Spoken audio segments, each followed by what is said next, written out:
Hello, everyone. Welcome to another episode of Web Audio TV. If you enjoy my content, make sure to subscribe to my channel and hit the like button.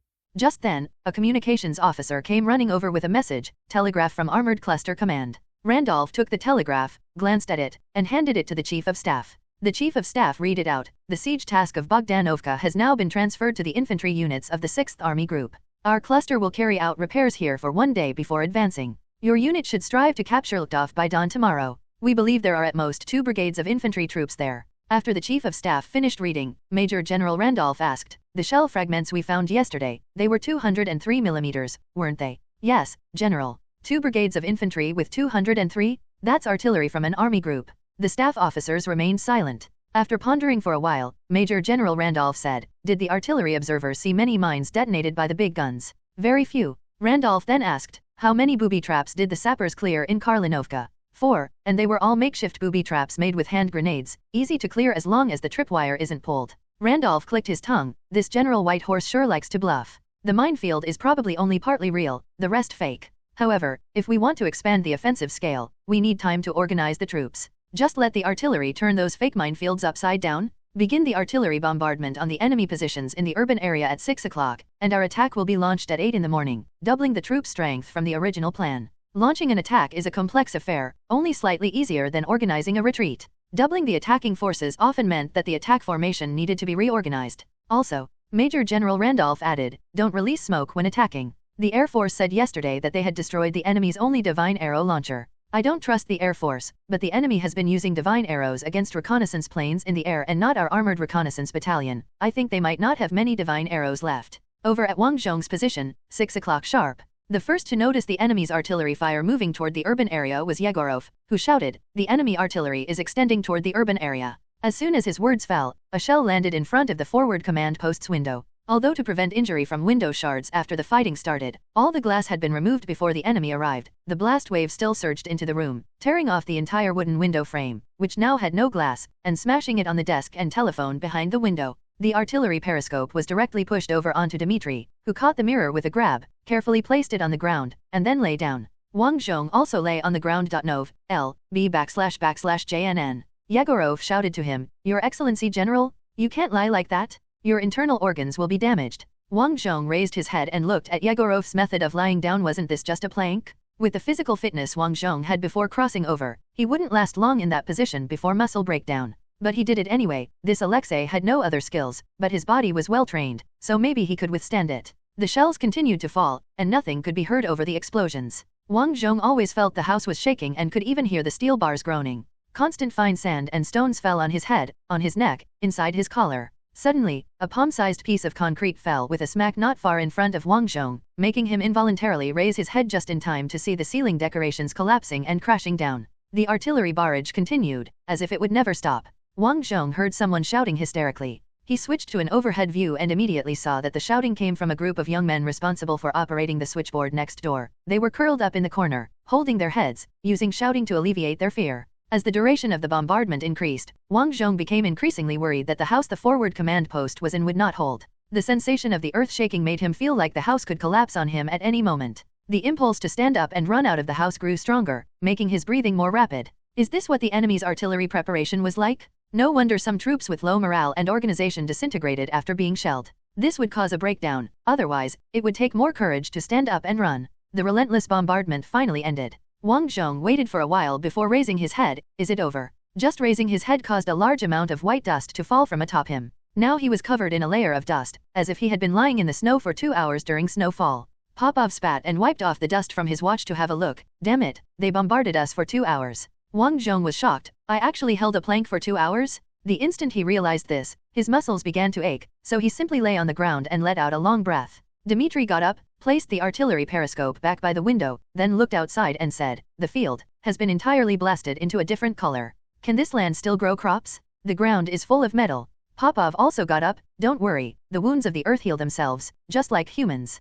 Yegorov picked up the telephone from the ground, grabbed the handset. "Connect to Brother Peter? Connect to Brother Peter? What? The telephone line is broken? Hurry and repair it." Putting down the handset, Yegorov looked at Wang Zhong. "The enemy is likely to attack now. We need to check with Brother Peter to confirm the scale." Wang Zhong thought that Brother Peter's ears were almost on par with radar, except for not being precise in localization and ranging. The reconnaissance effectiveness was indeed unquestionable. He also stood up, enduring the sour pain in his shoulders, and moved to the window, cutting into a bird's-eye view to observe the distance. Then he realized that there was no need for Brother Peter. The enemy's armored units had arrayed in an inverted V formation on the open field, moving mightily towards the city, with a large number of infantry following behind each tank. The Prussians didn't even deploy smoke bombs. In this way, the enemy's advantage in direct fire could be fully utilized. Did the enemy know that there weren't many divine arrows left on this side? Wang Zhong, quick, notify artillery position A, fire for interdiction. Yegorov, I'll fire the signal flare. This was a backup communication plan prepared under Yegorov's insistence, specifically in case the phone lines were disrupted. However, this type of communication couldn't specify precise coordinates for bombardment, so the B-4 would bombard a predetermined area based on previously set data. That was the area the enemy was about to cross. As Yegorov left to fire the signal flare, Wang Zhong checked the various combat positions. Yegorov had explained his defensive concept in detail. To fully utilize the experience gained in Pinyi, engage the enemy in rugged terrain, use automatic firepower and hand grenades to eliminate the infantry accompanying the tanks, then get close to throw incendiary bombs. Of course, it was necessary to make full use of outer defenses to weaken the enemy before engaging in close combat. Of the 3 anti-tank guns that the 31st Guards Regiment currently had, the 76mm was placed at the outer defense's strongest and most concealed position, with a platoon of infantry for cover. This platoon also had captured smoke bombs to cover the artillery as they retreated to the next position. For the maneuverability of the 76mm, Yegorov had prepared mules in the house next door and had assigned someone to look after them so the mules could haul the big guns if needed to move. As for the 45mm guns, they could be dragged by the infantry. Yegorov had cleared a retreat path in advance. However, the 45mm guns weren't very effective in penetrating the front of enemy tanks, so Yegorov's original intent was to have them distract attention, covering for the 76mm. Simply put, the 45mm were used as a shield for the 76mm, and the gunners assigned to the 45mm were cannon fodder for the 76mm. Knowing this, Wang Zhong looked at the tense young faces operating the 45mm and silently revisited each of their names. This was the only thing he could do as a brigade commander at this stage. Order his soldiers to die, and then remember their names. Suddenly, Wang Zhong noticed a name, Alexei Balfionovic. It was the guy who sneaked away from the battlefield for a romantic date. He was actually tasked with operating the 45mm gun. It looked like he was the gunner. Although the 45mm gun was becoming obsolete, 10 people were assigned to operate it. Gunner, loader, aimer, breech operator, ammunition handler, and 5 coachmen responsible for managing the mules, who were also reserves, ready to step in if an operator was killed. However, the mules assigned to this gun crew had already been blown up. The ammunition cart was still intact, and the ammunition handler was squatting next to it, clutching an armor-piercing shell. Wang Zhong looked carefully at each face. The young men weren't scared but rather excited. Evidently, the recent shelling and the dead mules around them hadn't daunted them. Their shiny, dust-free boots were stained with the blood of the mules. At that moment, the signal flare was launched. Only one signal flare, which meant that Position A artillery was to start firing at the predetermined area. The sound of the guns immediately came from the city, and the whoosh of the heavy artillery overhead made the back of Wang Zhong's head tingle. He immediately shifted his gaze towards the enemy and saw that the shells had landed just in front of the enemy's columns. This round of 4 shells all hit in front of the enemy's formation, causing no casualties. After all, the artillery was firing at coordinates preset. If the phone lines hadn't been cut, the enemy would have had a hard time. From Wang Zhong's position, one could already hear the clatter of the enemy tank's gearboxes. At that moment, the second wave of shells flew overhead. This time, all the shells landed precisely in the middle of the enemy's advance columns. A Panzer IV was directly flipped over by the blast, and the infantry behind were all knocked down by the shock wave. Someone's leg, broken by a shrapnel, flew high into the sky. The barrage of 4 203 calories shells directly halted the advance of 4 tanks, and the infantry following behind the tanks suffered heavy casualties. However, the Prussian army did not stop their advance. Instead, they accelerated. They might have realized that the big guns were targeting this area. The faster they moved through, the safer they would be, and the fewer who would die. By the time the third round of heavy artillery landed, most of the enemy had already passed through the targeted area, but one unlucky shell veered severely off course and exploded between 2 tanks, severing the tracks of both tanks instantly. This isn't a game. Repairing broken tracks takes a long time, so the enemy tank crew members immediately abandoned their tanks and ran backwards, waiting to repair their tanks after the battle ended. The infantry following the tanks joined the queues on the sides. Although they were the enemy, Wang Zhong had to admit that they were indeed well trained. At this very moment, in the sky, the 103rd Air Reconnaissance Squadron's Do-215 was circling above Lukhtov. The observer reported, because of the thick smoke on the ground, we can't see the position of the heavy artillery. After a brief thought, the pilot gently pushed the control stick forward, causing the plane to enter a shallow dive. The co-pilot immediately exclaimed, "If we dive into low altitude, we'll be hit by the enemy's divine arrows. Captain, that's why we need to calculate the coordinates of the enemy artillery positions before we fall, and inform our artillerymen on the ground." Co-pilot, "What? That's our mission, we must complete it. Self-defense gunner, co-pilot, and navigator can bail out now." Saying this, the captain personally unfastened the co-pilot's seat belt. "Go now." At that moment, Do-215 plunged into the thick smoke created by burning tires on the ground. The smoke even seeped through the cracks, making the captain cough vehemently. The co-pilot looked solemnly at the captain. "I'll see you in Valhalla." After saying this, he resolutely turned around. Just then, the plane burst through the thick smoke, with the ground only a stone's throw away. "Captain, observer, do you see the artillery position that is firing?" "I see it. Inform the artillery of the coordinates." 15th artillery, the coordinates of the enemy artillery positions are. A voice came through the intercom, someone shouting, "Divine arrow." The next moment, the plane was hit, and the captain was struck by shrapnel from the divine arrow, his flight jacket soaked in blood.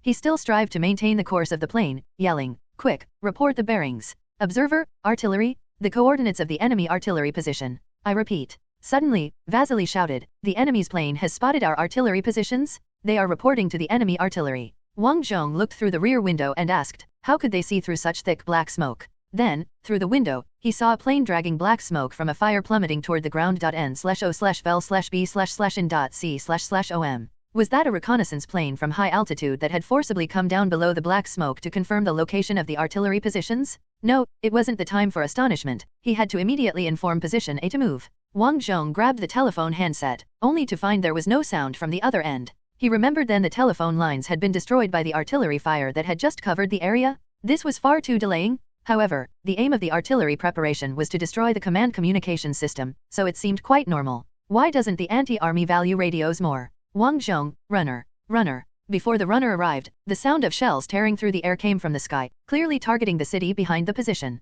The artilleryman, Dmitry, muttered, "That was quick." Explosions were heard coming from inside the city. Wang Zhong, with a stroke of luck, took an overlook perspective, and then saw the enemy's shells falling around the artillery unit symbol of position A. It was uncertain how many of the 4B4 guns at position A would survive. It was then that Dmitry shouted, "The 76mm anti-tank guns have opened fire." The only 76mm cannon on the position fired. Sparks flew when the armor-piercing shell hit the enemy tank, followed by the tank turret blasting into the sky. The commanders of the other tanks all turned their periscopes around, trying to locate the 76mm cannon position amidst a pile of camouflage. But to protect the only 76mm cannon, the camouflage in front of the position was meticulously arranged. Even if the smoke from the cannon's muzzle was significant, it was still rather difficult to spot. The only issue was that during the recent firing preparation, the camouflage had been affected, so there were some flaws. Yet the Prussians, who had been suddenly attacked, still couldn't locate the cannon position. And that's when the 45mm cannon fired. Compared to the immediate effect of the 76mm cannon, the performance of the 45mm cannon was quite embarrassing. One armor-piercing shell struck the front armor of a Panzer IV, another simply missed entirely, bouncing off the external armor like a ping-pong ball, flying far away before finally landing again on the now bare field. The Prussian tanks began random machine gun fire in an attempt to flush out the hidden anti-tank guns. At that moment, the Panzer IV, with tactical number 251, suddenly stopped and fired. It took a wooden fake anti-tank gun as real. The fake gun was blasted into the sky by a 75mm high-explosive shell, along with a scarecrow dressed as a gunner, which even had a smiley face pinned to its head made of paper. Watching all this from a bird's-eye view, Wang Zhong recalled the praise for the Soviet anti-tank guns' exceptional camouflage techniques in the autobiography of Tiger King Carius. Despite the smoke and flash from cannon fire, Yegorov's guided camouflage of the gun position had not yet been revealed. Yegorov, observing next to Wang Zhong, remarked, "This is what we learned from the Mannheimers during the Winter War. Mannheim is a region, and its residents are called Mannheimers." Upon hearing Yegorov's words, Wang Zhong felt it made sense that the camouflage was so effective. He wouldn't be surprised if Yegorov camouflaged an anti-tank gun to look like a talking tree in the future. The 76mm cannon fired again. The struck Panzer IV continued to move forward at its original speed, but its crew members started jumping out one after another, followed by flames bursting from the base of the turret, turning it into a fiery chariot that continued to rumble forward. It wasn't until the ammunition inside the tank detonated that the vehicle finally came to a slow stop. Then, the commander of the enemy vehicle number 231 finally spotted the 76mm gun position, and the tank stopped and began to rotate its turret. But in the nick of time, a 45mm anti-tank shell hit the space between 231's turret and the turret ring, jamming the turret. The enemy didn't give up and started to turn the whole vehicle to aim, and, shockingly, the gunner fired directly. The inaccurately aimed shell hit the open ground in front of the 76mm cannon, blasting all the camouflage into the sky. This explosion also signaled the other tanks, and at the same time, 8 tanks came to a stop. The Prussians' dense attack formation had this advantage, although they'd suffer terrible losses under barrage from the heavy 203mm artillery, with one shell taking out dozens or even hundreds, against direct anti-tank gunfire. The benefits of this formation were immense. In the blink of an eye, 8 high-explosive shells landed around the 76mm cannon. Wang Zhong frowned, initially thinking that the enemy had good eyesight to spot the 76 hidden behind a wall, but then realized that at least 6 of the 8 vehicles had fired at the spot where the shells from vehicle 231 hit. Only 2 of this round's shots were relatively accurate, landing in front of the 76mm gun, sending the protective sandbags flying into the sky. 3 members of the crew operating the 76mm gun were suddenly killed. The gun commander shouted, "We've been spotted, retreat quickly." Then, the remaining men desperately dragged the open supports of the 76mm gun, pulling the cannon back. Upon seeing this, those guarding the mules and horses immediately led 2 mules over, hoping to use them to drag the gun away. At this time, machine gun fire swept over them, clattering against the cannon's mantelet. Nov. L.B//JNN. The 2 45mm guns fired with all their might, trying to cover the 76mm gun's retreat. The 45mm gun commanded by Alexei Balfionovic hit a Panzer IV 3 times in a row, finally forcing the crew of that Panzer IV to abandon the vehicle. As he was directing the cannon to aim at a second target, he suddenly saw the target stop and turn its gun barrel toward them. "Retreat quickly!" Alexei shouted while personally dragging the gun, and the crew forcibly pulled the cannon from its position. Enemy high-explosive shells landed immediately after, with fragments from the blast hitting the small mantelet of the 45mm gun. Alexei's shoulder twitched, exposed beyond the mantelet, but he bit down hard and didn't speak, continuing to push the gun while shouting, "Fast!" to the backup position. The mules originally assigned to this gun crew had all been killed by enemy preparatory fire, so they could only move the gun by manpower. Wang Zhong was observing when Yegorov put down his binoculars and said, "3 gun crews have been driven away, leaving one to keep firing would be dangerous." Saying this, he leaned out of the window and made a gesture below. The veteran stationed below saw Yegorov's gesture, nodded, and ran off. Curious, Wang Zhong asked, "What did you say?" "I told the last gun crew to withdraw to the second preset sniping position," he replied. "Wang Zhong, we have a second sniping position." Since Wang Zhong had entrusted the task of arranging the defense entirely to Yegorov and had gone out to scout the villages outside, he had little concept of the main position's layout back at the fertilizer factory. Yegorov explained, "I referred to our experience at Upper Pini. Once the enemy tanks enter complex terrain, their firing range and observation field are limited, whereas infantry can use their familiarity with the terrain to their advantage, quickly eliminate the tanks accompanying infantry, and then use Molotov cocktails to destroy the tanks. This fertilizer plant's terrain is far more complex than just the Y-shaped road at Upper Pini. If the enemy dares to enter, we'll make this fertilizer plant their graveyard." The Prasen troops were unaware of Yegorov's arrangement and did not know that all the anti-tank guns had already left the first line of positions and were standing by in the second line of defense. They continued to fire at anything that looked like an anti-tank gun. The fences around the fertilizer plant were thus shot through with many gaps. In fact, these fake gun positions were deliberately arranged so that the Prasen army would enter the plant through these locations. As the enemy gradually approached to close combat distance, upon the command of the battalion commander, the infantry that had been hidden behind the tanks spread out to both sides, forming skirmish lines and advancing past the tanks. They stealthily approached the breaches in the fence just blasted open, then found that there were no anti-tank guns, only sticks, mantelet-shaped decoys, and straw men dressed as gunners. A sergeant stepped over the sandbags at the fake gun position, only to be cut down by a burst of machine gun fire. The machine gun's position was very tricky, just out of sight of the tanks outside the wall, which made it impossible for the tanks to fire directly and eliminate it. The Prasen sergeant leading the troops at the wall habitually threw a smoke bomb. However, the machine gun did not care about the smoke bomb and kept on with bursts of 3 shots, continuously blocking the entrance. In a situation where getting shot didn't kill you but would leave you crippled, even the brave Prasen soldiers dared not lightly try to cross the kill zone. The situation at another breach was similar, and the Prussians were thus blocked outside the fence. At that moment, the Prasen army's platoon command tank decided not to wait any longer, took the initiative to act and broke the stalemate. The platoon leader who had been peering out withdrew into the tank turret, and the massive steel beast charged at full power toward a section of wall without any breaches.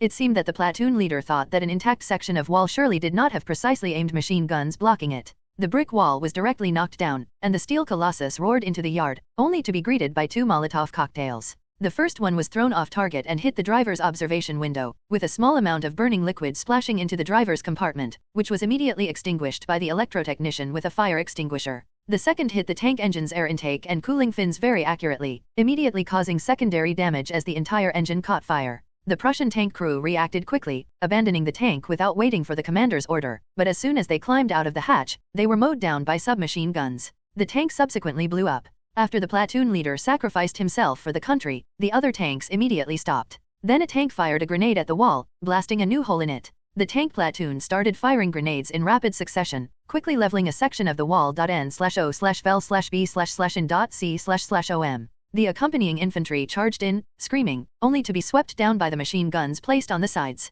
Wang Zhong watched the battle from a bird's-eye view and couldn't help but admire. Your crossfire setup is excellent. This fertilizer plant has gone through 3 expansions, each planned separately, leading to incredibly complex terrain. Moreover, most buildings are reinforced concrete, which is why it turned out like this, Yegorov humbly replied. Wang Zhong was about to speak when he suddenly noticed a platoon of enemy tanks and accompanying infantry turning to the right, seemingly planning to flank from the north of the chemical plant. Regardless of the fact that he could not actually see these people from his real vantage point, he immediately asked Yegorov, "The enemy is flanking us from the north. What do we do?" Yegorov replied, "There's only a narrow road wide enough for 1 jump and 1 carriage over there. If 2 vehicles meet, they'll have to have a standoff. I've already made arrangements, just watch." Vasily's buddy, the drummer Filipov, immediately retracted upon seeing the Prasen army tanks and said to his partner, "They're coming, they're coming." The partner began frantically cranking the generator to charge the detonator. After about 10 turns, the partner touched the switch with his hand, got a shock that made his hair stand on end, and exclaimed, "Done," then picked up the detonation rod and inserted it into the detonator.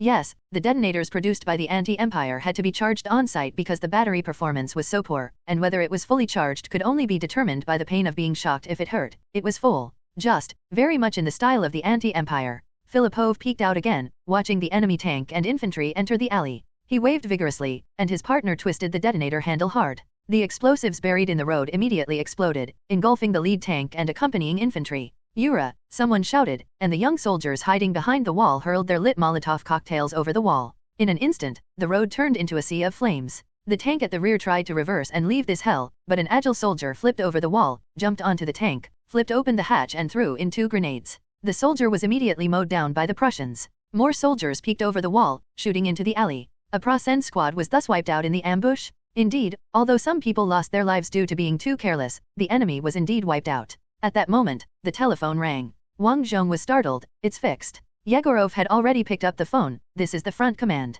"What? All right." He covered the receiver and said to Wang Zhong, "The defense regiment reports no enemy attacks and is asking if we need support. They can spare a battalion." "We need it," Wang Zhong replied decisively. "Order them to come immediately. We are going to drive out all the enemies who have penetrated the factory area." Actually, the situation had already become clear at this point. The enemy had committed only 2 battalions reinforced with tanks, which had been severely depleted by a single battalion of their own relying on the terrain. With another fresh battalion arriving, the enemy should be retreating, and one might even capture an intact Panzer IV tank. The tank that was taken out by the grenade should still be operable once the mashed flesh on the dashboard is scraped off. Major General Randolph observed the front lines. "The enemy appears well prepared. With so few forces, it's unlikely that they'll break through." The Chief of Staff agreed. "Our artillery barrage might not have been very effective. Tomorrow we should focus our firepower for artillery preparation, to inflict maximum casualties and destroy their fortifications." "Tomorrow? No, let's do it today. Have the troops release smoke and fall back. Then continue the artillery bombardment, as they haven't used much ammunition on the way here."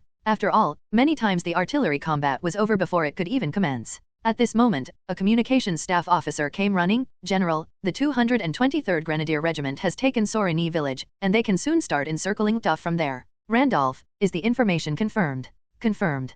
Then let's postpone the artillery preparation until the 223rd Regiment arrives." Estimated to be. Randolph looked at his pocket watch. "At 3 o'clock this afternoon. At that time, deploy all units on the front arc and begin the artillery preparation. After 2 hours of preparation, launch a full-scale attack. Coordinate with the Air Force as much as possible, though it doesn't matter if they're not available." When Wang Zhong saw the enemy releasing smoke, he immediately realized that they were retreating. "Yegorov, have the boys charge. Remember not to rush out of the smoke. Inflict as many casualties as possible within the smoke." Yegorov promptly turned. "Sergeant, blow the whistle to attack." After giving the order, he asked Wang Zhong, "Do we need the artillery to fire? There shouldn't be any reconnaissance planes in the sky, and firing from position B shouldn't be detected." Wang Zhong, "No, I'd like to keep this secret for a bit longer, give the enemy a little surprise when it really matters." No sooner had he spoken than the phone rang again. Wang Zhong picked up the receiver. "This is Major General Rakasov."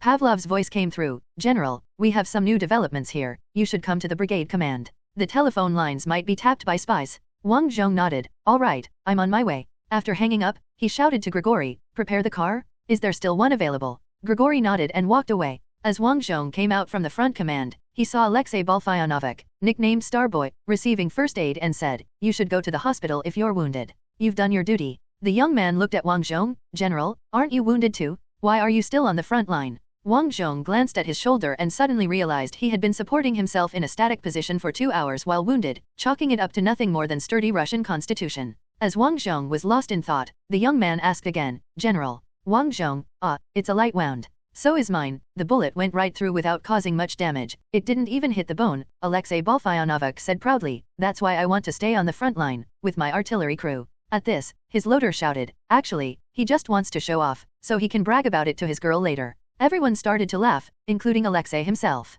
Wang Zhong laughed too. Despite the city being bombed and shelled, surely Natalia in the laundry unit was much safer than being on the front line. As the banter continued, someone started singing, not knowing who led the way. "I remember a small town in another province. Lonely, remote, heartbreakingly sad. The town's shaded avenues, marketplaces, and churches. And the lingering mist over the water that echoed back. I saw, dear familiar figures. Blue berets, blue overcoats, dark skirts, the silhouette of a young girl. My love that blossomed then withered away. Tanya, Tanusha, my Tatiana. Do you remember that sweltering summer? I cannot forget those times. That passionate time?" Wang Zhong stood by until they finished the song, then turned to get into the car driven by Grigory. Perhaps it was because death and destruction were so near, but love on the battlefield held a unique kind of beauty. Wang Zhong sincerely wished the couple well. It was only when he reached the regiment headquarters that he learned of Natalia's death in an air raid. Because he didn't know how to face the young Elisha with such news, he never got the chance to tell him before he died in battle.n/o/vel/b/n.c//om.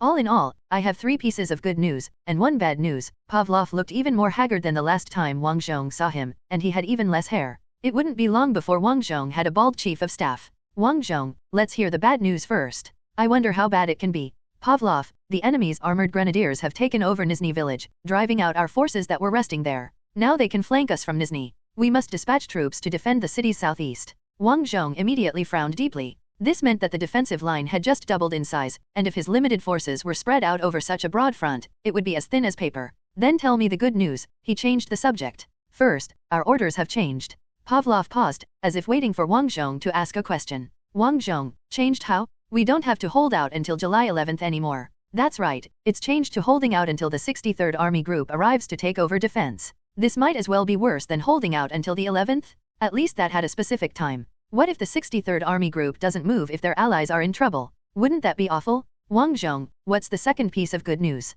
"The remnants of the 23rd Tank Army have entered the city and will soon be here. They still have about 20 BT-7 tanks." Wang Zhong OED, which barely counted as good news. Although the BT-7 had almost no defense, it was fast, and its guns could penetrate the sides and rear of a Panzer IV. According to War Thunder standards, this is a good vehicle. As long as it's fast and can shoot through, it's good. "And the third?" Wang Zhong continued to ask. "Pavlov, the railway is expected to be repaired by nightfall. The reinforcement train allocated to us by the Crown Prince is already waiting. Once the railway is fixed, it will come over immediately." Wang Zhong frowned. "Are they sending us more parade specialists? It wouldn't be T-35s, would it?" Though he said this, in their current situation, even T-35s had to be used. After all, the guns on that thing weren't just for show, they could still be put to use. Pavlov shrugged. "No matter what bizarre troops the Crown Prince stuffed into another train, they're still blocked on the train and won't be able to make it for a while." Wang Zhong received his first wave of reinforcements today from the 23rd Tank Army, the remnants of it, to be precise. The fast series of light tanks, designated as BT models, are quite the vehicles in games,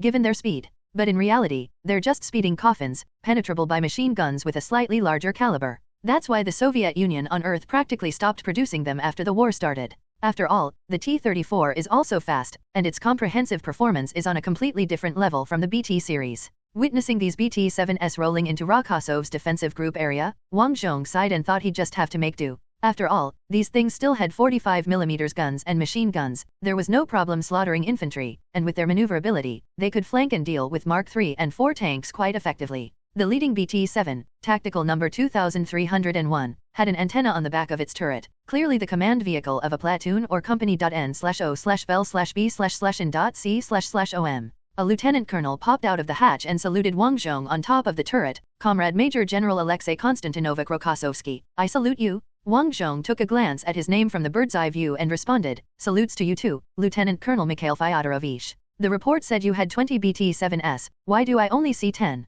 That's because 5 of them were immobilized due to lack of maintenance and parts, and another 5 were destroyed by the enemy air force. The enemy air force is equipped with 13mm machine guns, just a bit thinner than our anti-tank rifles. When they shoot from above, these paper-thin toys just collapse. The lieutenant colonel shook his head. My battalion is down to these few tanks, General sir. Let us make some contributions, even if it's just being stationary gun emplacements. Piled up with sandbags in front of our turrets, we can still exchange fire with the Prussians. Wang Zhong shook his head and waved the lieutenant colonel over. Mikhail climbed down from the tank with a puzzled look but still agilely came over to Wang Zhong and saluted again. Wang Zhong placed his hand on Mikhail's shoulder. The situation is as follows. We have a fully strength enemy armored division in front of us, one of all 17 of the enemy's armored divisions, and we suspect that part of an enemy mechanized infantry division is also moving up. We've just lost the screening forces to the southeast, and the enemy will attack us from both the southeast and southwest. Our troops can't hold such a large area. Understand so far? Mikhail nodded. Understood, so we need to reinforce.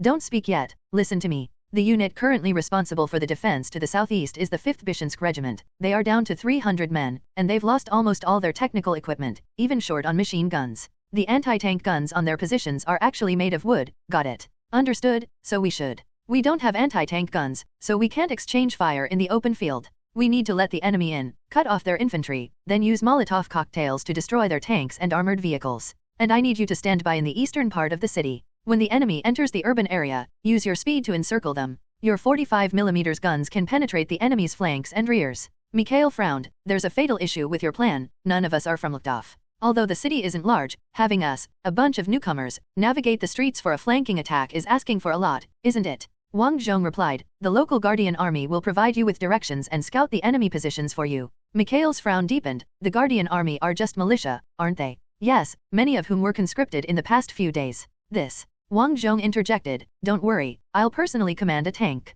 Even if the rest of you fail to complete the mission of encirclement, I'll accomplish it. Your command tank looks good. Now, it's mine. Mikhail was perplexed. Huh? Wang Zhong turned to the soldiers waiting nearby. Erase this tank's tactical number and paint my tactical number, 422. Wang Zhong had hesitated between spraying the number 422 or 67 but eventually decided that the honor of number 67 should always belong to that brave tank crew. He should carry on the glorious number 422, leading it through the entire battle, with the spirits of those sacrificial tank operators. At this point, Mikhail asked, but, unlike the T-28, the BT-7 doesn't have a separate tank commander. I'm both commander and gunner in the tank. Have you had gunner training? Wang Zhong paused. His impressions of tanks were all based on games, where a single player could do everything, so he never considered that the BT-7 lacked a separate commander. At that moment, 2 soldiers climbed onto the tank with buckets, wiped the original tactical number 2301 from the paint, and then hand-painted the new tactical number, 422. Mikhail didn't stop the 2, but instead, he watched Wang Zhong intently. General, Wang Zhong said, I can stand behind the turret and be the anti-aircraft gunner. In this timeline, the BT-7 had an anti-aircraft gun. Mikhail seemed unable to believe his ears. You said what? I'll be the anti-aircraft gunner on the back of the turret, Wang Zhong stated firmly. Faced with overwhelming enemy numbers, it was essential to fully leverage the advantage brought by Wang Zhong's cheat to achieve victory at a minimal cost. His leadership in the battle for Pinyi village had already proven how effective Wang Zhong's personal command of a tank could be. The original gunner of tank number 2301 stuck his head out. What does this mean? Why change the tactical number? Mikhail, what's going on? Mikhail fell silent for a few seconds, then said, We will be directly commanded by the general. The loader retorted with confusion. Then whose job is the general taking over? Will the general operate the tank gun? Wang Zhong, no, I will stand behind your turret. Loader, that's too dangerous. No, Mikhail said, it might indeed be so for other tanks, but for the BT-7, perhaps standing behind the turret is safer than being inside. After all, there's an extra layer of armor for protection. What he meant was that he considered the entire vehicle as a shield. 2.5 hours later, east of Lokotov City, Rakosov's tank company's hiding place. Wang Zhong emerged from the cellar and leaned on the window to look outside. Loader Ivanov also climbed out of the cellar, standing behind Wang Zhong, and said, The artillery preparation is over, there's no more sound of gunfire. Wang Zhong snapped his fingers. Board the tanks. Prepare for combat. The enemy stopped their attack so long before the artillery preparation and then took so much time to prepare, they must have already completed their attack formation. Wang Zhong pushed the door open and immediately saw the old soldier Reznov, wearing an old Guardian Army uniform. He was the commander of the 5th Provisional Guardian Corps. The old man had a grey beard, and his uniform was a pre-Civil War model, except for the collar patch, which was replaced with the emblem of the secular faction. Behind him stood a young man carrying a gigantic flag. Your Excellency the General. Reznov began, We're ready. We selected the cleverest lads as your guides. They're like weasels, always running around the streets, checking out which family's daughter is pretty. They know this area very well. Wang Zhong thought to himself, isn't that just a street ruffian? Reznov, and I've assigned Kozlov to the lieutenant colonel to be his guide. He is strong and sturdy. Even if the tank is destroyed, he can pull the lieutenant colonel out and carry him to the medical station. Besides, look at this flag. It's the best one we could find, sure to greatly boost morale. Wang Zhong, no, the lieutenant colonel doesn't need a guide, he will be commanded by me personally, assign Kozlov to someone else. Why? Reznov looked puzzled. Wang Zhong pointed to his head, I've already familiarized myself with the nearby streets, that's a basic quality of a commander. Reznov, but standing behind the tank turret is very dangerous? You don't have to personally. Wang Zhong, I have already decided. Reznov laughed heartily, really? You are a reliable general indeed. Just like that general on the white horse in the newspapers. Wang Zhong felt awkward, he hadn't expected someone still didn't know he was that general on the white horse. However, he did not reveal this, as it seemed a bit like boasting about his own achievements, and besides, now was not the time for that. He said to the old man, please instruct everyone to inform the nearest of our tanks about the enemy tanks' positions, letting the tanks deal with tanks. Even if you must engage enemy tanks at close range, eliminate the accompanying infantry first. Reznov, don't worry. Wang Zhong nodded and climbed onto the freshly painted tank with new tactical number 422.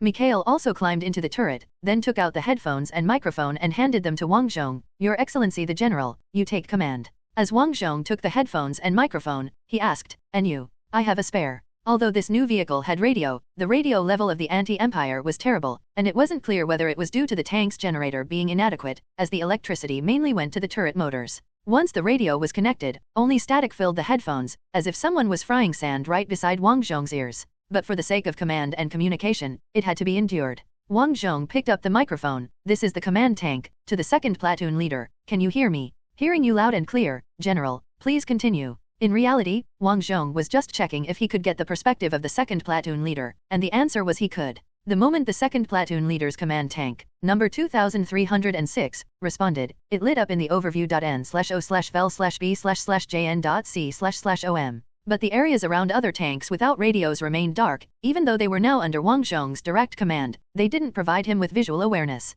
Could it be because they couldn't hear Wang Zhong's shouts inside the tanks? After all, even the BT-7 was very noisy when moving anti-Empire tanks were notoriously poor at ergonomics, combined with rough production techniques, which made them very noisy. It wasn't feasible to command tanks by shouting, so that's why there was no visual awareness from other tanks. Wang Zhong was pondering over this when a Guardian army soldier shouted down from the rooftop of a nearby house, the enemy is attacking. So Wang Zhong decisively called for Vasily. Vasily, can you hear me speak? He waited a few seconds, then Vasily's voice came through the static in the radio, I can hear you, General. Are you sure you want to communicate openly? Yes, in an emergency, it's unavoidable to use open communication. Wang Zhong thought to himself that what's important isn't the contents of the communication, but to light up the visual awareness. After connecting to the Plosin walkie-talkie that Vasily was monitoring, the 31st Guards Battalion's field of vision lit up. Along with it, the field of vision of the artillery mirror, which Dmitry was responsible for, was also obtained. Subsequently, Wang Zhong saw that on an arc line from the southwest to southeast of Lokotov, the enemy had deployed at least 80 tanks and armored vehicles. That was still only the first wave. Behind them, a second wave consisted of about 100 more tanks and half-track vehicles. Wang Zhong was shocked. He knew the enemy had vast numbers, but he hadn't expected them to be so vast. And the main force of the enemy's assault came from the southeast, with a total of 20 Panzer IVs with short barrels and 6 Panzer IIIs, as well as a slew of half-track vehicles. Was he expected to rely on 10 BT-7S to eliminate so many enemies? Even 10 T-34S would have to tread lightly. Only 10 KVS could take on so many enemies. No, he couldn't be intimidated by the number of enemies, they weren't familiar with the terrain, and once they entered the streets for close-quarters battle, wasn't it just more opportunity for combat achievements, no matter how many they were? At that moment, a messenger from the 5th Baishand Regiment appeared on horseback in front of Wang Zhong's number 422 vehicle and shouted loudly, Our regiment is ready to let the enemy into the city to fight as per your command. Wang Zhong replied, Very good, tell your regimental commander that my personally commanded armored forces will encircle the enemy and strike them a heavy blow. The messenger saluted, turned his horse around, and galloped away. At that moment, Mikhail's voice came through from inside the line, General, we're entering the ambush position. All right, roll out. As the words died away, the engine of the new number 422 vehicle roared to life, accompanied by the sound of the gearbox gears meshing. The tank shuddered slightly and started moving. Wang Zhong grabbed the anti-aircraft machine gun to steady himself, spreading his legs to stand behind the turret. Behind the turrets of the other tanks stood a machine gunner, all of whom were local guides responsible for giving directions to the tanks. Once the enemies attacking from the southeast entered the city, Wang Zhong would lead these tanks to inflict heavy casualties on the enemy and then quickly maneuver away from cover around their flanks. After watching the tank column move out, Reznov exclaimed, What an incredible general! just like Bagration leading the Imperial Guard in a charge himself. He turned his head and shouted to the Guardian Army soldiers, "The general is at the front. We cannot be afraid to die." The Guardian Army soldiers shouted in unison, "We are not afraid to die." Reznov commanded, "All Guardian Army, Temporary 5th Regiment, forward march." The soldiers, who were civilians just a few days ago, marched without the precision of real soldiers, but the forest of bayonets they formed was still not to be underestimated. Just then, Wang Zhong lost sight of the 31st Regiment, and he quickly called out again, "Vasily, General, if you're not giving orders, why do you keep communicating with me? I have to listen in on the Prasen people's chatter too." Vasily's complaint came through the static noise into Wang Zhong's ears. For a moment, Wang Zhong thought about ordering the machine gun to be moved left 5 centimeters. 5 centimeters wouldn't affect the construction of the firing position, but it was still an order, which would make his insistence on maintaining radio communication seem less strange. But in the end, he resisted the urge. Yegorov had done well, and he and the veterans of the 31st Regiment had accumulated a vast amount of experience in the fierce battles of Pinyi, so Wang Zhong could rest easy. In fact, Wang Zhong didn't have the confidence that he would have done any better than Yegorov and his men. At that moment, Wang Zhong suddenly noticed Grigory driving a jeep, not far from the side of his tank. So he switched perspectives and called out, "Grigory, what are you doing here? Get back to the 31st Regiment? The troops need an experienced sergeant major like you. I'm in the tank, I don't need a bodyguard at this time." Grigory looked like he had something to say but finally saluted and drove the jeep away. After seeing Grigory off, Wang Zhong was about to continue observing the battlefield when Mikhail, who had been demoted from battalion commander to gunner, asked, "Your Excellency, did you really command a tank that destroyed 100 enemy tanks in the Battle of Upper Pinyi?" Wang Zhong answered, "No, that was an exaggeration by the newspapers." The driver muttered, "I knew those newspaper guys were all talk and no truth." The loader asked, "So how many was it, exactly?" 8 tanks. Before our T-28 was destroyed, we managed to knock out a total of 8 enemy tanks. This number impressed everyone else. Mikhail said, "That's quite impressive too, especially considering it was a T-28. We all know that tank was quite terrible. It was the marshals and the emperor who liked those big, mighty-looking, multi-turreted tanks that just turned out to be for show." Wang Zhong nodded, "I know." He was well aware that it was pure fluke that they managed to take out 4 Panzer IVs right away with the crummy T-28. The cheat had played its role.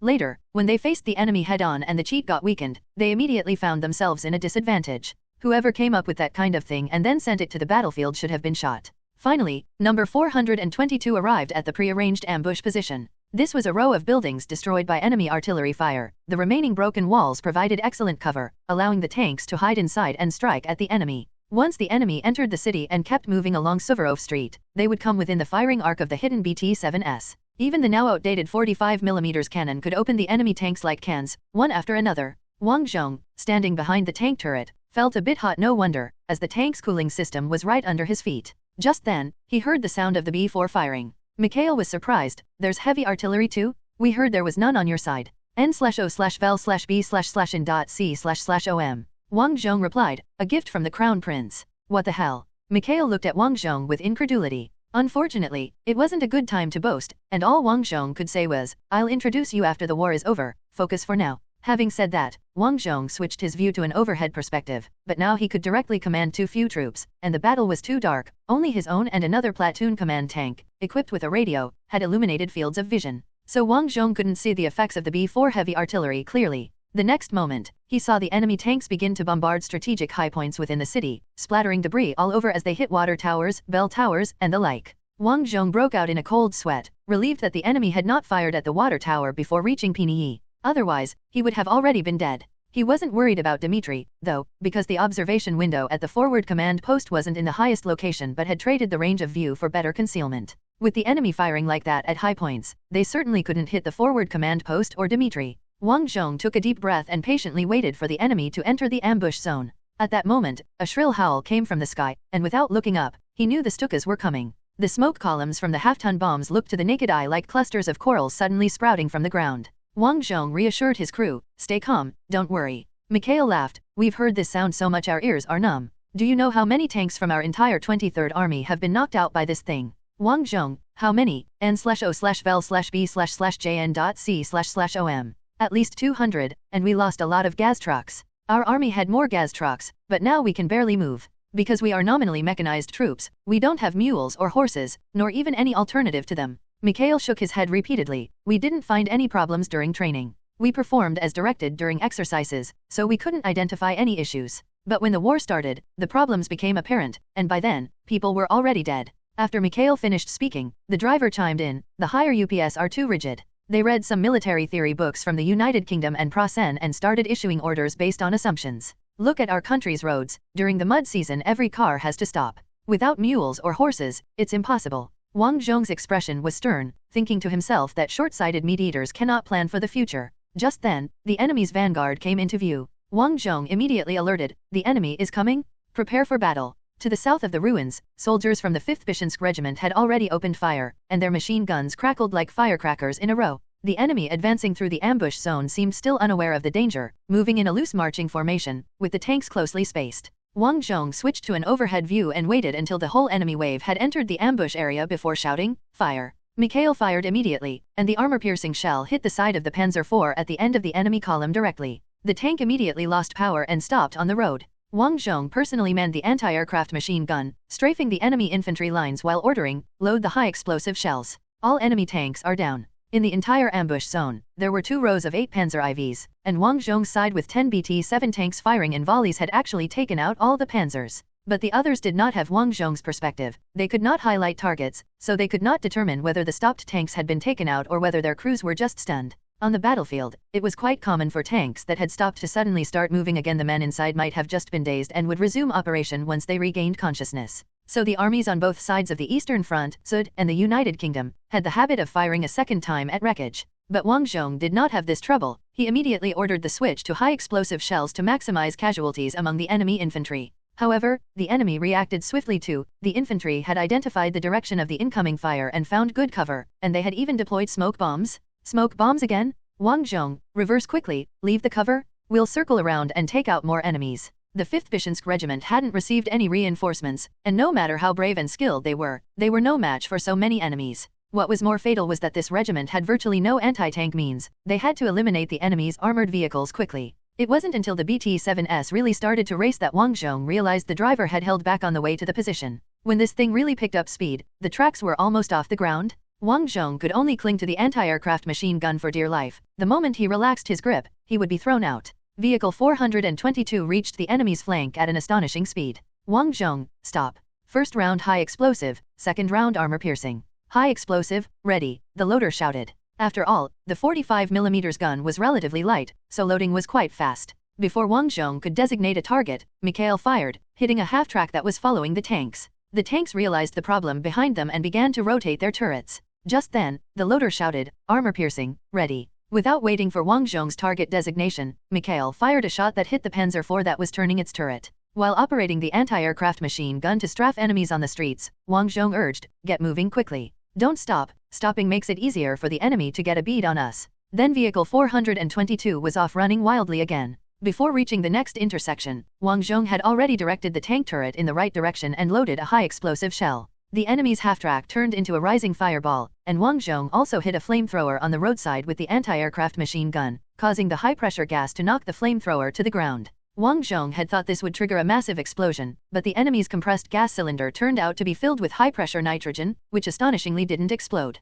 Wang Zhong couldn't worry about that. The enemy had already reacted, starting to turn their guns. A tank might not be afraid of the enemy's squad machine guns, but Wang Zhong, standing behind the turret, was. Move it, never stop moving. As tank 422 sped along, Mikhail couldn't suppress his laughter. "Ha ha ha, I've been looking forward to something like this. So many days pent up, witnessing so much carnage. Finally, we can properly clean up these invaders." Mikhail laughed heartily, and the loader and driver were infected by his mirth, joining in with boisterous laughter. At this moment, not only the enemy, but also a large number of locals and anti-army soldiers were paying attention to this BT-7 unit that was full speed blitzing the enemy through the city. Those people who out of fear had not chosen to join the fight to protect their homeland watched from within their homes, now ruins or soon to be ruins, as the armored force freely galloped past. A speculation slowly emerged in everyone's minds. Maybe, just maybe, the enemy isn't so formidable? And this speculation turned into a conviction among the Guardian Army soldiers. Reznov, waving his outdated rifle, yelled, "Follow the general's pace. The enemy is nothing to fear." While their heads are spinning, charge. The Guardian Army soldiers shouted hurrah as they struggled to keep up with the racing BT series tanks. Wang Zhong no longer knew how long the battle had been raging. He only knew he had just loaded the anti-air machine gun for the third time with Mikhail's help.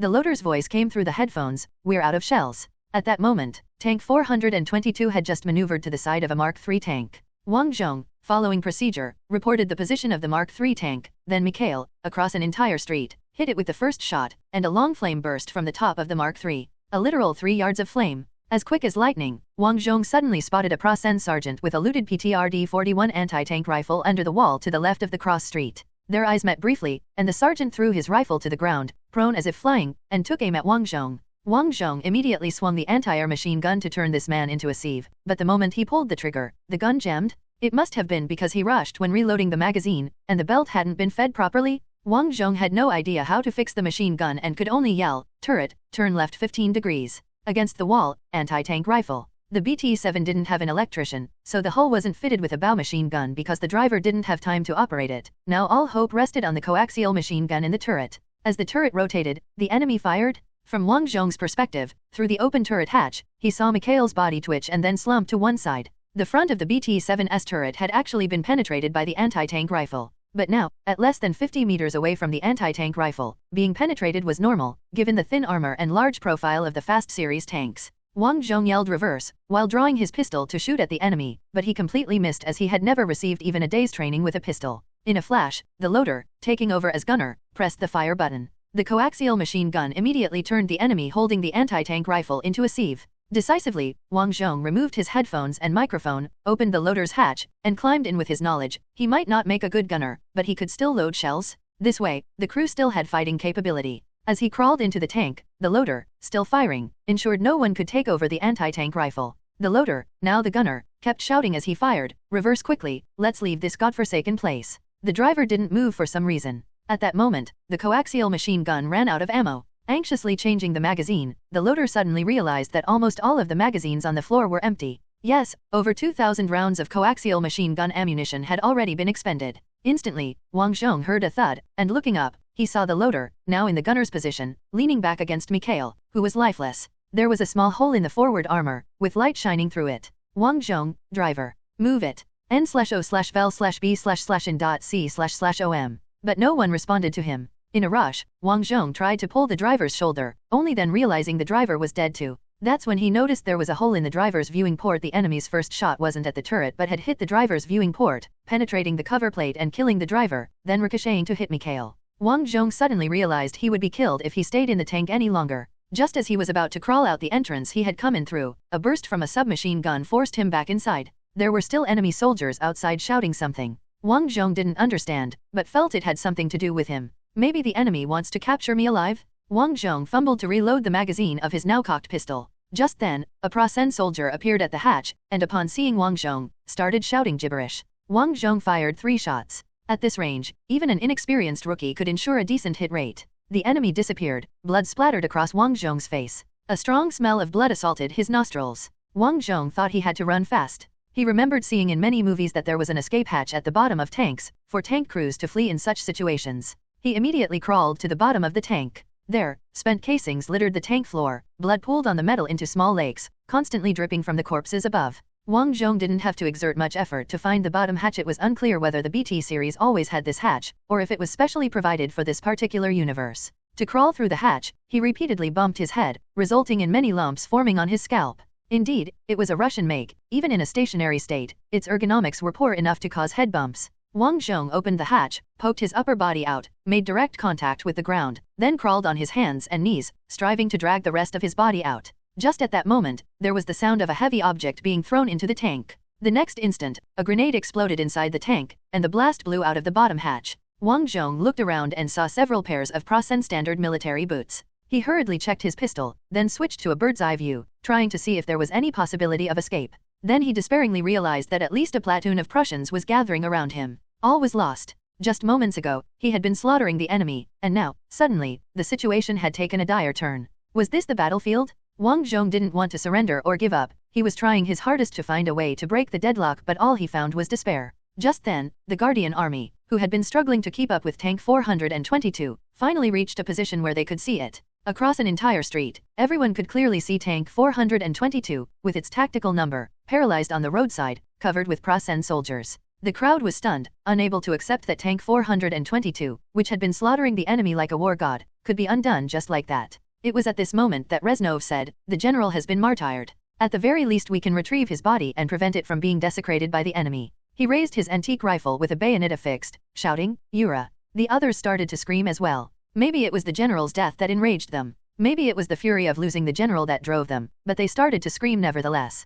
Kozlov, holding high the St. Andrew cross flag with the double-headed eagle, charged at the front of the column. An enemy sergeant kneeled and shot at Kozlov, the bullet hitting the strong man's neck, and a great deal of blood sprayed from the artery, staining the flag. N/O/vel/B/in.C//om. Kozlov fell forward and knelt, but Reznov caught the flag. The old man held the antique rifle in one hand and hoisted the flag with tremendous strength in the other. Enemy bullets pierced the old man's chest, but he did not stop running, charging forward several more steps before he finally fell to the ground. Strange hands took the flag from the fallen elder. More and more people rushed out from the streets and alleys, carrying various makeshift weapons, and charged at the enemy on the street. Stools, umbrellas, even door frames. Women from the second and third floors threw down vases and stones, supporting the offensive on the road. The once haughty invaders, like boats in a vast sea, were swallowed up in an instant. Wang Zhong watched this scene in shock, so much that he didn't even notice that at the distant train station, which had been vacant for 2 days, a train was pulling in. After the last Prasen soldier had his head cracked open with a blacksmith's hammer, Wang Zhong crawled out from beneath the tank.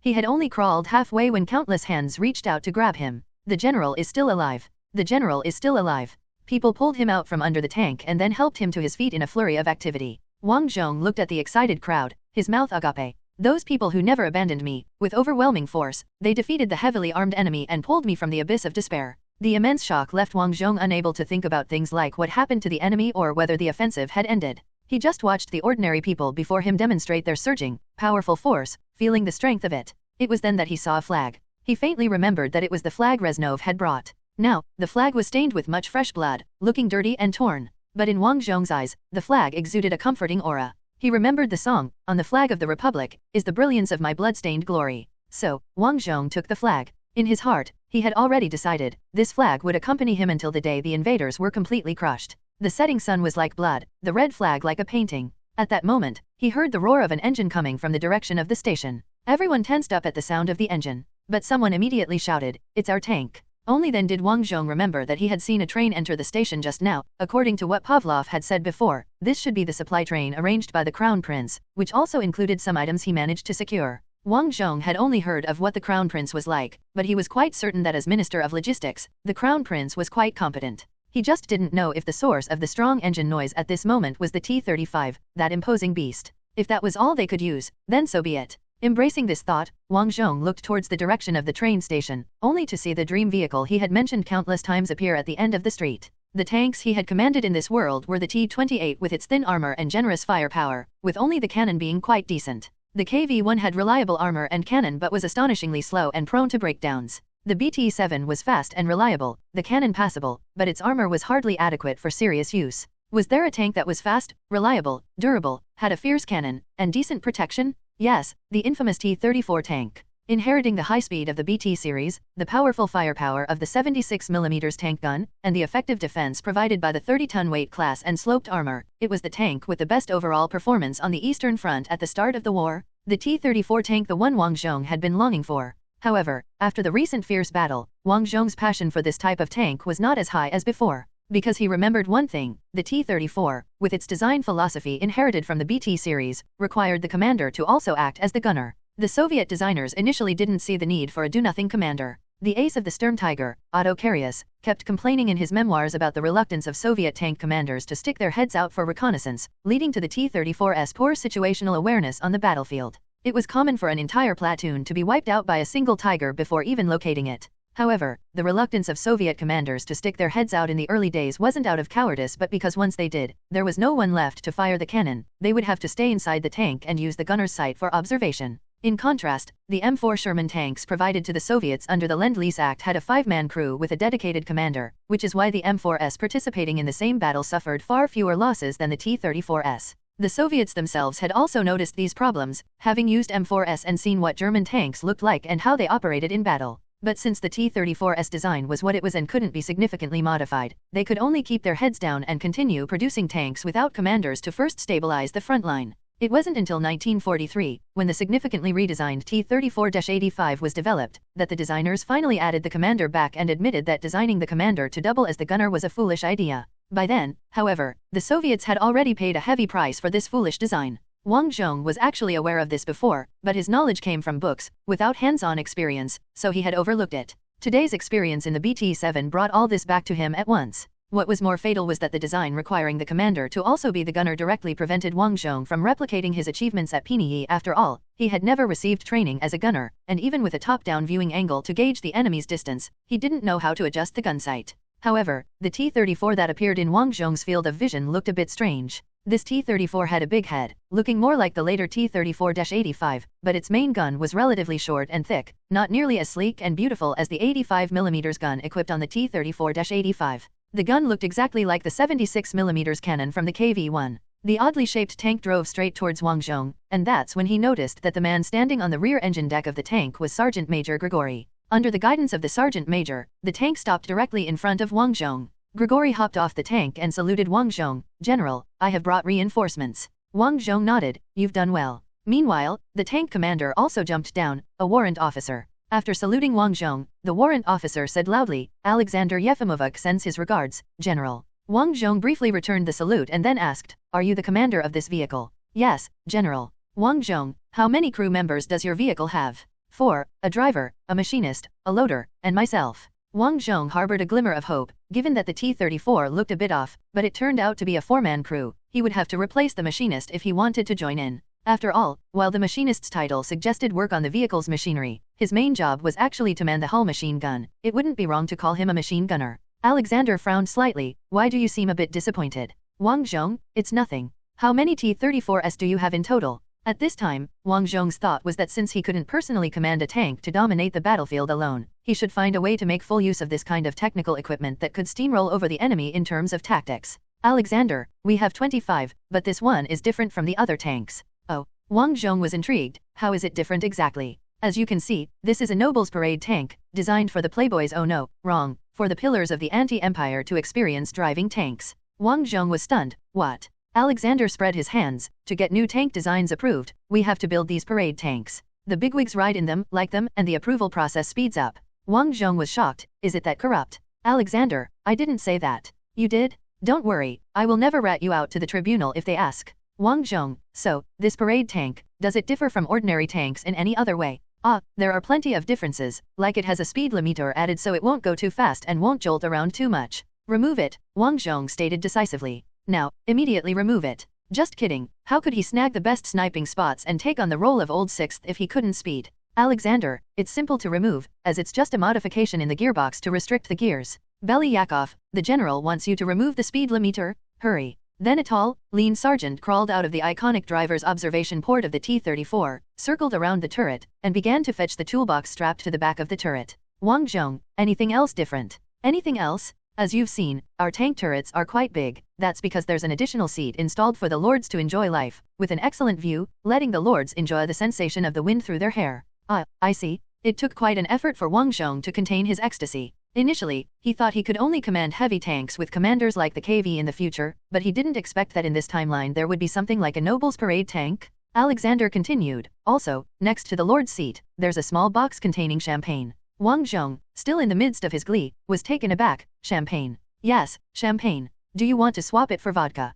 Wang Zhong shook his head. "No, no, no." He suddenly thought of the embarrassment of facing the enemy with just a pistol today and said, "Can it be converted into a personal belongings box? I want to put some life gadgets, like grenades or submachine guns." "Possible, all possible," Alexander assured him, patting his chest. "As long as you don't want to dismantle the parade seating, everything else can be modified. However, if you want to use the parade seat, we need to clear the clutter piled on it first." Good lord, these guys had been using the extra turret space as a storage for clutter. Alexander cautiously asked, "You want to use this parade seat, correct?" "Correct," Wang Zhong nodded. "Alexander, you will personally lead us in the charge into battle, right?" "Right." "How did you know?" Alexander glanced back at the driver who was dismantling the gearbox, then replied, "The Crown Prince said you might want to do this, so he especially had us come drive this parade tank." "Wang Zhong, only had you come drive it? You weren't originally driving this one." "No, we are instructors from the Armored Troops Teaching Squad, handpicked by the Crown Prince, said to provide his good brother with the best personnel." Alexander shrugged.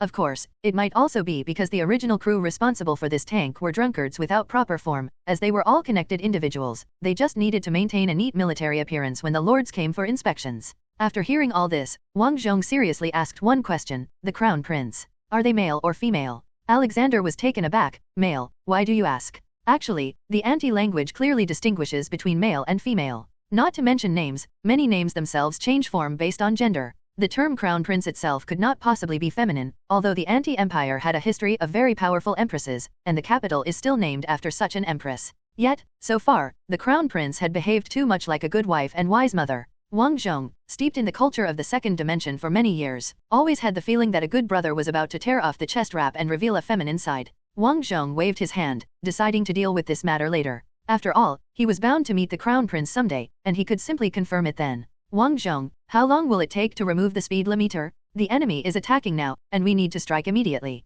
Very quickly, Alexander answered. Wang Zhong nodded. Okay, then give this tank a new tactical number. Paint it 422, and hang this flag on the communication antenna. N/O/vel/B//in.C//OM. He displayed the blood-stained red flag as he spoke. The tank crew was busily disassembling the limeters and brushing on tactical numbers, while Wang Zhong said to Alexandria, call all the platoon commanders of the tank battalion over. Aside from this parade tank, there were a total of 24 T-34s, that made 6 platoons, which even in the severely understrength anti-army could not be considered a tank battalion, even though it was indeed a battalion-level organization. Soon, all the officers of the battalion gathered by tank 422, which was being repainted. Upon seeing Wang Zhong, the battalion's original commander, Colonel Kopov, saluted and said, I must remind Your Excellency the General, aside from these few who were specially transferred from the armor training unit, the rest of us are only proficient in washing vehicles. Wang Zhong frowned, wondering if he had heard wrong. Washing vehicles. Perhaps they are also good at painting vehicles.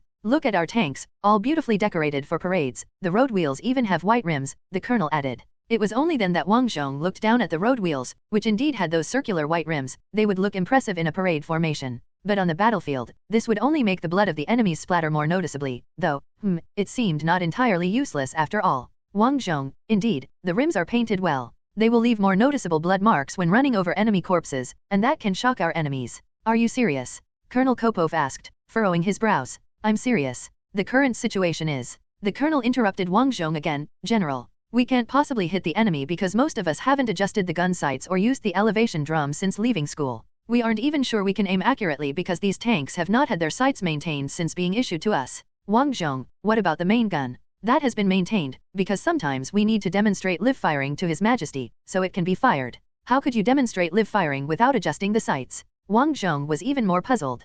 Colonel Kopov looked at the sky. That's because, during demonstrations, we use blank shells, and the impact effect is completely dependent on preset explosives. Wang Zhong thought, damn, you're cheating the emperor, and there's no crime of deceiving the sovereign in the anti-empire? At this point, Warrant Officer Alexandria interjected, as long as we advance to within 300 meters, even an unadjusted gun sight can hit the target without adjusting the micrometer drum. You just need to match the crosshair and shoot. Even a monkey could do it. Wang Zhong, that will do. As he spoke, he picked up a stick and began drawing on the ground while explaining N/O/vel/B//J.N.C///OM. The current situation is this: the enemy's first echelon has already entered the city and is fighting fiercely with our forces. So far, the enemy's second echelon is still on the open field, showing no intention of joining in. I guess the enemy commander has judged that there is no need to commit the second echelon yet. We will leave the city from the southeast road and then swing to the flank of the enemy's formation on the plain. As he explained, Wang Zhong looked up at the flag that had been attached to the communications antenna. Recognize this flag and move with us.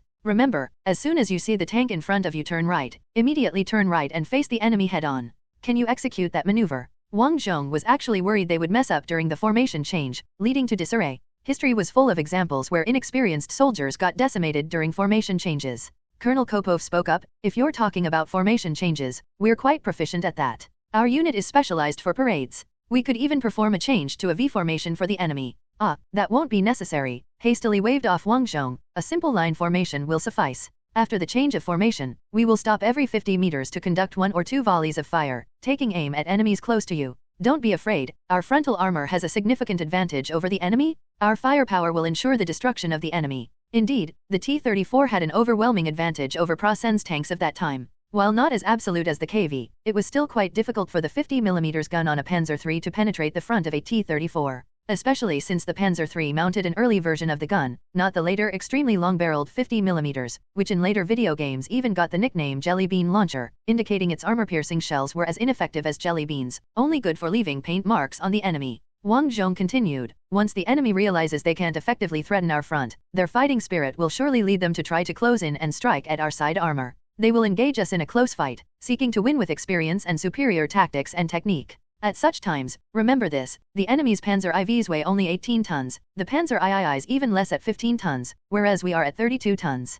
A collision would surely result in greater losses for the enemy. Having finished, Wang Zhong looked at the platoon leaders. Any questions? All 6 shook their heads. Their faces were ashen. At this point, Wang Zhong recalled the gunner Alexandria's comment on their replacements for those original crew members, drunkards barely keeping their shape every day. Clearly, today's bunch hadn't had a drink, hence the nervousness. If Wang Zhong had seasoned tank operators, he would have swapped them out. Unfortunately, he did not. So he gestured, then return to your units, make sure every tank commander knows the plan. We move out in 10 minutes. Dismissed. The platoon leaders turned and anxiously hurried back to their units. Alexandria, I wouldn't recommend taking these people to fight in the open. Trust me, said Wang Zhong, urban combat is more complex. This bunch would be killed by the experienced Prasen infantry with grenades, Molotov cocktails, or even bayonets climbing onto the tanks and stabbing them through the hatches. Alexandria's expression was serious. Are Nosen people so determined in combat? Why do the capital newspapers all say that Prussians only rely on equipment and actually have poor combat will? Grigory, who had always been silent, suddenly said, because the journalists who write these have never crossed bayonets with Prussians on the battlefield.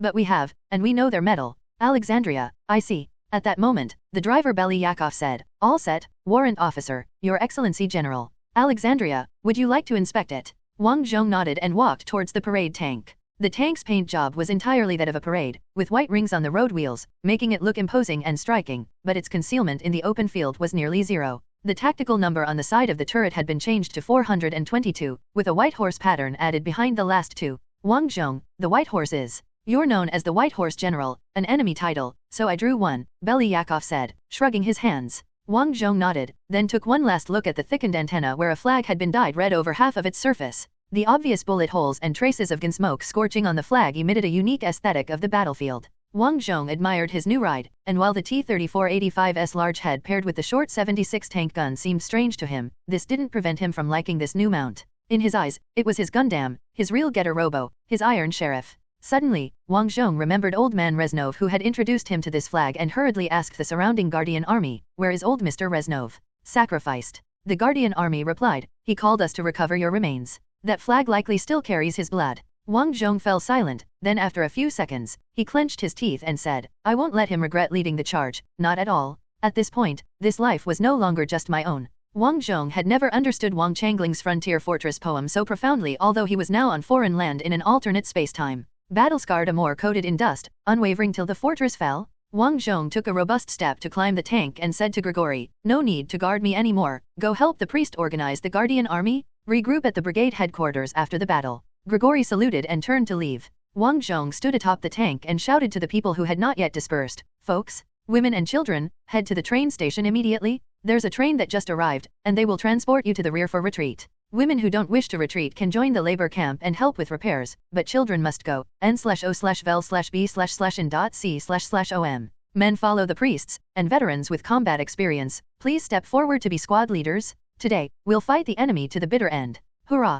Hurrah! The deafening cheers echoed in response to Wang Zhong. Then he climbed into the tank, urging Alexandria, quick, to battle positions. Alexandria climbed the tank and squeezed through the cabin door on Wang Zhong's right into the turret. The loader and driver were also in position. As the driver slipped into the cabin, Wang Zhong saw him with a hammer and asked puzzled, what are you doing with a hammer? For turning. You can't move the lever on the left without a hammer. Many of this batch of T-34s have this problem, the driver answered. Seems like I have read about this in many memoirs. While making this mental note, Wang Zhong put on his headphones and adjusted his throat microphone. Can you hear me? The other 4 people on the tank replied in unison, heard you. Move out. With a crisp bang, the tank engine roared to life, slowly accelerating. Not just for turning, even shifting gears needed a hammer. The tank gradually picked up speed, people hastily made way, and the road was quickly cleared. Then Wang Zhong said with a taunt he had taken from The Wandering Earth to Belyakov, are you pedaling a bicycle? So slow. The next moment, the engine roared, and the tank, like an enraged beast, lunged forward with a fierce push that nearly threw Wang Zhong out of the turret. The 32-ton behemoth hurtled down the street, the wind it raised blew off a girl's kerchief on the roadside. Everyone was cheering, charge, general, defeat them. Wang Zhong stood upon the parade tank, just as Alexandria Yefimovic had described, he could fully feel the sensation of the wind blowing through his hair. In moments like this, one's spirits can't help but lift. The static noise in his headphones seemed to transform into the classic "Oh fields, my fields." Another 24 T-34s closely followed behind tank number 422. The racing tank division's rising dust seemed like a cavalry charge. but without the sound of hooves, only the rumble of tracks crushing helmets. The squadron charged out of Luftwaffe, maneuvering towards the flanks of the enemy's second echelon. Major General Randolph spotted the large clouds of dust rising from the city. What's that? Are the anti-people launching a cavalry charge? He adjusted the magnification of his binoculars and peered towards the dust. However, all he saw was a tank flying a red flag leading the charge through the dust, with whatever was behind it completely obscured by the rising dirt. Unlike other anti-tank operators Randolph had seen those past days, the one in the tank with tactical number 422 was not cowering in the turret. Yes, the Major General, like almost all armored troops, thought the anti-people didn't pop their heads out because they were cowards. On the tank number 422, the officer poking his head out stood tall and proud, as though he was being reviewed in a parade.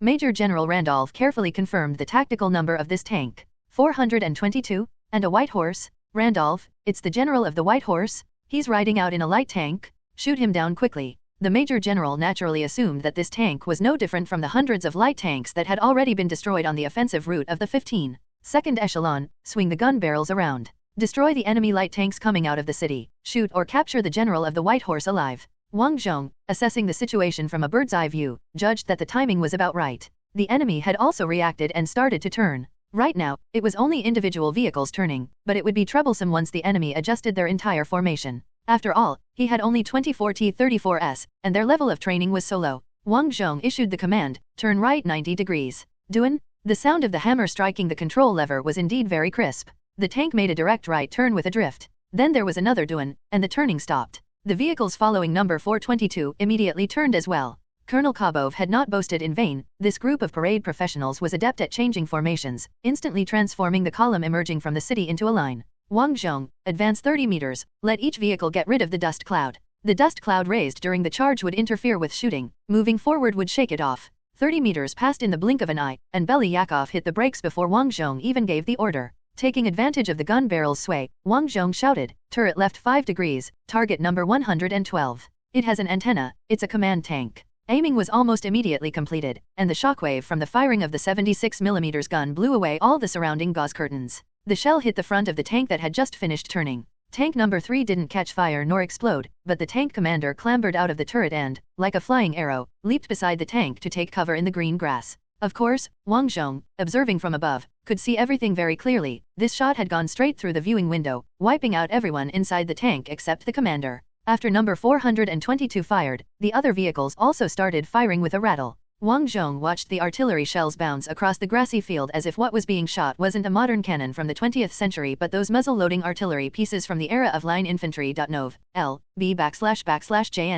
However, 2 shots still hit their mark. The enemy tank's formation was poor, blocking each other's field of fire, with only the tanks on the northernmost edge of the formation having a clear line of sight. They opened fire. Almost all of the armor-piercing shells were aimed at Wang Zhong. In the blink of an eye, 3 pits appeared on the mantelet of tank number 422. An armor-piercing shell struck the front of the hull and was deflected high into the sky. More armor-piercing shells landed around, kicking up dust and sand all over Wang Zhong's face. Man, lucky it's a T-34, or I'd be done for. Wang Zhong, anybody hurt? No, the 4 men responded in unison. Armor-piercing shells, good. Without waiting for Wang Zhong's order, the second shot was fired, and the command tank's sister vehicle exploded, its turret blown into the air. The other tanks also opened fire, and the second volley was much more accurate. Clearly, these parade specialists weren't so foolish as to not correct their aim. 4 more of the enemy tanks caught fire. The enemy started to move, making major adjustments to their formation, seemingly intending to overwhelm these mere 25 light tanks with their numbers. Wang Zhong, move out, don't let the enemy complete their formation adjustment.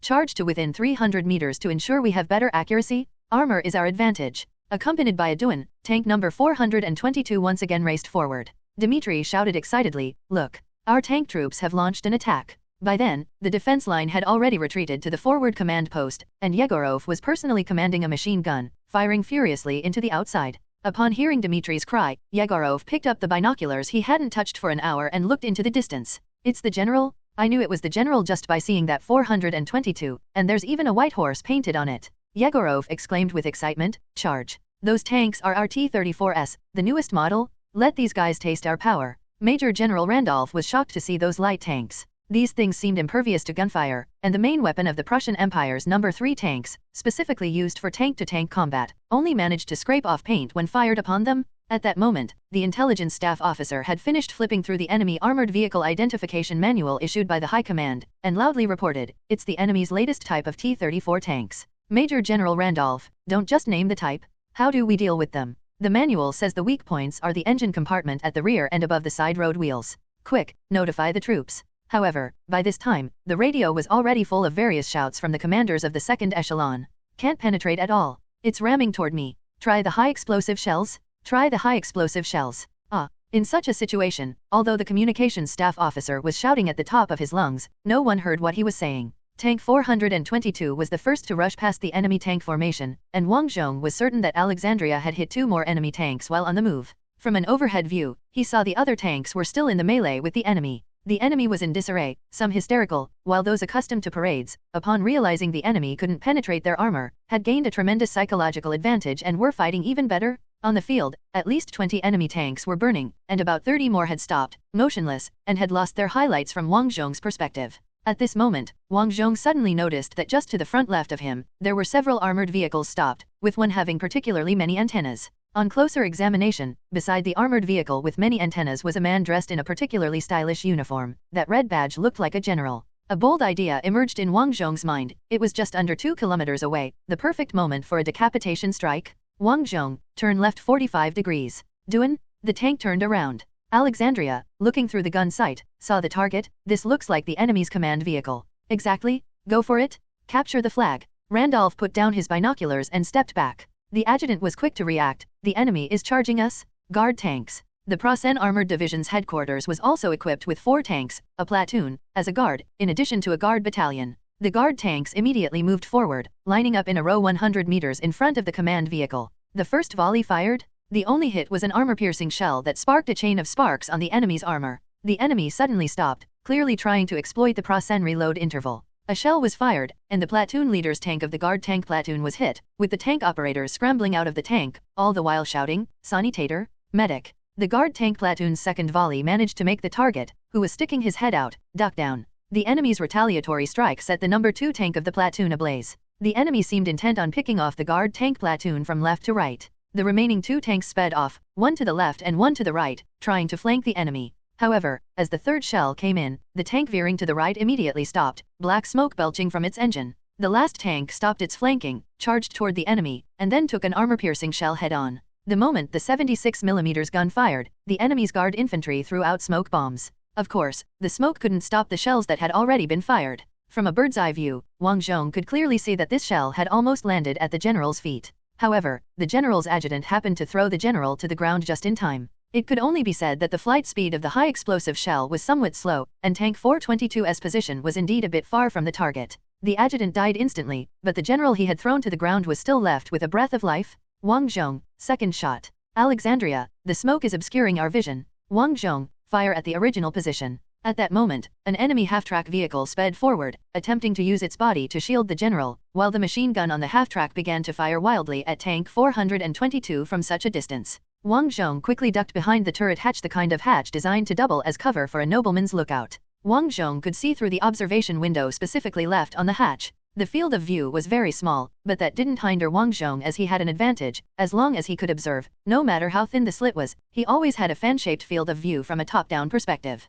The enemy was indeed well-trained, firing from a moving armored vehicle at this distance with decent accuracy as bullets clinked and clanged against the hatch cover. The electrician was also returning fire with the directional machine gun, both sides streaking each other with tracer bullets. The loader shouted, "Good." Alexandria fired the gun. The shell went just past the half-track vehicle that was obstructing the view and landed in almost the same spot. The enemy tried to move the general, but they were a little slow, and the general's leg had been wounded. With this shell landing, several staff officers who were trying to carry the general were instantly thrown to the ground, while the general stood there, raised his head to the sky, and then slowly knelt down. His posture reminded Wang Zhong of an iconic scene from the Soviet version of War and Peace. His fall, however, was quite full of romantic flair. Wang Zhong, got him. It was only after saying this that he realized he shouldn't have been able to see, since the smoke had already obscured the view. It seemed as though this sentence might have exposed something. But then Wang Zhong thought, a T-34 gunner's vision was truly terrible, so Alexandria probably assumed Wang Zhong could see. The driver had better visibility, but the driver's position was so low that it likely wouldn't detect anything amiss. So, emboldened, Wang Zhong said, "The enemy general is down, let's get out of here." After all, there was an enemy battalion here, and the Boulder Prasen soldiers were already charging the tank on motorcycles. As good as the T-34 was, it dreaded infantry coming within 5 meters. In this era, the Prussians probably didn't have weapons like Panzerfausts or magnetic anti-tank mines, but a grenade tossed on the engine's radiator would be trouble enough for a tank, possibly even damaging the engine. Wang Zhong heard the sound of "dun" as the tank started up again and then turned. So, he quickly ducked back into the turret. The hatch cover could only protect the front. It was like those very exposing evening gowns, decently covered in the front but with the back completely bare. If Wang Zhong didn't duck back into the turret, his back would be riddled with holes, and he wouldn't be a white horse general but a dead horse general instead. Once the hatch cover was on, the interior of the turret darkened completely. Alexandria looked back and said, "You should come in wearing a hat." Before Wang Zhong could respond, the tank lurched, and his head slammed right into the locking catch of the turret hatch. He had already suffered several bumps when climbing out of the BT-7 earlier that day, and now he'd added another bump on a bump. "It's in your storage locker." Alexandria pointed to the side of the viewing platform. Wang Zhong took out a tank cap and put it on, only to knock it solidly against the catch again, causing a piercing pain. "Damn it, what good is this cap?" "Alexandria, it's like this even when you wear it. Imagine what it would be like if you didn't." "That makes sense." Though tormented by terrible ergonomics, Wang Zhong still pressed his eyes against the viewing window. Only after experiencing it firsthand did Wang Zhong realize how poor the visibility was inside a T-34, and this was a viewing vehicle specially modified for the nobility with something akin to a commander's observation tower, a special supply vehicle in this world. Those T-34s without this configuration were practically blind. Then Wang Zhong discovered that this poor visibility even affected his external aid. His aid could usually illuminate the surroundings in a circle, even seeing 10 meters behind his head. Once inside the tank, he only had the fan-shaped view in front. The fan-shaped view was better than being blind, and it was Wang Zhong's own field of vision, capable of highlighting enemy units within range. Anything like a ground Voldemort, lying in the grass, could be illuminated. Tank 422 calling all platoons. Since there really were no enemies around, Wang Zhong began to play with the radio. "Report your number if you haven't been destroyed." The moment the platoon leaders responded, Wang Zhong would temporarily gain their field of view. This way, he could check the armored brawl happening behind him. Then Wang Zhong realized how bad the visibility was in these platoon leaders' vehicles. They could basically only see directly in front of the tank. No wonder many memoirs about the Sturmtiger mentioned how blind the T-34 was. Indeed, it was blind. Wang Zhong could only rely on his own field of view. Just then, he saw a number 233 three-numbered tank breaking away from the battlefield, maneuvering to the side. The bold commander of Tank 233 poked his head out, seemingly certain he wouldn't come under attack from the T-34s. L.B//JNN. Suddenly, Tank 233 came to an abrupt halt and fired a shot between the turret and the body of a T-34, jamming its turret. Then something shocking happened. The crew of the T-34 abandoned the tank. Wang Defa, the Prasen tank slaughtered the crew with their coaxial machine guns but then stopped immediately. Could it be that they didn't want to reveal their positions with the tracer bullets? Captain Anti cursed at the gunner. "Don't fire. Even if the enemy is stupid, they can determine our position by the tracer bullets. Those anti-tanks are blind. We can still win.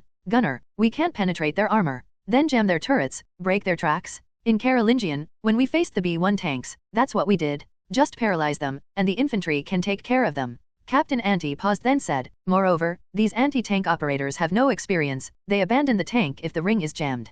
Probably new recruits experiencing their first battle. We can win." Wang Zhong, halt. Turret left 15 degrees. "Do you see that number 233 tank?" Alexandria, seen, armor-piercing shell, quick. Loader, armor-piercing shell, ready. Because Wang Zhong had also ducked inside, he clearly saw the loader insert the armor-piercing shell into the breech, followed by the automatic closing of the breech. Alexandria slammed down on the pedal. Inside the turret, you couldn't see the flash or thick smoke when firing, just the barrel sliding backward, ejecting a smoking shell casing. The shell casing fell directly onto the floor, and nobody bothered with it. Wang Zhong suddenly remembered that he needed to confirm the results, not watch them operate the cannon. After changing his perspective, Wang Zhong saw the tank operator from number 233 climbing out of the tank. Wang Zhong, fire. Machine gun, fire. Blast them, load a high explosive shell. This one is probably their veteran crew, kill them all. Tank 422's anti-aircraft machine gun and coaxial machine gun fired together. Unfortunately, neither the gunner Alexandria nor the machinist could see the enemy tank operators on the ground. The machine gun attack was ineffective. Loader, high explosive shell, ready. Alexandria immediately fired, and the high explosive shell exploded beside the abandoned Tank 233, immediately killing one tank operator and injuring another, but the enemy commander remained unharmed. Wang Zhong, reload. Back in the old days on a military website, it was common to see episodes admiring the enemy's tactical sophistication and treating them with courtesy, but now Wang Zhong had no interest in such courtesy. Thinking about how these elite enemies could go back, heal, and return to cause significant casualties to friendly forces, he wished he could kill them all. The second high explosive shell went over, and finally, only one machinist from that crew remained. Wang Zhong pondered that firing another grenade for just this machinist was not appropriate, as the marginal effect was too low. He then issued a new command, advance and regroup with our other tanks. Just then, Wang Zhong observed the enemy beginning to retreat from the city, so he decisively changed the order, turn left 30 degrees, take the small mound on the left. The command was immediately executed. Upon reaching the mound, Wang Zhong opened the hatch, peered back to ensure that no more machine gun bullets were coming from behind, then looked out. Turret left 5 degrees, do you see that retreating 4-numbered tank? Distance 750 meters? Armor-piercing shell. No sooner had he finished instructing than the cannon fired, hitting the 4-numbered tank's engine accurately, setting it aflame. Don't let the machine gun idle either, establish suppressive fire. While Tank 422 poured out its firepower, other T-34s noticed 422, each turning towards it. Wang Zhong clicked his tongue, good grief, a loss of 8 tanks. The enemy couldn't even penetrate the T-34s, how could there be a loss of 8 tanks? He glanced at the chaotic battlefield and noticed all the abandoned T-34s were neither exploded nor on fire. More careful observation revealed that either their tracks were broken, turrets jammed, or tracks and guide wheels were damaged after colliding with enemy tanks. Wang Zhong couldn't understand why the T-34s with only jammed rings were abandoned. They could clearly drive back to the city and have the mechanics repair them. It seemed that after the battle was over, a debrief was necessary, and those who abandoned their tanks needed to be sternly reprimanded. While Wang Zhong thought this, neatly lined T-34s unleashed their firepower, slaughtering the enemy retreating from the city. The enemy's offensive was thus dissolved. Wang Zhong even took the life of the enemy's general. He estimated the Prussians wouldn't be able to organize an attack for the rest of the day. Touching his chin, he considered that as nightfall approached, he should organize his troops to leave the city, tow back the abandoned T-34s, repair them, and continue using them. After all, these were precious weapons hard won. Every rose has its thorn. On the side heading to the 15th Armored Division, the losses were not just that of Major General Lendorf, as several senior staff were killed trying to rescue the general. If not for the division chief of staff wisely choosing to leave in the opposite direction, the situation could have been much worse. As the sound of the enemy tank's engines faded away, the chief of staff climbed to his feet and yelled, "General! General!" The few surviving staff members got up and checked the general's breathing and pulse, then shook their heads at the chief of staff. N/O/vel/B/B/n.C//om. The chief of staff clicked his tongue, looking in the direction of Luchthof, his view completely obscured by the recently deployed smoke bombs by the guards. He couldn't see the city or the fighting on the open ground between headquarters and the city. Of course, now the chief of staff just needed to walk a few dozen meters more to step outside of the smokescreen to see the battlefield normally. However, the impression left by the sudden attack of that T-34 tank was so profound that even though his reason told him the enemy had left, he still didn't want to leave the protection of the smokescreen. "Is that the White Horse General?" muttered the chief of staff, but he immediately realized he was now the acting commander of the troops and shouldn't display an attitude that inflated the enemy's prestige. So he cleared his throat and put on a stern expression that he hadn't used since he first donned the staff insignia. "Immediately begin reorganizing the troops. The attacking units must have dispersed. Send out messengers to regroup them. Withdraw all forces to Karlinovka and establish anti-tank gun positions. Also, have the artillery withdraw to prevent a surprise enemy night raid." The mobility of those T-34 tanks was so strong that the chief of staff resolutely didn't dare to have the division's artillery spend the night in unprotected areas. After passing down the commands, the chief of staff asked, "Where is the 513th Anti-Aircraft Artillery Battalion now? We need their 88mm guns right now." The surviving map staff immediately reported, according to the map updated at noon today, Battalion 513 has already crossed the area around Bogdanovka and is marching at full speed. Chief of staff, have them hurry up. They must get here by tomorrow. When Tank 422 rolled into Luchthof, the streets were already crowded with people. Before the tank even entered the city, shouts of "They're coming! They're coming!" rose, followed by a deafening chorus of "Yura!" The crowd was jubilant, as if the entire war had been won. Wang Zhong yelled from atop the tank, "Don't gather around. What if the enemy shells us? They've got 150mm howitzers. Don't cluster together. Disperse, go home." He was unaware that his blitz had terrified the enemy's artillery units, sending them packing. It took 5 shouts before the crowd reluctantly dispersed. Then a lieutenant in dusty military garb appeared, following the tank. "Stop." Wang Zhong patted the turret's steel plate, then heard the sound of a hammer tapping the control stick, a noise he was almost accustomed to, barely noticing unless he paid attention. Leaning down from the turret, Wang Zhong looked at the lieutenant. "Are you from the 5th Bielensky Regiment?" "Yes, General." "Where's your regiment commander?" "He fell." "I am the regiment commander now. Give your orders, General." The joy of victory momentarily faded. Wang Zhong bit his lip. "I see.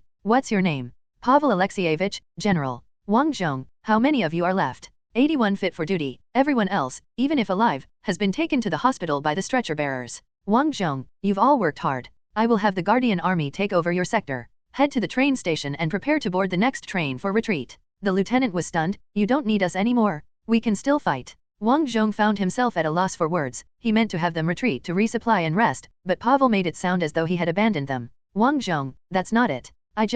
Lieutenant, we can defend the station. We still have 2 machine guns and have captured a lot of equipment. Our technical supplies have never been as abundant as they are now. We can still fight, General. Wang Zhong was silent for a few seconds before replying. I want you to reorganize into a company. Take the smoke bombs we captured from the enemy. You have smoke bombs, right? Yes, plenty. Good, take the smoke bombs, find a place to eat well, drink well, rest for 3 hours, and after dark, I want you to move out of the city to cover the tank repair crews. No problem. Actually, this mission should be relatively safe. The enemy was likely still in disarray and wouldn't be able to mount any operations tonight. Wang Zhong simply didn't want these soldiers to feel abandoned. The enemy had been driven back, but there was still much to be done tonight. Wang Zhong spoke to the driver, drive back to the brigade headquarters.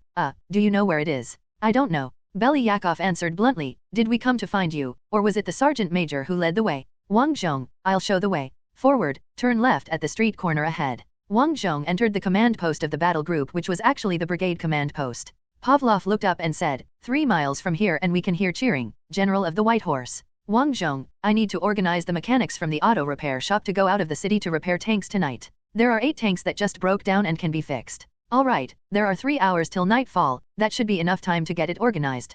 Pavlov turned his head and said, Sophia, go to the auto repair shop and get some people. Tell them we need a skilled workers team in 3 hours. Sophia nodded and then ran towards the gate. As she passed by Wang Zhong, she paused and gave a small smile. Wang Zhong? War heroes always get the favor of girls, it has always been so, Pavlov said. Anything else you need me to do? Wang Zhong, I need to resupply ammunition and fuel. Also, I need a large number of anti-aircraft camouflage nets and branches to hide my tanks. The enemy will assuredly launch an air raid tomorrow. Stukas pose a great threat to these tanks. Pavlov, Lyushenko, order the Guardian Army to camouflage the tanks. Wang Zhong, Guardian Army. The church has handed over 5 battalions of the Guardian Army to us. They are all locals who have been organized. Their equipment is poor, but they have enough bullets. They're just the right bunch for odd jobs. As for the shells, let me confirm, are the tank guns the same as our 76 anti-tank guns? Wang Zhong fell silent. This touched on an area he was not knowledgeable about. He was a military enthusiast, sure, but he wasn't hardcore enough to be clear about what kind of shells each artillery piece used.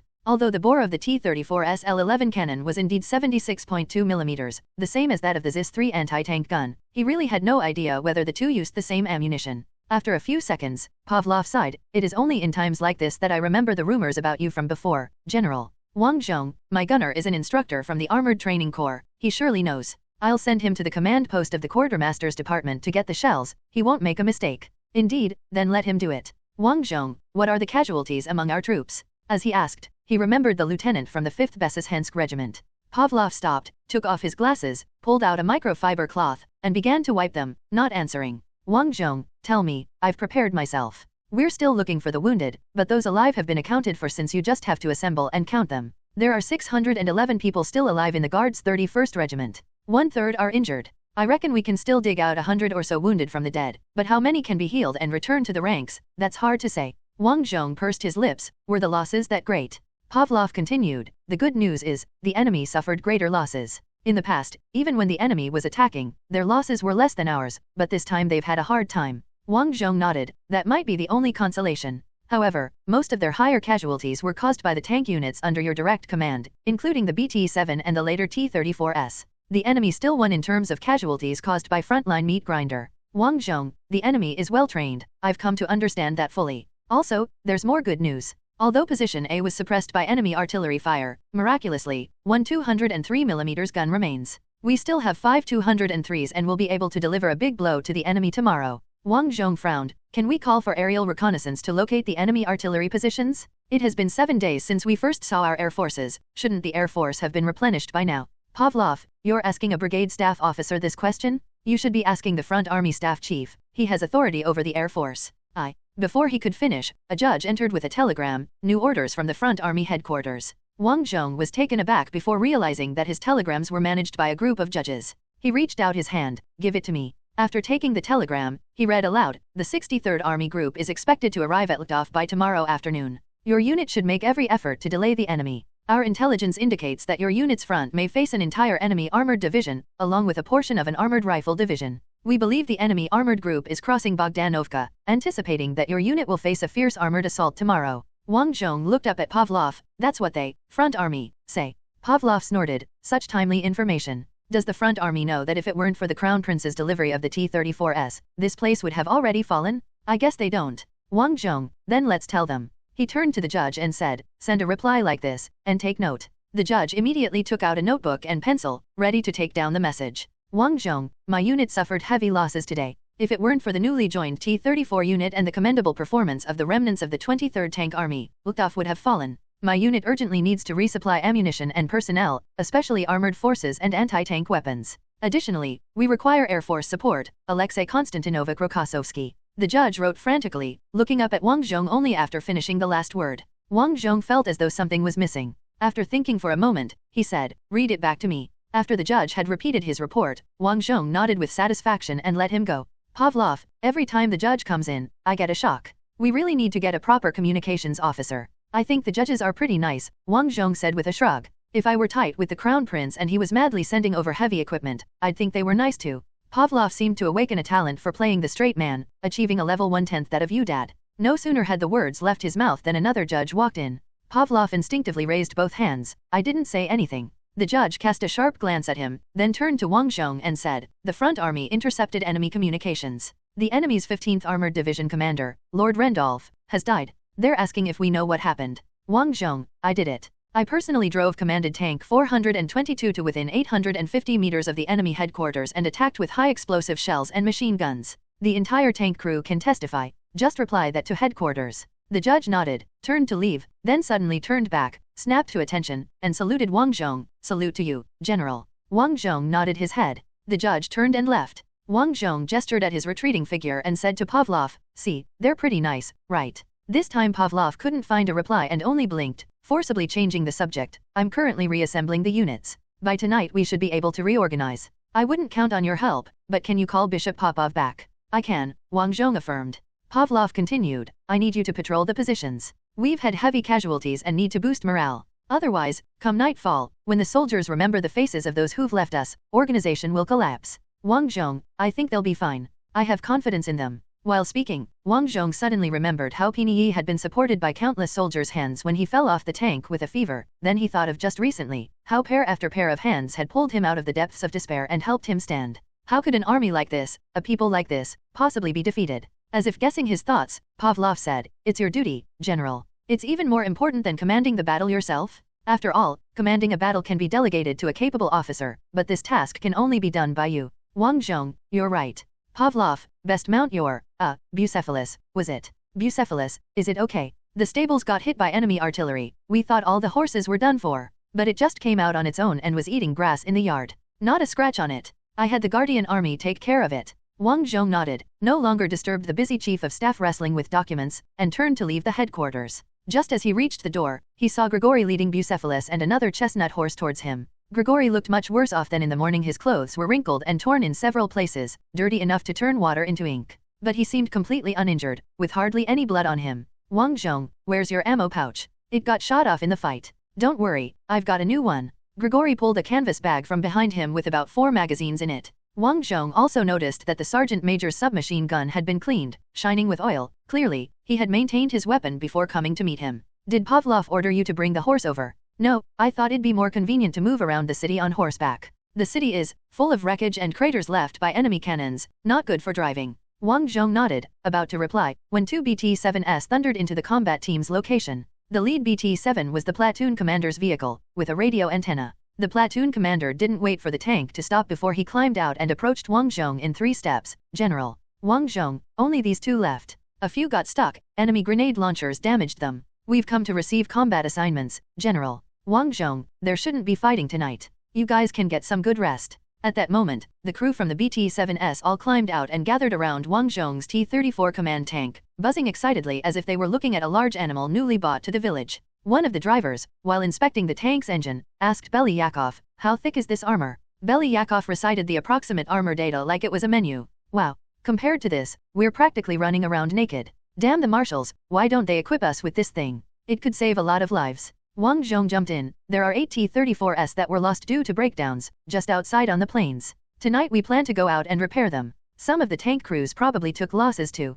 Once the crews are consolidated, if there are extra tanks, you guys can take them over. The tank operators were shocked to hear this. What? Really? Wang Zhong, really? At that moment, the platoon leader asked, with such thick armor on the tank, how could we still lose 8 of them? Wang Zhong replied, the enemy is very experienced. I estimate they've learned from fighting the Carolingian heavy tanks. They aim for tracks and turret rings, and since these T-34 units are parade professionals, once the turret ring gets stuck, they abandon the tank. Actually, Wang Zhong wasn't certain where the Prasen people had gotten the experience to deal with hard tanks, as he wasn't even sure if the Carolingians had B-1 heavy tanks on this side or not. But, in the history of Earth, the first armored division to encounter the T-34, the Sturm Tiger, did indeed quickly find a method to deal with the T-34, hit the tracks and turret rings, then leave the rest to the infantry. Early T-34s, blind as they were, would be finished once the infantry got close enough after they lost mobility. As for the KV, even if its tracks were broken, it could still inflict heavy casualties on infantry, fighting until running out of ammo and supplies. The tank operators of the 23rd Armored Division looked at each other, then in unison declared, "We would never do that." Then the parade professionals got offended. "Oh, getting cocky, are we? Let's see how you do in a T-34, then we'll compare. Hey, and now we're boasting. Do you see the tank markings on my vehicle? Those are my victories. I've scored this many even driving a BT-7, and it was all achieved today." Today, Wang Zhong led the remaining men of the 23rd Tank Division to achieve quite impressive results. Wang Zhong coughed to interrupt the arguing tank operators. When all eyes were on him, he said, "Today, you've all performed splendidly. The Prasen people have always looked down on our armored forces, but from today onwards, they'll have to take us seriously. Tomorrow, we face another tough battle. The enemy's entire armored cluster has already crossed Bogdanovka, so more and more tanks will appear in front of us. You don't have to worry about not getting your share of victories. We'll be here, making sure the enemy recognizes our strength." The tank operators wore expressions of determination and, after Wang Zhong finished speaking, they shouted in unison, "Yura!" Vasily prodded the ground with the muzzle of his Tokarev where a Prasen soldier lay. This was the enemy he had personally killed when they had retreated. This was the only enemy he could be certain he had killed thus far. The battle had been too fierce before, and Vasily had been too busy firing desperately out the window to notice whether his bullets had hit someone or not. He lifted the enemy's helmet with his rifle to see a young, lifeless face. Someone yelled from behind, "Don't move, raise your hands." Vasily turned around to see it was Filipov. Filipov was also startled, lowering his gun while asking, "Why are you wearing a Prasen's backpack?" Vasily replied, "This is the radio taken directly by the general from the enemy. Just now, the enemy reached our command post, so I had to join in the fight and ended up carrying this thing.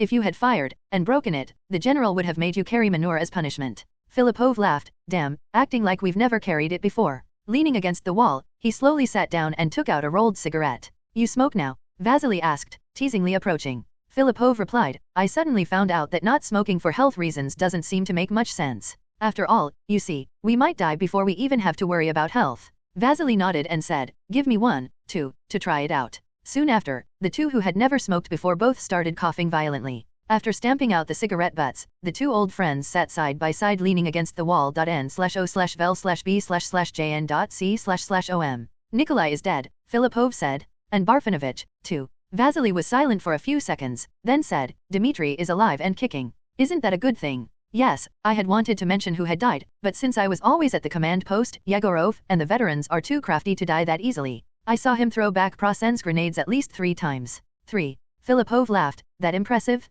I only blew up 3 of the enemy's tanks together with Nikolai. It was unrealistically easy. Nikolai threw Molotov cocktails, and I covered him with a submachine gun I picked up, shooting the Prasen soldiers as they climbed out of the tanks. Later, Nikolai was shot while throwing a Molotov cocktail. The bullet hit his arm, the bottle fell, and started burning at his feet. He was rolling around, begging me, 'Put me out of my misery, please. I'm begging you, Filipov.'" Vasily asked, "Did you grant his wish?" "I didn't hear him. The enemy was coming up, and I spent 2 magazines before I drove them back. When I looked again, Nikolai had already taken his own life." "Vasily, if you didn't hear him, how do you know what he said?" Filipov laughed, "Damn it, Vasily, you truly are a bastard. Damn it. Vasily, maybe you're right. Do you know, I've met Nikolai's mother. She works at the agricultural station, and she's a part-time preacher at the local church's women's group. When we go to visit him later, you can't tell this story. You should say that Nikolai fought against 7 or 8 Prasen devils, managed to kill one and then was treacherously ambushed by the enemy." Filipov was silent for a few seconds, then nodded, "You're right. Nikolai killed a whole platoon of devils with his submachine gun? Then he died heroically while reloading. Exactly, just like that? He did good, just like that," Vasily repeated emphatically. Wang Zhong rode a white horse and hesitated when he reached the road leading to the fertilizer factory. Because in his memory, this was an alleyway that could only fit 1 car at a time, and if a car and a tricycle headed towards each other, they would get stuck. Now the road was much wider, because the walls on either side had been blasted to pieces, and the houses behind the walls were half collapsed, tattered, and broken. Wang Zhong looked back at Grigori, who was helping him carry the flag. Is this the place? Grigori, yes, just go straight ahead. Wang Zhong walked a few steps forward, turned a corner, and saw a burned Prasen tank, with a member of the Guardian army collecting the weapons and ammunition of the dead Prasen soldiers beside the tank. Next to the Guardian army soldier was a mule cart piled high with ammunition and weapons. Amidst a pile of Prasen bolt-action rifles, Wang Zhong spotted a few Tokarev semi-automatic rifles. Bucephalus, as if sensing his intention, walked directly in front of the mule cart, allowing Wang Zhong to pick up one of the rifles. The blood on the rifle's body had already coagulated, and when Wang Zhong opened the chamber, he found it was nearly impossible to use because of the blood. The gun would jam if fired without a thorough cleaning. The bayonet on the gun was very clean, perhaps its owner hadn't had the chance to use it before sacrificing his life. At that moment, the Guardian army soldier collecting the equipment said, "General, the young man who was carrying this rifle has already been taken away. All of our boys have been taken away." Wang Zhong, where have they been taken to? Over there to the stack area. It was originally meant for stacking fertilizers that were to be shipped out, but now it has become a huge morgue. A huge morgue. The Guardian army soldier probably hadn't received much education and could only repeat the adjective huge. Wang Zhong placed the rifle on the mule cart and said to Grigori, "Let's go, take a look." After speaking, he gently kicked Bucephalus's belly. The horse stepped lightly, as if it did not want to disturb the silence encompassing the battlefield. The stack area was not far away, just past the wreckage of 7 Prasen tanks. Though it was called a stack area, it was actually just an open piece of land with weeds on it. It seemed more accurate to call it a meadow, as usual, reflecting the anti-empire's carefree nature. Now, the meadow was filled with bodies dressed in khaki military uniforms. Several old women, pushing a cart, were covering the young men with black cloths. The leader was a nanny, who shook the bell in her hand while humming a requiem. Soldiers from the 31st Guards Regiment gathered beside the stack area, watching the nanny bid farewell to their comrades. Perhaps because of the heat, they took shelter in the shadow of the neighboring chemical factory's tall building. The light of the setting sun crossed the already dilapidated building and fell upon the open stack area, coating everything with a layer of red. The silhouettes of shadows seemed like the border between two worlds, the living gazing upon the dead. N/O/vel/B/jn.C//OM. Only the requiem echoed in the lonely scene. Wang Zhong closed his eyes, recalling the faces of the young. The enemy had come too quickly, and he had not been able to match all of their faces with names. But that did not prevent him from escorting them on their last journey. Wang Zhong dismounted, glanced at the flag Grigori was holding aloft, then took out a notebook and pencil, and walked into the range of the setting sun, into the domain of the dead. He came to the first body at the bottom right corner of the stack, loudly read out the young man's name, and then wrote it down in the notebook with the pencil. Thus he continued, slowly walking past each person, reading out each name, and recording it in the notebook. The soldiers from 31st Regiment all stood up, silently watching him. Wang Zhong did not know how many names he had read. He only knew that he wore down his pencil several times and had to stop to whittle it with a small knife before continuing. Seeing his actions, the old lady silently asked the aunties to temporarily stop their work on covering with black cloth, and the chant of the requiem also paused. The voices of the living echoed in this region dominated by death. Wang Zhong suddenly stopped, gazed intently at the body before him, and with a heavy heart, he read out the name, Alexei Balfionovic. "May you reunite with the girl in heaven." The old lady made the sign of the cross over her chest and whispered, "Amen." Wang Zhong continued to record names until the shadow of the fertilizer factory completely engulfed the stacks. He stood on the edge of the shadow and turned back to see the blood-like setting sun. Unbeknownst to when it began, all the surviving soldiers of the 31st Regiment had already gathered at the edge of the stacks, watching Wang Zhong, watching their general. Grigori held the flag, standing among them. Wang Zhong walked towards the soldiers. Perhaps because the scene was too solemn, no one used a command to break the silence. Wang Zhong made his way to the people. "I promised to remember the names of all of you,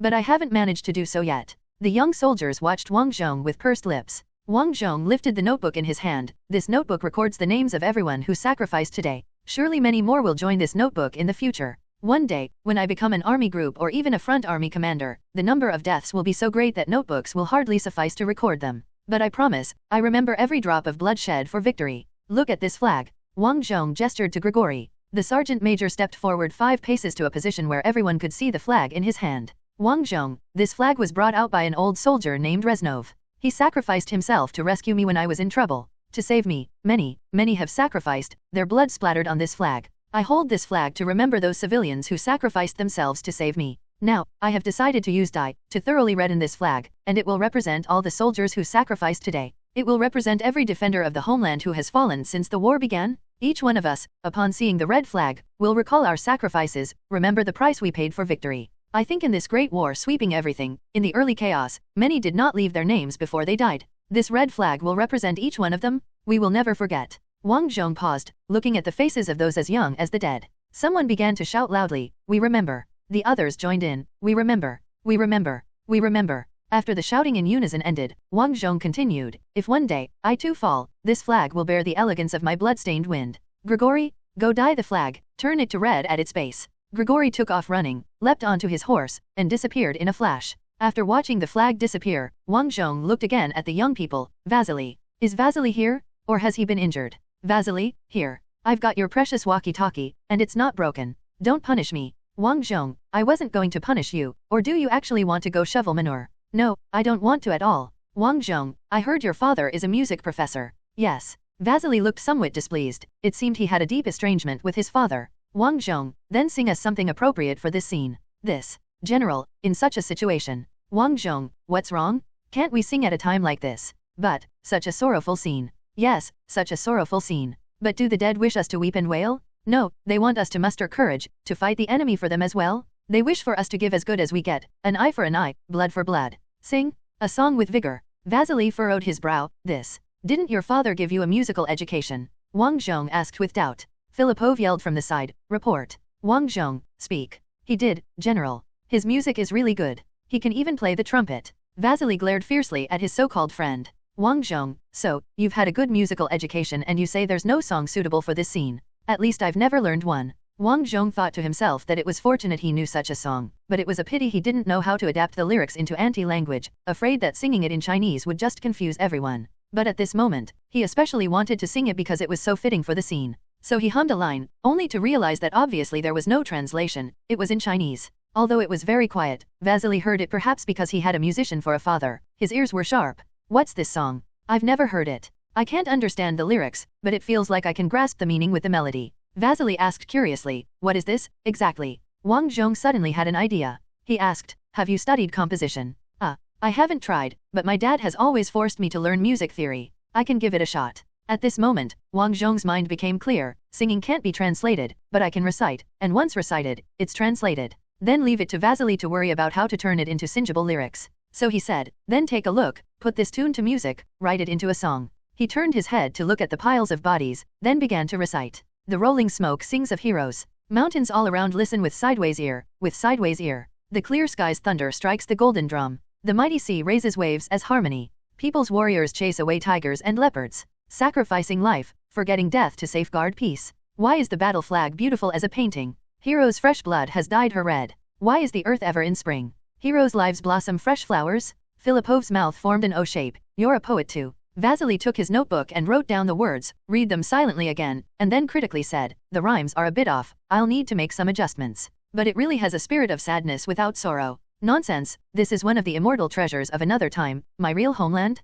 Wang Zhong patted Vasily's shoulder. "I order you to survive, perfect it. Then set it to music." "I'll try my best." Vasily looked at the lyrics he'd written in his notebook, these words. "Heroes' fresh blood has dyed her red." Did you think of this line after seeing the flag? Unfortunately, it wasn't. Wang Zhong was about to reply when the sound of engines came from the sky. He quickly switched to an aerial view, only to discover the enemy's reconnaissance plane flying high above. This time Wang Zhong was very careful to confirm that this was indeed not a bomber equipped with Fritz X radio-guided bombs. Vasily also looked up at the sky. "Damn the enemy, where on earth is our air force?" No sooner had he spoken than something reflected the light of the setting sun in the sky. A pair of MiG-3s appeared in formation. The enemy's reconnaissance plane immediately ejected interception fire, but the two MiG-3s deftly got to its 6 o'clock position. After a short burst, the Do-215 reconnaissance plane's left engine caught fire, and, trailing thick smoke, plunged toward the ground. The MiG-3s followed the enemy plane as if to ensure its destruction, until it crashed. Then the planes turned and roared past above the pile of corpses.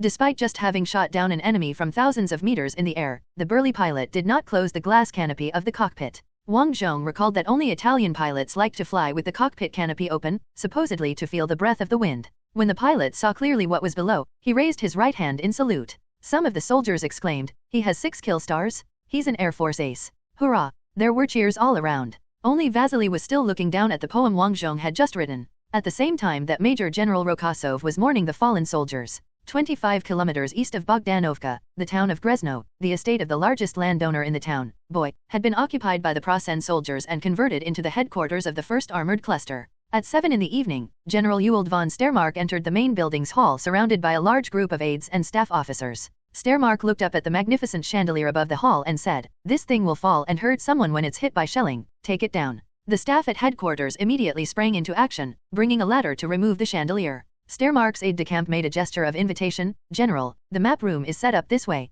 Let's have a look at the bedroom where I'll sleep tonight, since you guys definitely haven't updated the map information yet." The general waved his hand. The aide-de-camp immediately changed direction. "This way, please, up the stairs." A few minutes later, the general entered the bedroom and frowned at the sight of the luxurious velvet bed. "What is this? Halen, you should know I don't like this sort of thing. Throw this out, burn it, bring my field bed here." The aide-de-camp Halen quickly issued instructions to the orderlies, and within minutes the velvet bed had been dismantled and thrown out of the window. General Stairmark's field bed was set up in the original position. Once all was completed under his supervision, the general nodded in satisfaction. "Halen, as a soldier, you must always remain vigilant. Velvet is not suitable for soldiers." At that time, a communications officer appeared with a telegram. "General, an urgent message from the 15th Armored Division." "Read it." The staff officer immediately read, "To Armored Cluster Command, my unit is facing resistance in the attack at Luchthof. The enemy has deployed the new model tanks, T-34, mentioned by High Command, posing a significant armor advantage to our forces. My division now has only 53 operational Panzer IIIs and 4 Panzer IVs.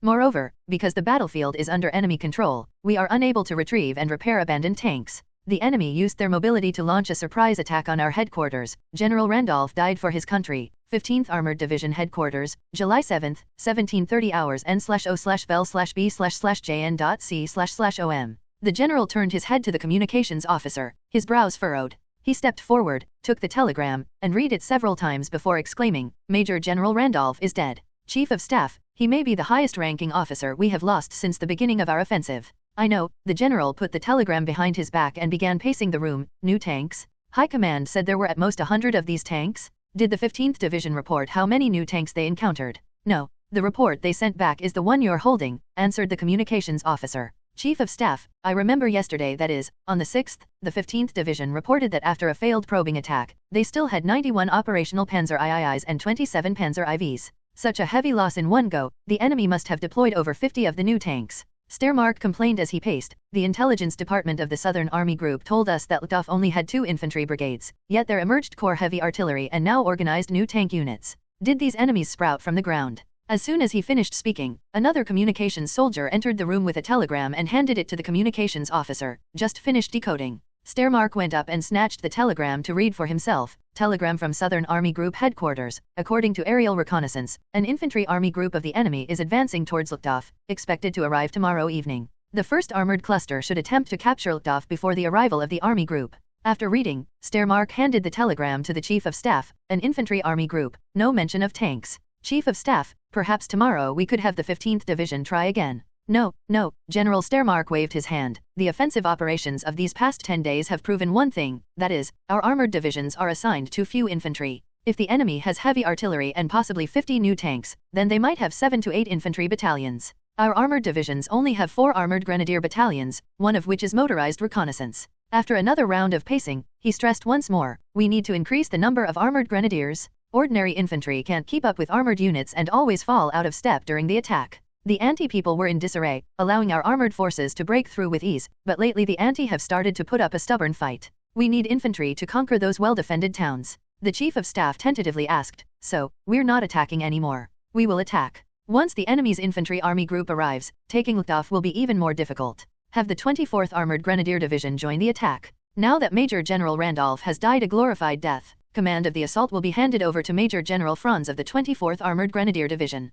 The Chief of Staff nodded. "Having an infantry officer direct the fight to capture a city is very sensible." Stairmark nodded and then said, "And one more thing? Have the Air Force bomb the enemy's positions hard. Especially those tanks. Since the enemy's new tanks are so troublesome, let the Air Force deal with them. 50 tanks are hard to hide." Having said this, Stairmark waved his hand. As the communications officer who received the orders was about to leave, the general spoke again. "Who commands the enemy forces at Luchthof?" "It's said to be Major General Alexei Konstantinovich Rokosov." General Stairmark frowned. "These anti-names are so long. So, who is that?" "The White Horse General," said the Chief of Staff. Stairmark frowned. "The White Horse General?" The young officer trusted by the Emperor used to shift blame. "The Chief of Staff, if I remember the name correctly, it's him." Stairmark frowned. "Randolph was killed by this man?"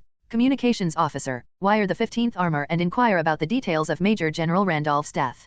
Karlinovka, July 7, 1940. I saw it with my own eyes. Old soldier Hans told the others gathered around the fire, that new tank was painted all white. It charged across the battlefield and destroyed 7 of our tanks before reaching headquarters. The headquarters guard tank platoon immediately advanced, and bang, bang, bang, the pure white new tank blew them all up. That white figure was like a demon arriving. It was the white demon summoned by the anti-army. Someone by the fire immediately objected, "You're talking nonsense? I clearly heard it was painted red like the Red Baron. What are you saying?" Hans was displeased. They call him the White General? How could it be red? I saw it with my own eyes and it was white. Who cares about red or white? What happened after it charged up close? Someone was only interested in the outcome. What else could happen? With one boom from the tank's gun, the Major General was dead, and several staff officers too. While the old soldier was vividly describing the scene, someone beside him shouted, "Hans, your coffee tastes terrible. What is this stuff? Be grateful for what you've got." Hans shouted back without hesitation. At this moment, someone spoke mysteriously, "About this White General, there's a rumor.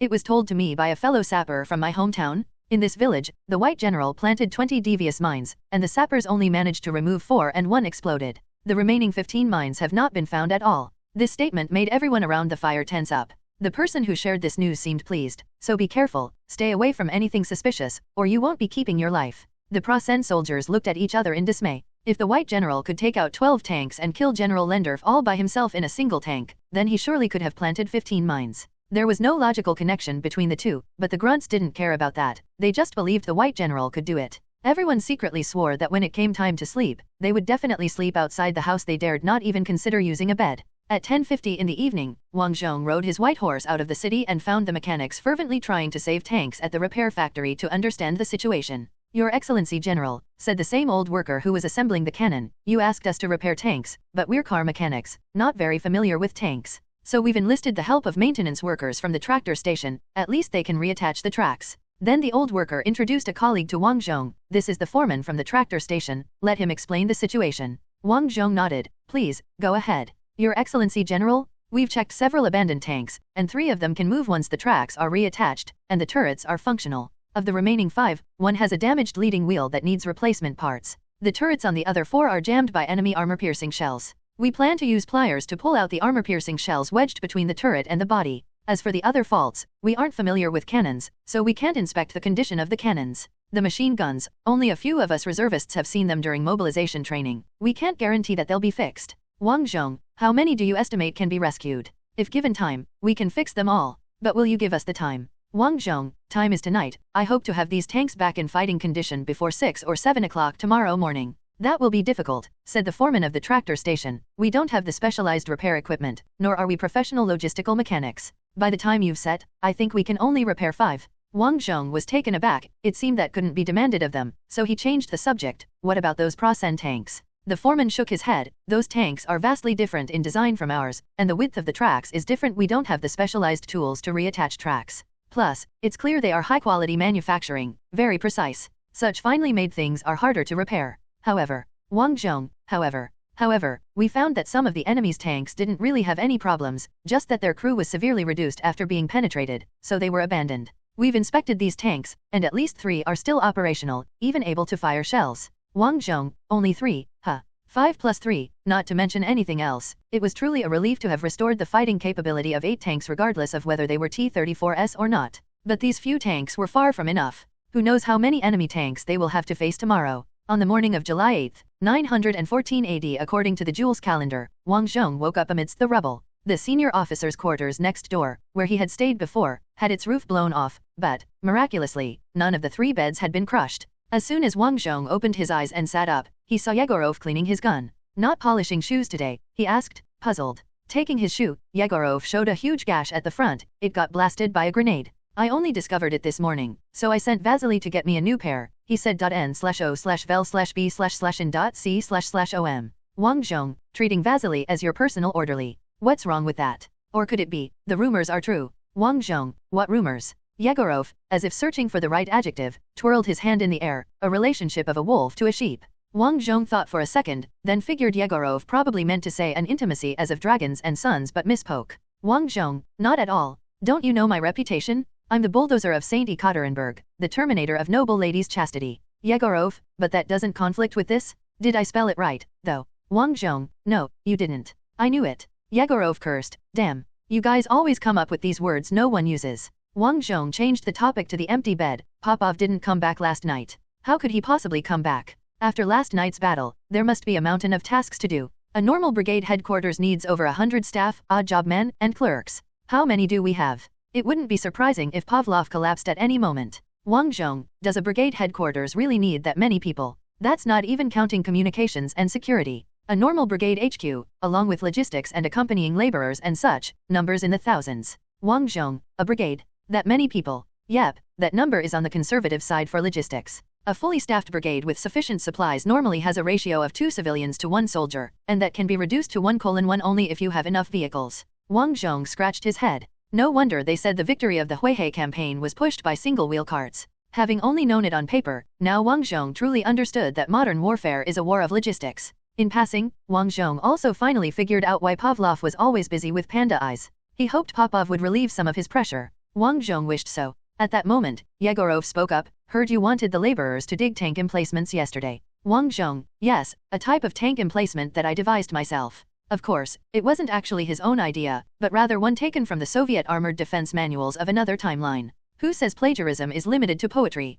Wang Zhong picked up a brick, cleared a clean space on the ground, and started to draw a diagram for Yegorov. Image from the Bilibili up host doggy chocolate. As he drew, Wang Zhong explained, look, the straight walls on this side are the front, facing the enemy, and the sloped side is the rear. The rear has 2 steps, allowing tanks to move between them using their own power. If tanks move to the bottom of the emplacement, they will be completely concealed by the front wall, keeping them hidden from the enemy, who can't directly attack them. Backing up onto the ramp will allow the tanks to expose just their turrets to fire. At this time, a large area in front can accommodate the muzzle blast, making it difficult for the enemy to spot the tank's position. Yegorov, holding his chin, though I'm an infantry officer, I can tell this is cunning? It's reminiscent of our Civil War trenches, with differing heights on each side, making it difficult for enemies who enter the trench to shoot backwards, while our counterattacks can easily reclaim the trenches. Wang Zhong hesitated. I think there still is a difference. Anyway, it's all about using the height difference of trench sides to our advantage. So, were these tank emplacements dug in the end? Wang Zhong shook his head. No, the labor camp said the amount of earthwork required was too much.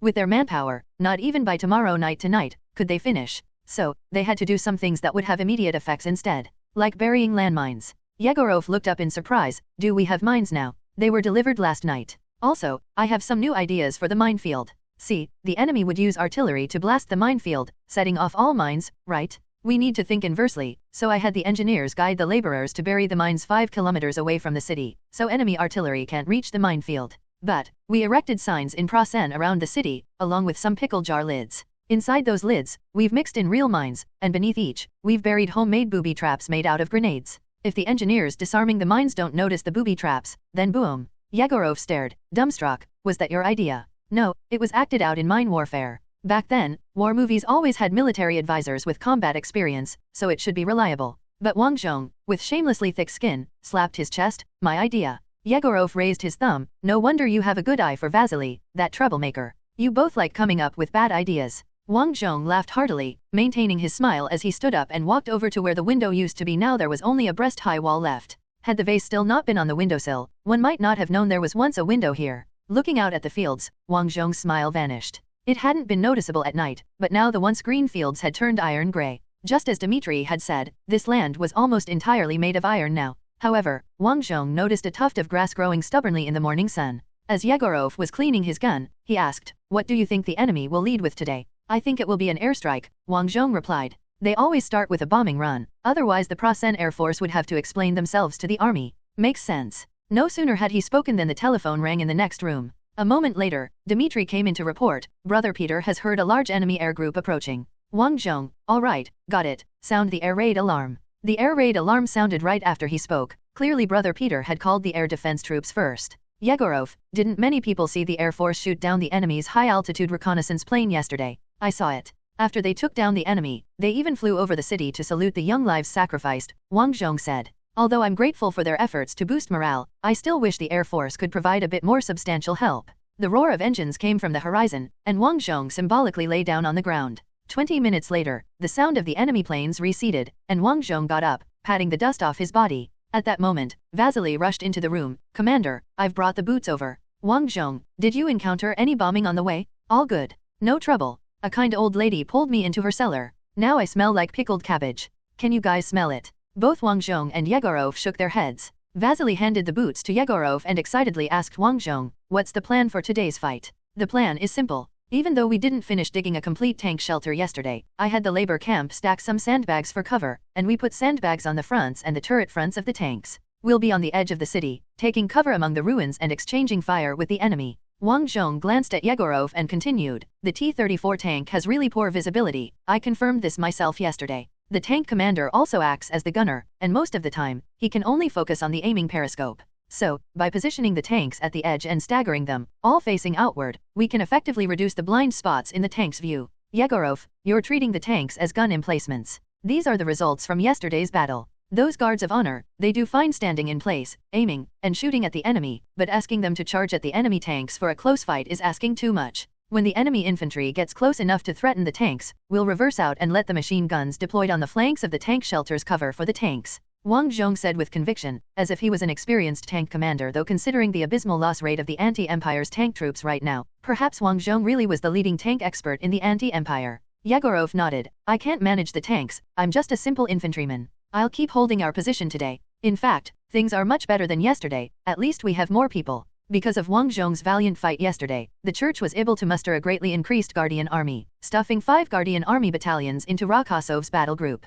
However, these men had hardly received any combat training, and all they had were the outdated weapons from the stores. In the words of Paradox Interactive Gamers, these were the quintessential cannon fodder infantry. But having cannon fodder was still better than letting elite troops fight a lonely battle. "Yegorov, and you, General? Going to continue riding your tank?" "Yes, I am the mobile force, I'll appear where I'm needed. This is the confidence a top-down perspective gives me." Just then, the howl of shells passed overhead. The enemy's artillery preparation had begun. Everyone in the room lay down together, maintaining the standard artillery evasion posture. As the shells fell, Yegorov laughed. "Looks like it's going to be another busy day today." On the morning of July 8 at 8 o'clock, Wang Zhong commanded Vehicle 422 to enter the preset positions. The other vehicles were already in the shelters, covered tightly with camouflage nets draped with leaves. The surviving crews of the 2 BT-7S from yesterday were split up and assigned to 2 understrength T-34 crews. As for the recovered Mark III tank, it was operated by gunners from the 31st Guards Regiment and used as a fixed artillery emplacement. Among the military academy students who had joined the 31st Guards, there was a platoon of artillery school trainees. These young people had a strong capacity for learning and quickly mastered the manual turret operation of the Mark III.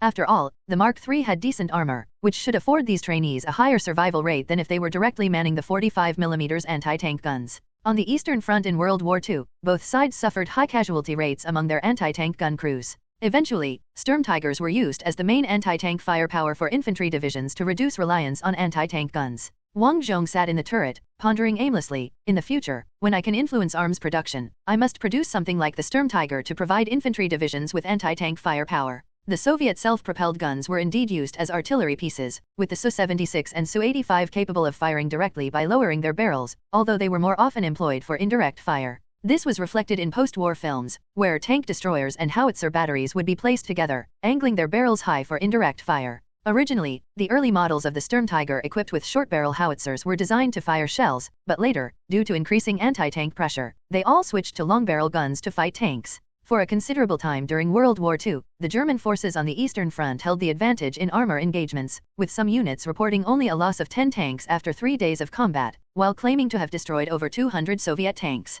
However, Germany only had so many armored divisions, which meant that the infantry had to grapple with the numerous T-34s, and the Sturmtiger greatly reduced the losses of the infantry divisions. This was a good thing to have. I should definitely get some. I need to figure out how to influence the production of equipment. I wonder if the Crown Prince can play a role in this area. As Wang Zhong mused about the future, Vasily's voice came over the radio. "Hound Fox calling White Horse, Hound Fox calling White Horse." Hound Fox was the call sign Wang Zhong had designated for the 31st Regiment headquarters, the forward command this morning. "Wang Zhong, this is White Horse, go ahead. We just intercepted the enemy's communications. Although we don't know what units those call signs represent, it's certain they stepped on landmines and had to stop to clear them." After realizing that their false intelligence had not fooled the anti-army, the enemy had changed their call signs and code words, but monitoring was still meaningful, like right now. "Wang Zhong, are you sure they hit mines?" "Positive." The enemy's front-line command also reported that the attack might be delayed by 2 to 3 hours. Wang Zhong slapped his thigh. "Good. Just a few mines had delayed them 3 hours, without any casualties?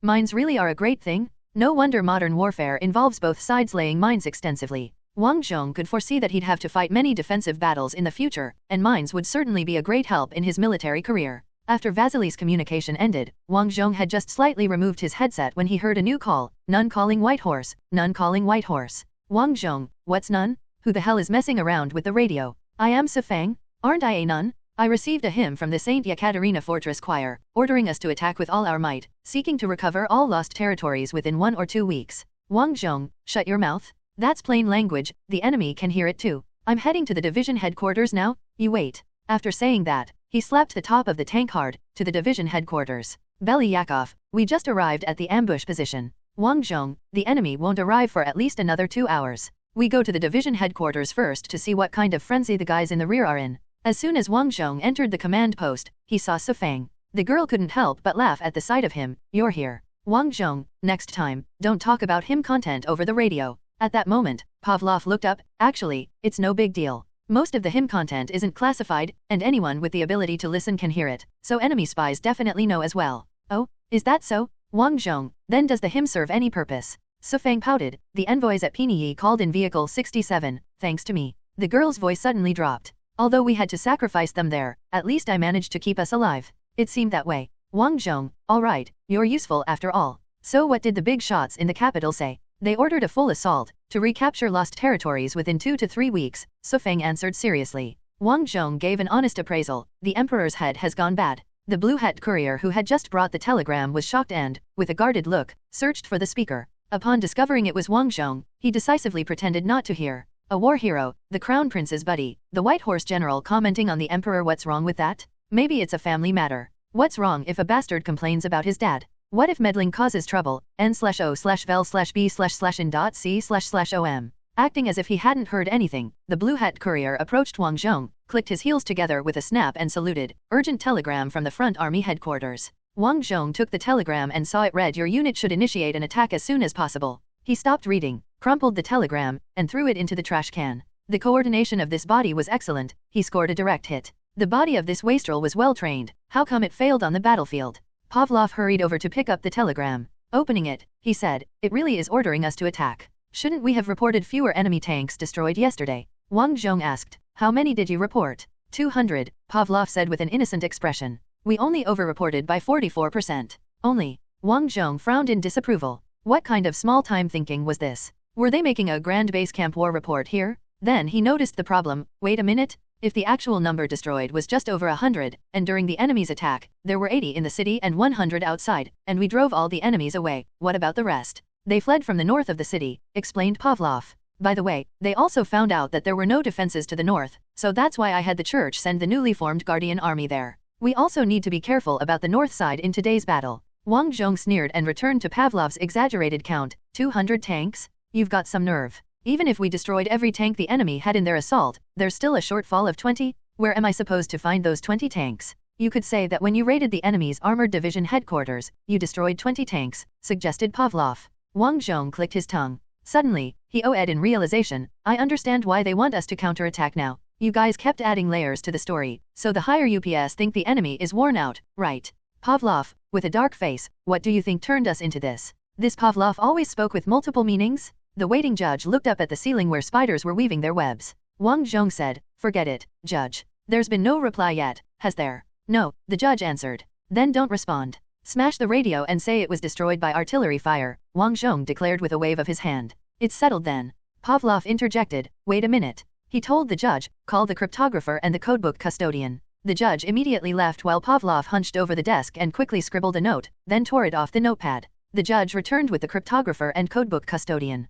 Pavlov ordered, take this note, go to the hospital, and fill out admission cards for 3 wounded inpatients. Make sure to leave a record stating you're from the combat group's communication team. The judge, puzzled, asked, and then what? Stay there until after the battle when we rotate out with the 63rd Army Group. Then claim you've recovered and leave discharge records. Wang Zhong probed, aren't they going to find out if you recover within a few hours? What's to fear? Once the battle starts, a massive number of casualties will flood the hospital. With so many records between admission and discharge, no one will notice anything. Even if they do, we can just say we were knocked out by a shell and taken in by the stretcher team. Wang Zhong reassessed Pavlov, is this the way a noble officer behaves? You are also a noble officer. In the entire empire, you're the only noble officer who can say that about me. If we really get down to it, I learned from you. Pavlov retorted, then waved the judges off, go on, hurry up. The judges left. Wang Zhong asked, So, do we smash the radio or not? No need for that. After the battle, we'll still need to communicate with the front army. Look, our cryptographer is injured and in the hospital. It's only normal we won't understand the telegrams we receive. Then, Sufeng spoke up, what about me? Should I respond acknowledging the receipt of psalms? Wang Zhong suggested, how about you lie down in the hospital too? Sufeng considered it and nodded solemnly, I can help at the hospital. It's perfect since I am also a monk, I can listen to the soldiers' last prayers. Wang Zhong approved, very good. Sufeng turned and ran off.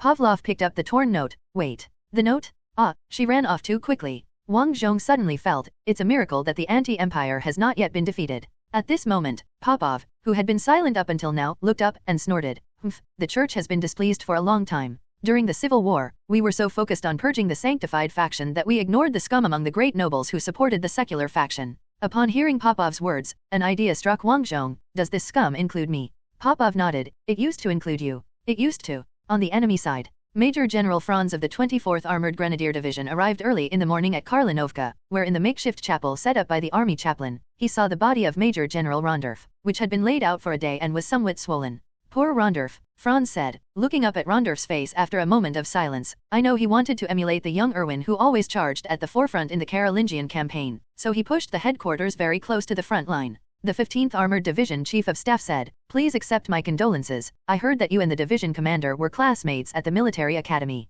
I was 3 grades above him. Franz made a curt nod, not continuing to discuss the past, instead shifting the conversation to the day's battle. I received a report, have our troops been delayed by mines? 15th Armored Division Chief of Staff, yes, mines suddenly appeared 5 kilometers away from the city, they must have been laid last night. Major General Franz, you didn't leave a unit to monitor the enemy, and that's why this problem occurred. What, were you scared out of your wits by the enemy's new tanks? The Chief of Staff's expression immediately became constrained, this. Major General Franz, I heard it was a white-painted T-34 tank. No, I don't remember it that way, the color should have been the ordinary anti-army protective color paint. The Chief of Staff raised his right hand, his index finger drawing circles in the air as he recalled the scene. The tactical number was 422, and next to the number there was a drawing of a white horse. Additionally, there was a dirty and torn flag on the radio antenna. A dirty and torn flag. Major General Franz repeated, is this a specific description, or does it have a special meaning? The Chief of Staff, a specific description, it's just the anti-empire's national flag looking dirty and mucky, with a lot of bloodstains on it.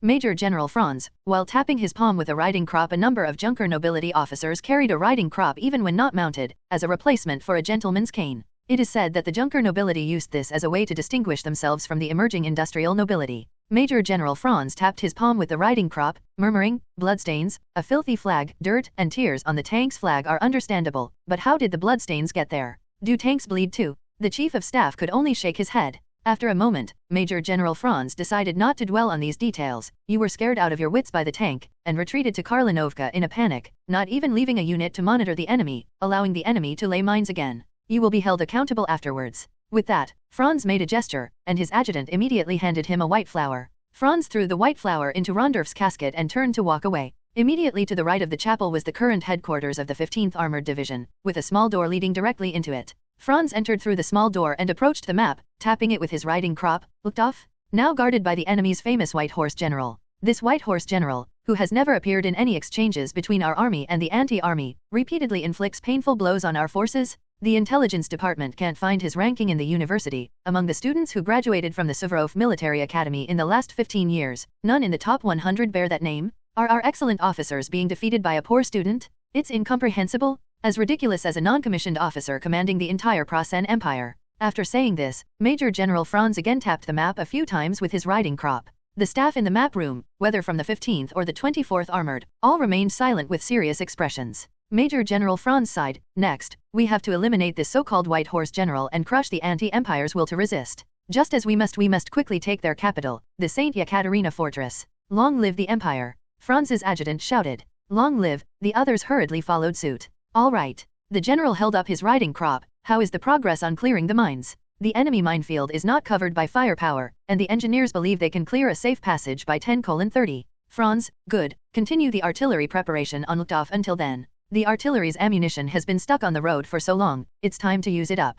Previously, due to inadequate preparation for the road conditions in the anti-empire, the Prasen army was at one point stuck in traffic, with cannons and shells unable to keep up with the assault vanguard, so the armored units had always relied on accompanying self-propelled mortars for offensive operations. But with the war now 16 days in, the Prasen army had already captured some railway hubs, and with the aid of railway transport, the traffic jams had finally eased. The Prasen now had an ample supply of shells. As soon as Major General Franz gave the order, a staff member immediately went to phone the artillery. The general continued to study the map, then suddenly tapped the 513 Anti-Aircraft Artillery Regiment's marker with his riding crop. Is the anti-aircraft artillery currently deployed? Yes, the 15th Armored's Chief of Staff answered. I had them select good interception positions and deploy yesterday. Too far, they're too far from the front. Have them enter marching order. I will designate a deployment position after I conduct a personal reconnaissance of the front. The Chief of Staff from the 15th was shocked. You're going to the front line yourself. An excellent commander must have a clear grasp of the front line terrain. If I were an army group commander, then I could delegate the task of personally understanding the terrain to the division commanders below me.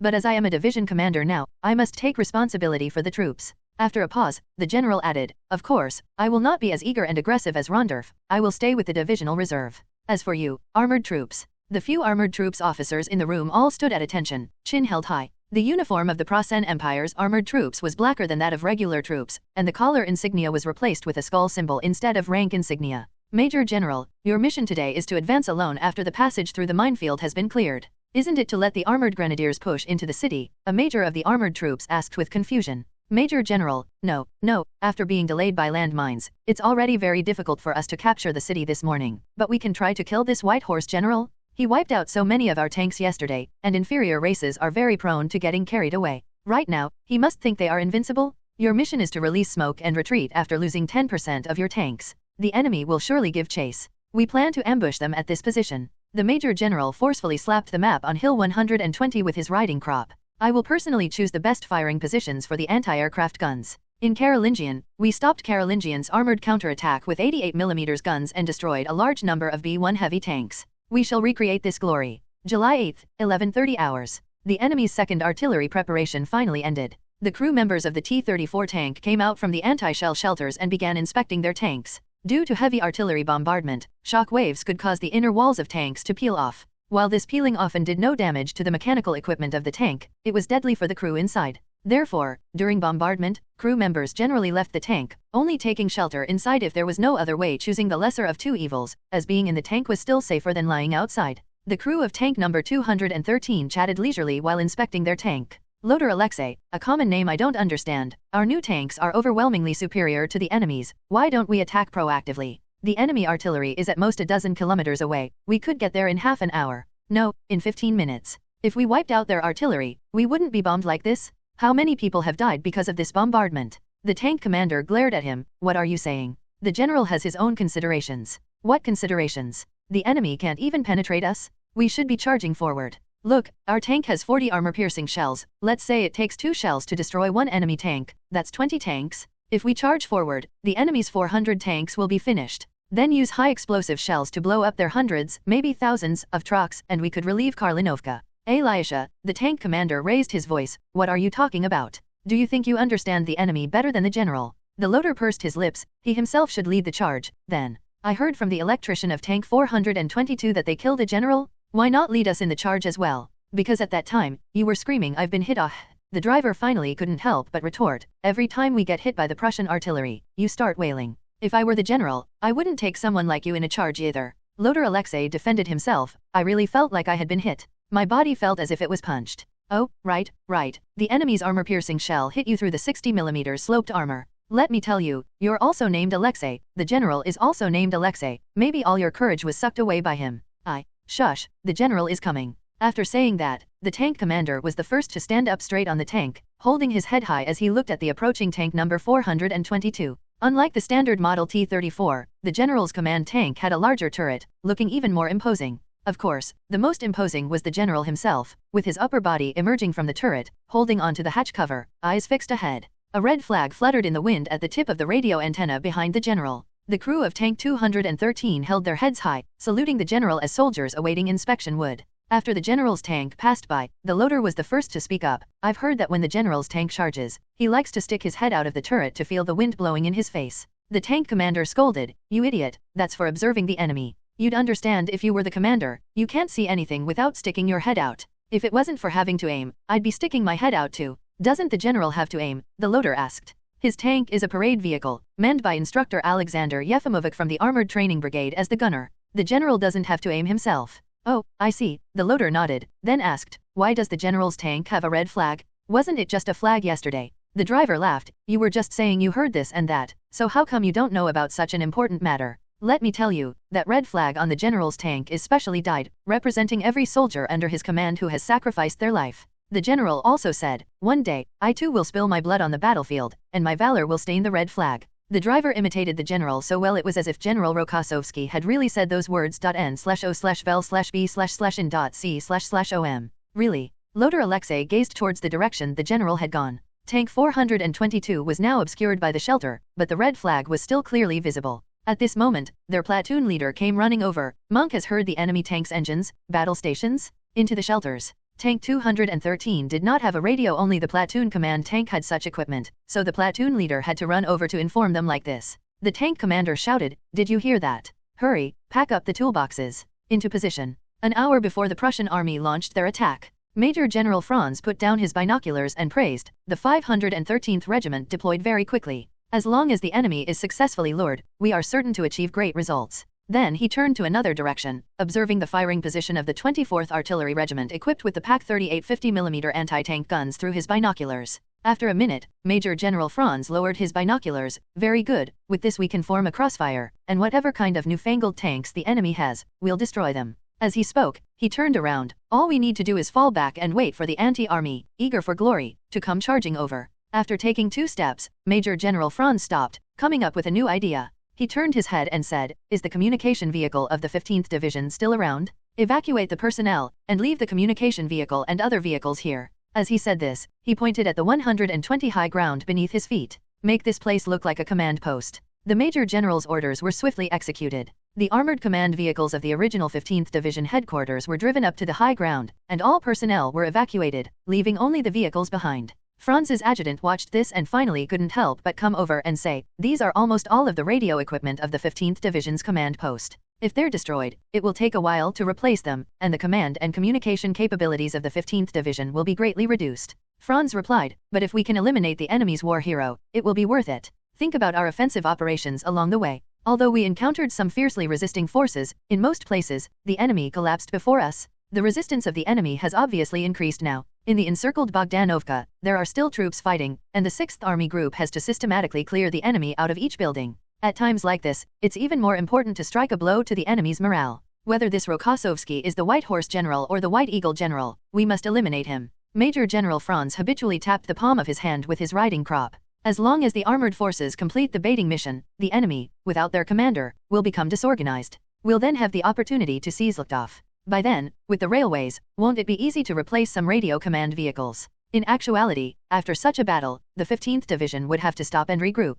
Franz looked at the acting division commander of the 15th Division, revealing a grim smile. Tank number 422 just reached the bunker when the enemy appeared on the horizon. Wang Zhong immediately switched his viewpoint to observe the enemy situation. As he watched, his brows twisted into a knot, so few accompanying infantry. If it were from a normal person's viewpoint, it probably wouldn't be noticeable since, from the front, the infantry were obscured by the tanks. But Wang Zhong's overview could even highlight the enemies, making everything crystal clear at a glance. So few accompanying infantry didn't seem like they were preparing for urban meat grinding combat. It rather looked like a case of not having accompanying infantry would be too obvious, so just throw in a few for appearance's sake. Wang Zhong frowned deeply. At that moment, he remembered a tactic from Earth's military history where Sturm Tigers feigned a retreat with their armored forces to lure T-34s into pursuit, then ambushed them with flat trajectory fire from 88mm anti-aircraft guns. Could the Prussians also be using this tactic? Regardless, Wang Zhong decided to fire first. Whether or not the enemy was baiting, it was imperative to secure the combat results first.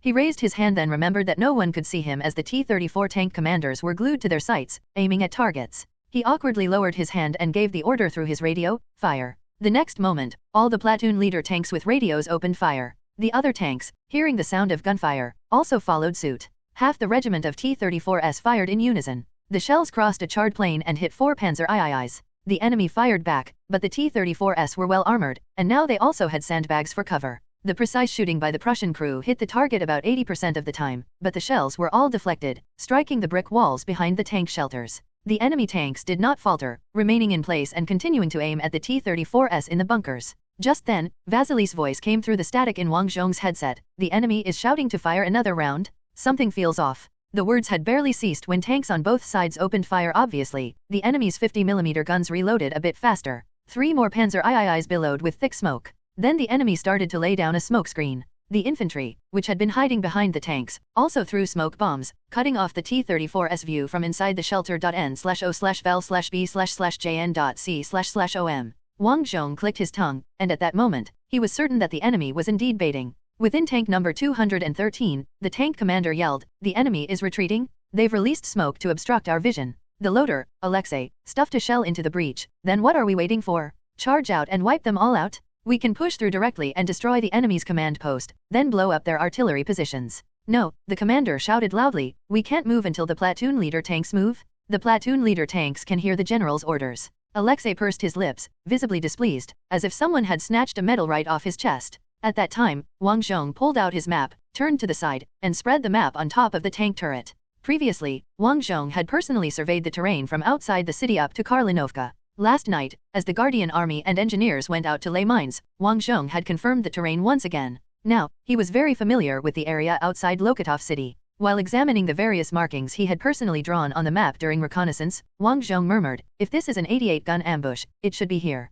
A good ambush position should meet several conditions. First, it must provide an excellent field of view. Second, it should have forests or similar features for cover. Third, it should offer a retreat path. Referring to these 3 conditions, Wang Zhong quickly found several suitable locations on the map. However, considering the direction that the enemy tanks retreated, Wang Zhong ultimately narrowed it down to 3 positions. Firmly holding the map, he climbed out of the turret, jumped to the ground, and ran into the nearby house, picking up the temporarily installed phone. This house not only had a phone but also an artillery sighting scope.